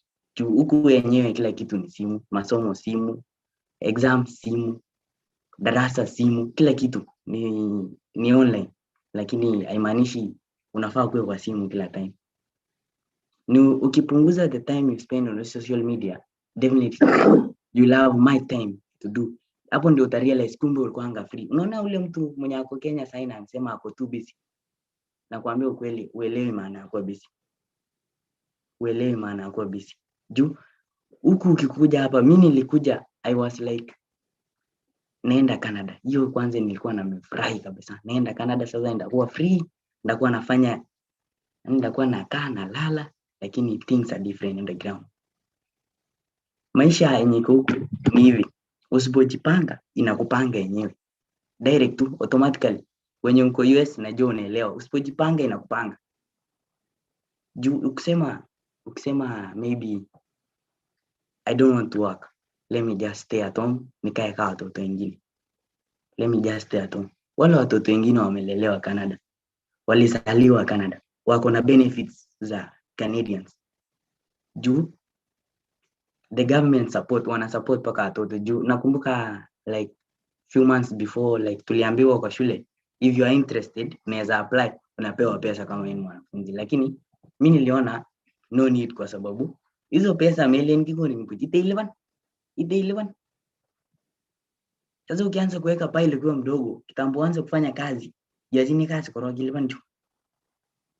By the time you are like upgrading your life, maybe lifting yourself into someone, utakuwa umeisha. Yani kwa kai chokan hivi ngusani msike risk kiole. Sasa mimi sitaki hivyo. Eri nifanye kazi juu if I don't work I cannot pay for my calls. Kama mnaelewa, usiku unalipa line yako after a month, ununi credit unalipa after a month. So if I don't work siwezi lipa hiyo simu yangu. If I don't work siwezi jiaccommodate juu yes daddy ananisupport, ananiova kila kitu yenye nataka. Hata nikisema nisiende kazi hata ni provide, lakini iko ile vitu zingine uwezi ambaye mzazi ninunulie. Iko ile vitu yani mitiki yotok na mawile sikinde tamche yalo anani privilege juu kuna kazi mogenya sikile sile manyuro kasi malian juu. Alafu tena huku ni uspende excuses, mainiamuni. Hapana kabisa, hauta survive huku. Unaelewa? Hata uko US na I think life ya US na hapa they are the same. Sasa uki create excuses, hiyo excuses zenye umeweka inakuwa affect. Nikisema sasa sitaki kwenda kazi juu nimechoka, mami visho ni lenti tamengete, hiyo ni kawaida. So it's time like you control your mind into things and be fixed on the important things only. Tu chapa maana. Alafu kitu moja different thing about Canada and Kenya, it's only one thing. Canada, it's like a free country. Free man. Imuje tu ndiye kabisa. Everything. See, I think it's ni sawa na US, drugs, everything is free in Canada. It's legal. Unaweza fanya venye unataka.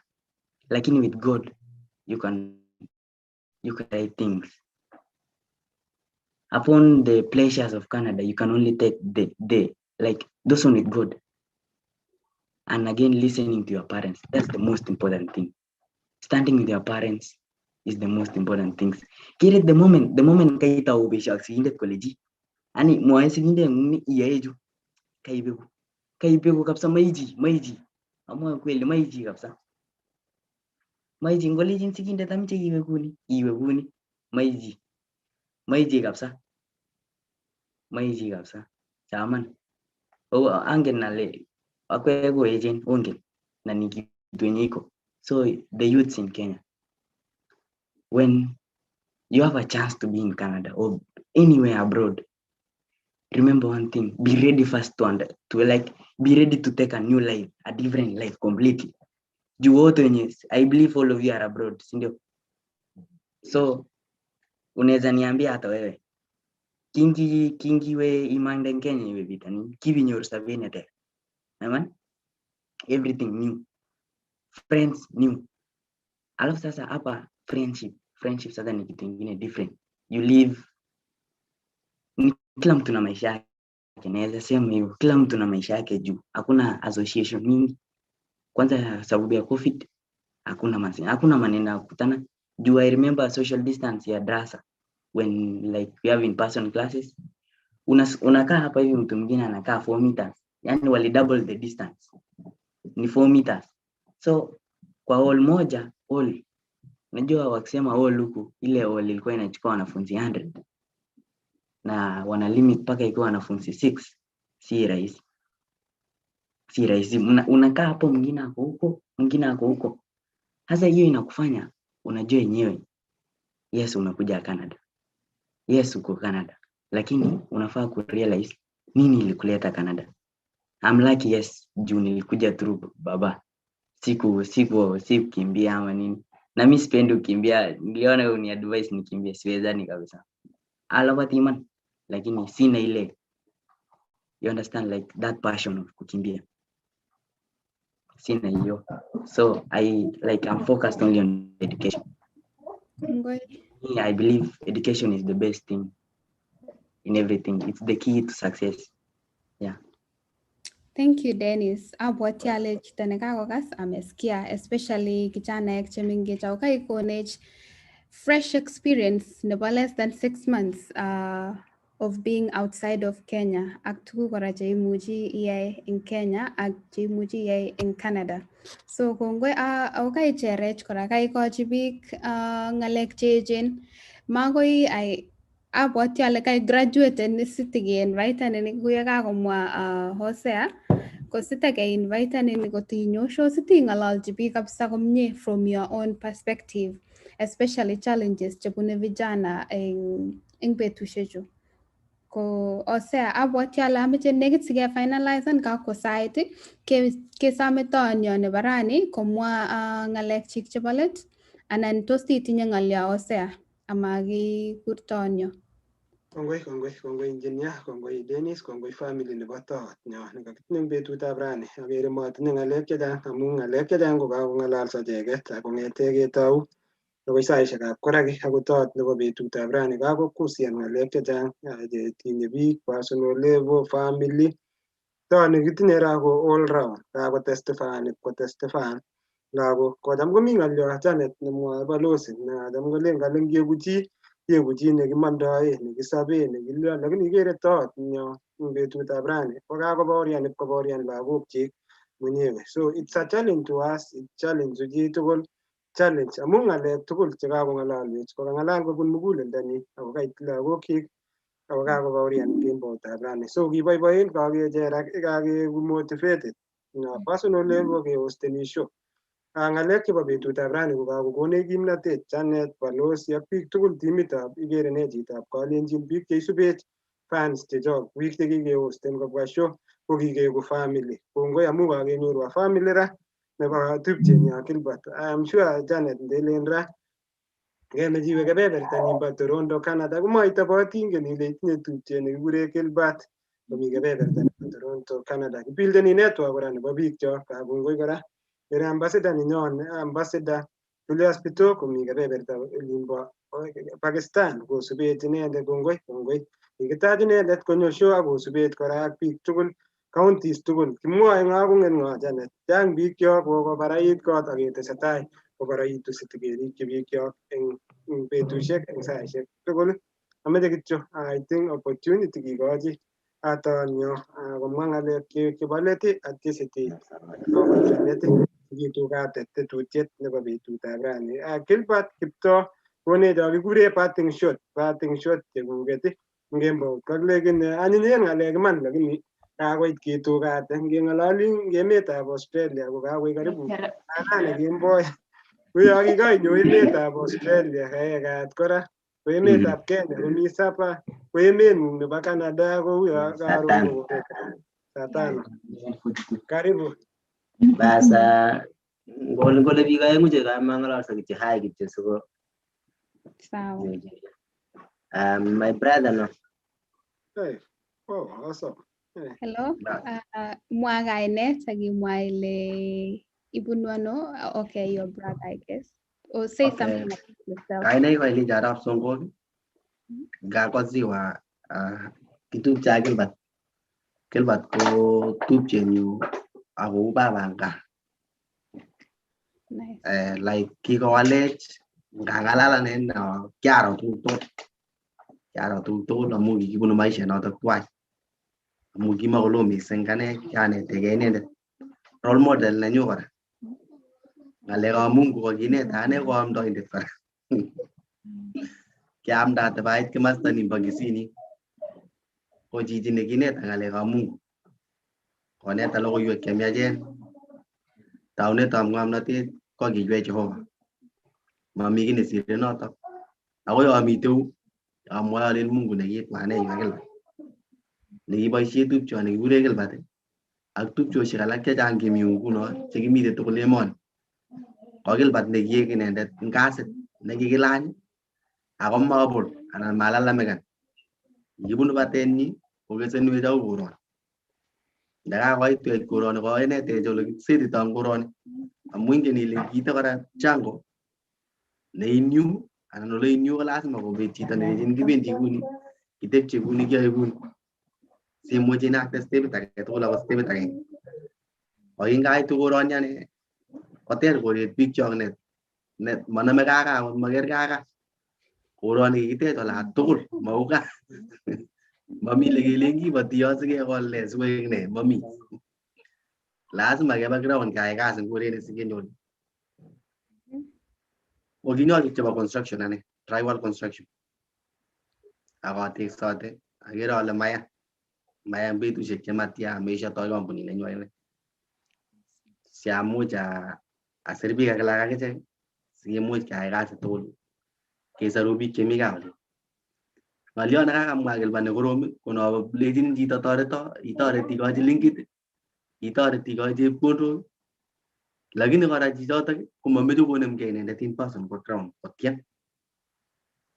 Ngetu chito eng kurgat akolen kityo siatiem. Kaikai kotiem biik chok sobet.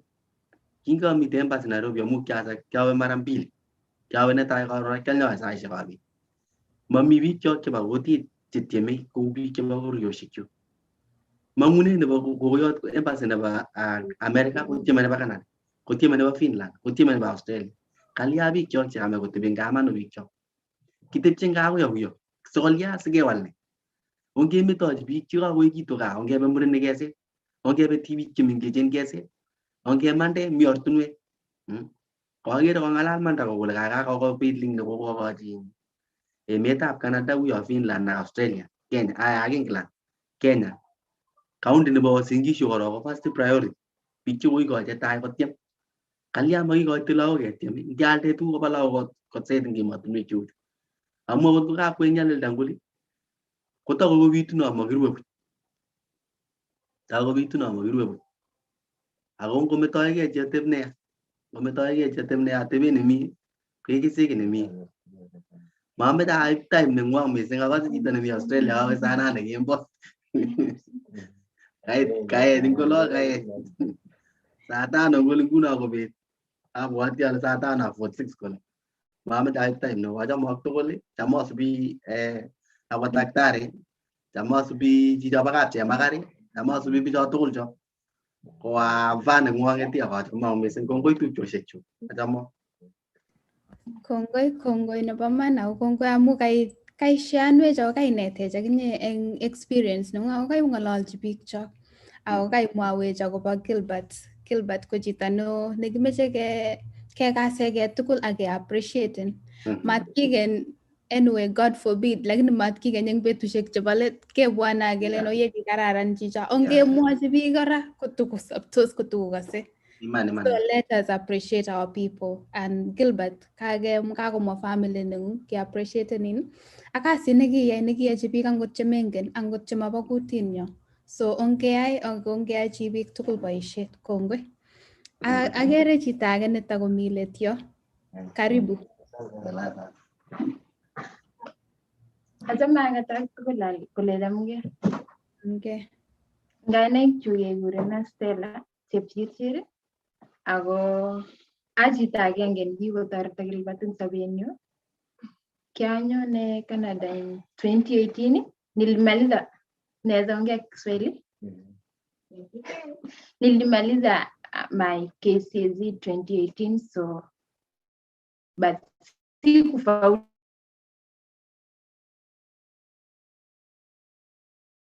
Wakako freezen. Osea.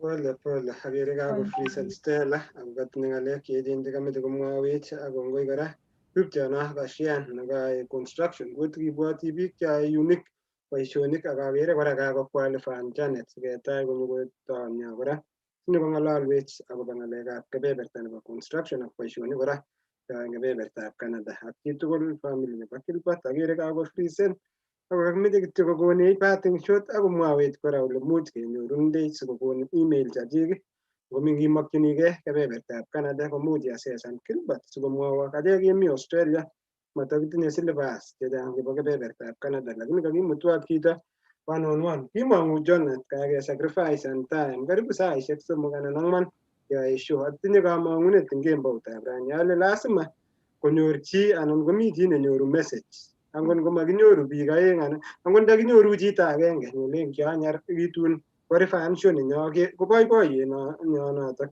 in future komuch kenyoru chito nelen kiakas kong'alale Gilbert kebebertab Canada akobo achopchigei awe kebebertab Canada. So biik chok chekosubisho nenyo kongoi biik cheingiyani kora itugoti, kongoi biik chekamio ketou, kongoi biik chekaobe akoweke kora lakini kichomok. That is why akochomech, that is why kemi pamoja sambamba. Ingen iman kele it means a lot komi chito akomi show akomi biik chewacheni kosubisho. So we don't take that for granted. We acknowledge, we appreciate you. Biik chosubech kora chebocham osubet eng kebeberta nebo osubet eng kebeberta nebo radio ak tetutik chebo Kass International tugul kiwechi kongoi. Agere uyo tieme kityo koboisie lainda nebo Dennis Kimutai amu katinye challenge musoknotet lakini among'u ale kakochopchigei icheket. Gilbert ngotko kakomuch inyorwech ko kaba boroindo Stella kami komwawech kityo Stella briefly atya sikonech Gilbert your parting shot atya sitakan over engineer imwa ng'alyo nebo let atya sikitugate eng kemboutab rani atya siketuiye kechopchigei episode number 29 eng wikino nekitinye very very special guest nenyone. Angen ale excited biik ng'o nenyone lakini kitinye thought nenyone tarik 20 ak tarik 7 nenyokowalu ng'alek chechang kora chemuch chekabuilden conversation isubi kora tetutieni ketochin ak biik chechang toek chekokoek ready chekokoyokwech CVs chekwa kiitwok at one stage. So karibu Stella kaning'ung boroindo imwoe kakichunde. Kongoi. Nguno anendet kingai KCSE 2018 so lakini kimasir sikupita sana vile but nilikuwa na talent ya kukimbia. So Gilbert alikuwa among watu wenye walinisaidia kufika Canada 2018. So venye nilifika huku ndio nikapata shule and then nika-apply nikapata college and nilifanya LD care and I did my exam last week and my graduation maybe will be next month. Kongoi Stella, congratulations on your upcoming graduation in advance. Ako kongoi kora mukaishan baornatet ile kitoretin kora Gilbert. So let us appreciate this hero in the house. Ako kenamin eut nam somebody else, toret somebody else. Ngipke kusakon ko kaketoret ke biik chechang ko kakechange. So kongoi. Kosea. Karibu Gilbert mwawech kikure parting shot and parting shot neng'ung eng kemboutab rani tikiwechi kityo kongoi. Karibu Gilbert. Bas alen awekchi kongoi kasik tugul chekakosube chekakomuita eng saisiek hasa kora chito neu Hosea nekakongen achek kole ko daytime inyete nguno maana ale sing'et saa ngapi. Anyway, thanks for your time. Sio rahisi lakini angen ale kit age tugul nekiyoe eng ng'ony kotindoi melekto neo. Kameche awekchi kongoi biikab kutit tugul chemite Toronto yu. Biik chekikemut ketiny sobeng'wa eng oret age anan ko age. Ameche awekchi kongoi chitugul neingen ole kikebunu amu mayachen bichuto kora. Kiy agenge kora amu yo kitinye any problem ko ngatweku kokase bichuto tugul chu ngamwa ale oyewe mi problem mahali ongeokoan chi korespondeni haraka kobor kole kimi kase bichuto kora tuguk cheng'ololi. Ameche awekchi kongoi community tugul nebo biikab kutit eng Toronto yuto. kongoi ing chitugul kabisa. Kongoi mangen ale amwae kongoi netya amu ila akot ndakikacheke kora taui kora lakini they are part of us kora kangen ale kotekoetu kipindini they will be coming in akoeku rahisi kora yo kitinye anything neimuch kelen katakiachi chi age nekabit kwa mfano ku lagok ak ne koeku rahisi. So it is very good idea nekiobwat somuch kelingen Australia, Canada, US ak emotinwek tugul ole mitei biik chok. Akakas kemwoe akobo Brazil yeitimach chito nemi Brazil angen chito nemitei Brazil kora kosomwaiwech ole uu side noto no kora. Otherwise angen ale ongetiem koborchigei biik chok ole mitei nafas. Ngotaketiem kobwa biik oli kora ngomuka kabisa kobwa biik Canada amu tikere ile takoo nafas kabisa. Takoo nafas nebo maisha eng Canada.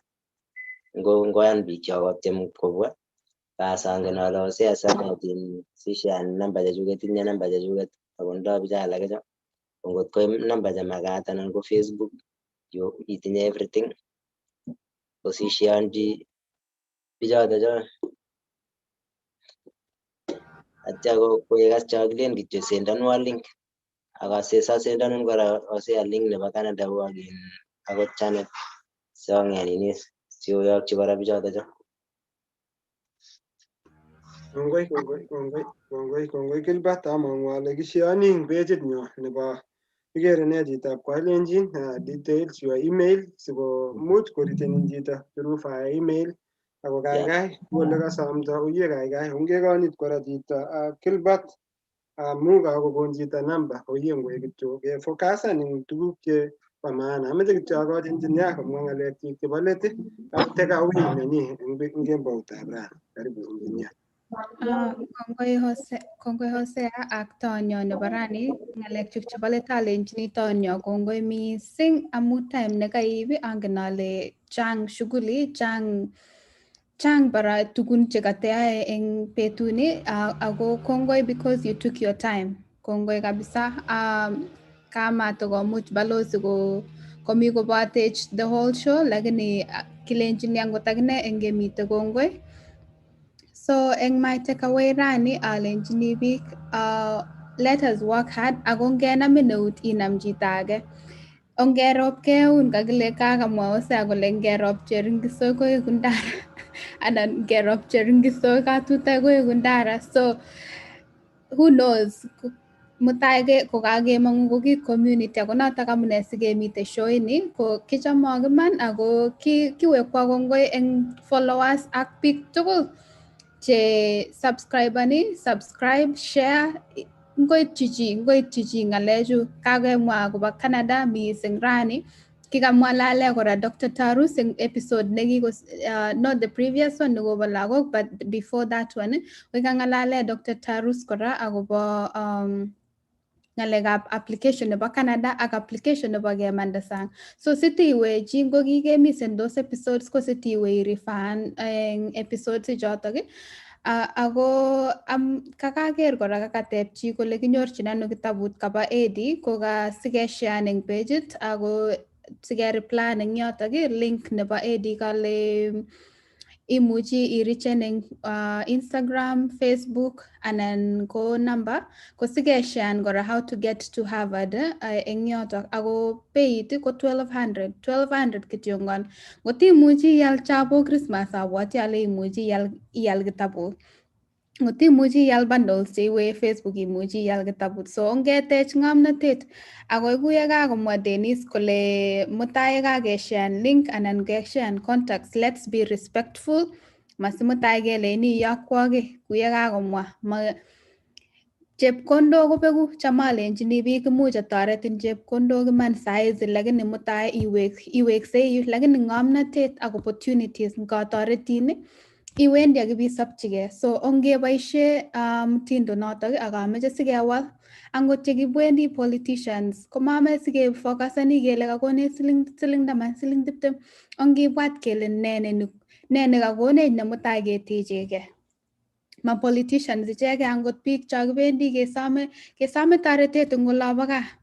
Mewe isom chi rabinik, wi isom opportunity, wi isom ilenji oye nama eut, nyekainama komabot yani awendi kabisa ak ibatoretkei. So ongeib notok tugul ngetoretin itoretakse anan itoretage. Kongoi ako kichamong nebo man kibwati kele looking forward eng next week ako siketuye kokeny eng wikini nyone tarik 8 uwakake chundaosea tarik 8 Jumamos ketindoi toonyo neo kabisa ne sitaketepse ako sitokocherech ako sitokonaisewech akine abwati ale masikobarwech Osea kole ng'o toondoni ketindoi.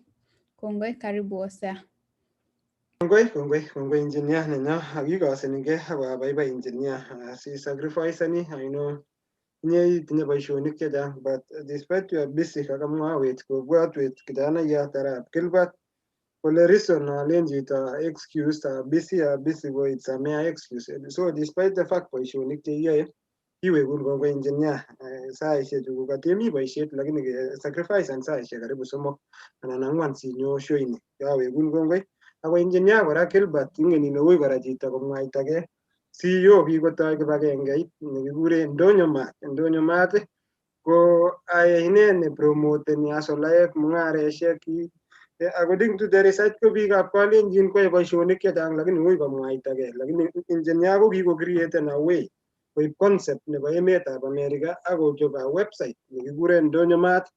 Ndonyo Mat koko empower entrepreneurs, young entrepreneurs eng olimbo mashinani. Much inboxen inendet sikomwaun ole much kopromoten ngitindoi rental houses, ngitindoi karit, ngitindoi ngialdoi kiagere angot besho kipromoteni chemung'arainik cheoldoi sotonik, cheoldoi sonoek, cheoldoi anything ko kampunitab engineer kikure Ndonyo Mat mi emetab Kenya ako mi emotinwek tugul. So kongoi engineer iyoe boisiet neo kiboiboen abaibai ane personally because you encourage ak motivatena. Kongoi balozi ko kikoek our mentor, kikoek baba nenyo diaspora king'ololi tugul kikonamech keut kong'ete kingeitu emotinwechu ami emetab Australia but keeping checking on us iwechi kongoi angot show ini tugul ko angot betutab rani kosubkei kora ak boisionik tugul kora ko katirastanet akine ak boisiet kole matirenik ko bokol lakini kaketuch. Kongoi balozi family, kongoi aktar ko kilen kongoi kabisa amu otinye mugulelwek che so special mugulelwekwok koba kosopcho biik akobo community. So biik tugul chekowachen show betutab rani, biik chekong'ete ketou show akoi saisiek chu kotom kochokanso tukomi yundok. Ameche kityo ale biik chok kakinetegei Gilbert nginam chi inam chi ako ngopkakenamin keut ibi proven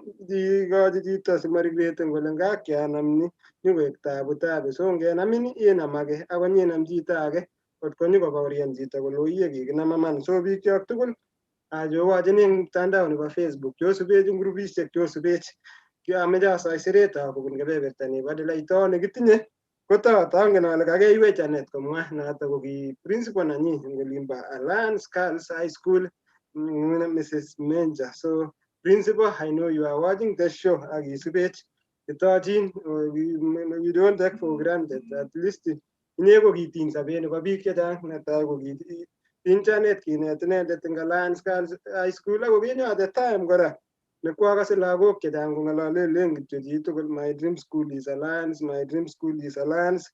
Ko koitagat eng tarik 8 arawano nyone kemi show sitinye kemwa kora kotinye kelitalitkei ko ki bororiet. So biikab Australia biik chebo kebeberta nebo Sydney eng saisiek karibu 10 chemi tai yo atokchinigei kebebertab olimbo Sydney Australia. Nyiketuitosi fans chechok tugul angot Swasidamu ak biik tugul chebo Sydney nyiketuitosi sinyekeam emo ako nyikeboibochi tumdo kebirabir shere atya ketitil nobo ko. So ameche kityo kora alechi biik chebo tai olaikani chotesetai osubscribeni show nenyo anan page nyo iwekwa kongoi toshian momake oshian tukchu kiyoe ak engineer ak angot balozi Peter Rono kiyoe for future, kiyoe siketeche biik alak chebo kenyisiek alak lagokab lagokchok amu lagok kora ngereiseni komache chok lakini bo community eng kenyisiek alak ko ngikol ketit komalasima koek inye kora nenyiyame logoek chebo ketotok. Gilbert sai kokang'ololchin dunia. Gilbert ko king'ete kokwet nebo Siwa lakini message ra ko kakonyor chito nemi Kericho, kakonyor chito nemi olimbo Baringo, kakonyor chito nebunu Kapkuga olimbo Mount Elgon. So biik tugul ngasaiseret kobun kebeberta ni Adelaide City Australia. Amwa osea acknowledge Mrs. Anan Madam nebo Dennis angen ale behind every successful man there is always a very strong lady. So kongoi Dennis, no, kongoi Gilbert. Dennis is son, sorry, Mama Dennis. So si kachi kakotyenyo akilenji kongoi kakemwa kongoi akilenji ki appreciate ni kasit akangen ale ndama inendet ko supportenin ko maybe tamami Gilbert. So kongoi. Kongoi engineer, kebwatwa, that's why you are here. See at the end of the day, kongoi kora. Mami, kiboiboen mami boisiet nekiyai.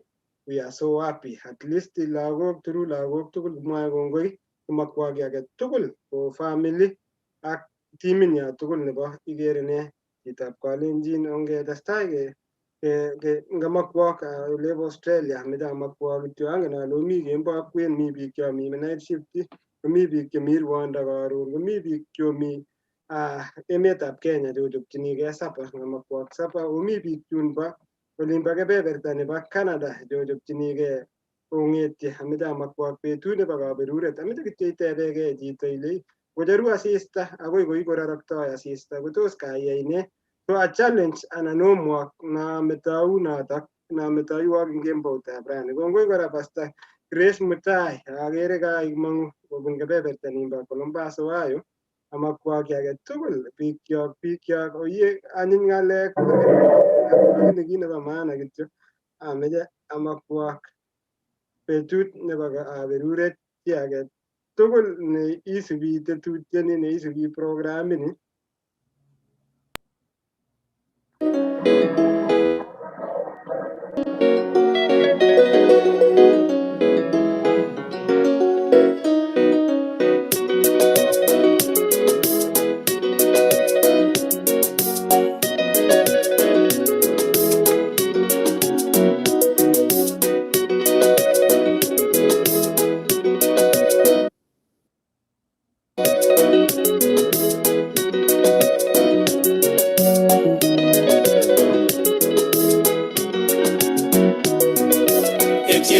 Chitab Kalenjin kemwaura kuyeni labati yemen matonone magonyalchin Chitab Kalenjin kochelewan yekonamgei Chitab Kalenjin akasarta kimakyini Chitab Kalenjin konam korok kakwautiet kocheng Jehova eng sobenyin. Taunetab ng'omnotet ak kakuyet ko naetab Kamuktaindet nekiyaech. Igeere ne Chitab Kalenjin ibwote ne imwoe ne Chitab Kalenjin ilele nenye. Igeere ne Chitab Kalenjin ibwote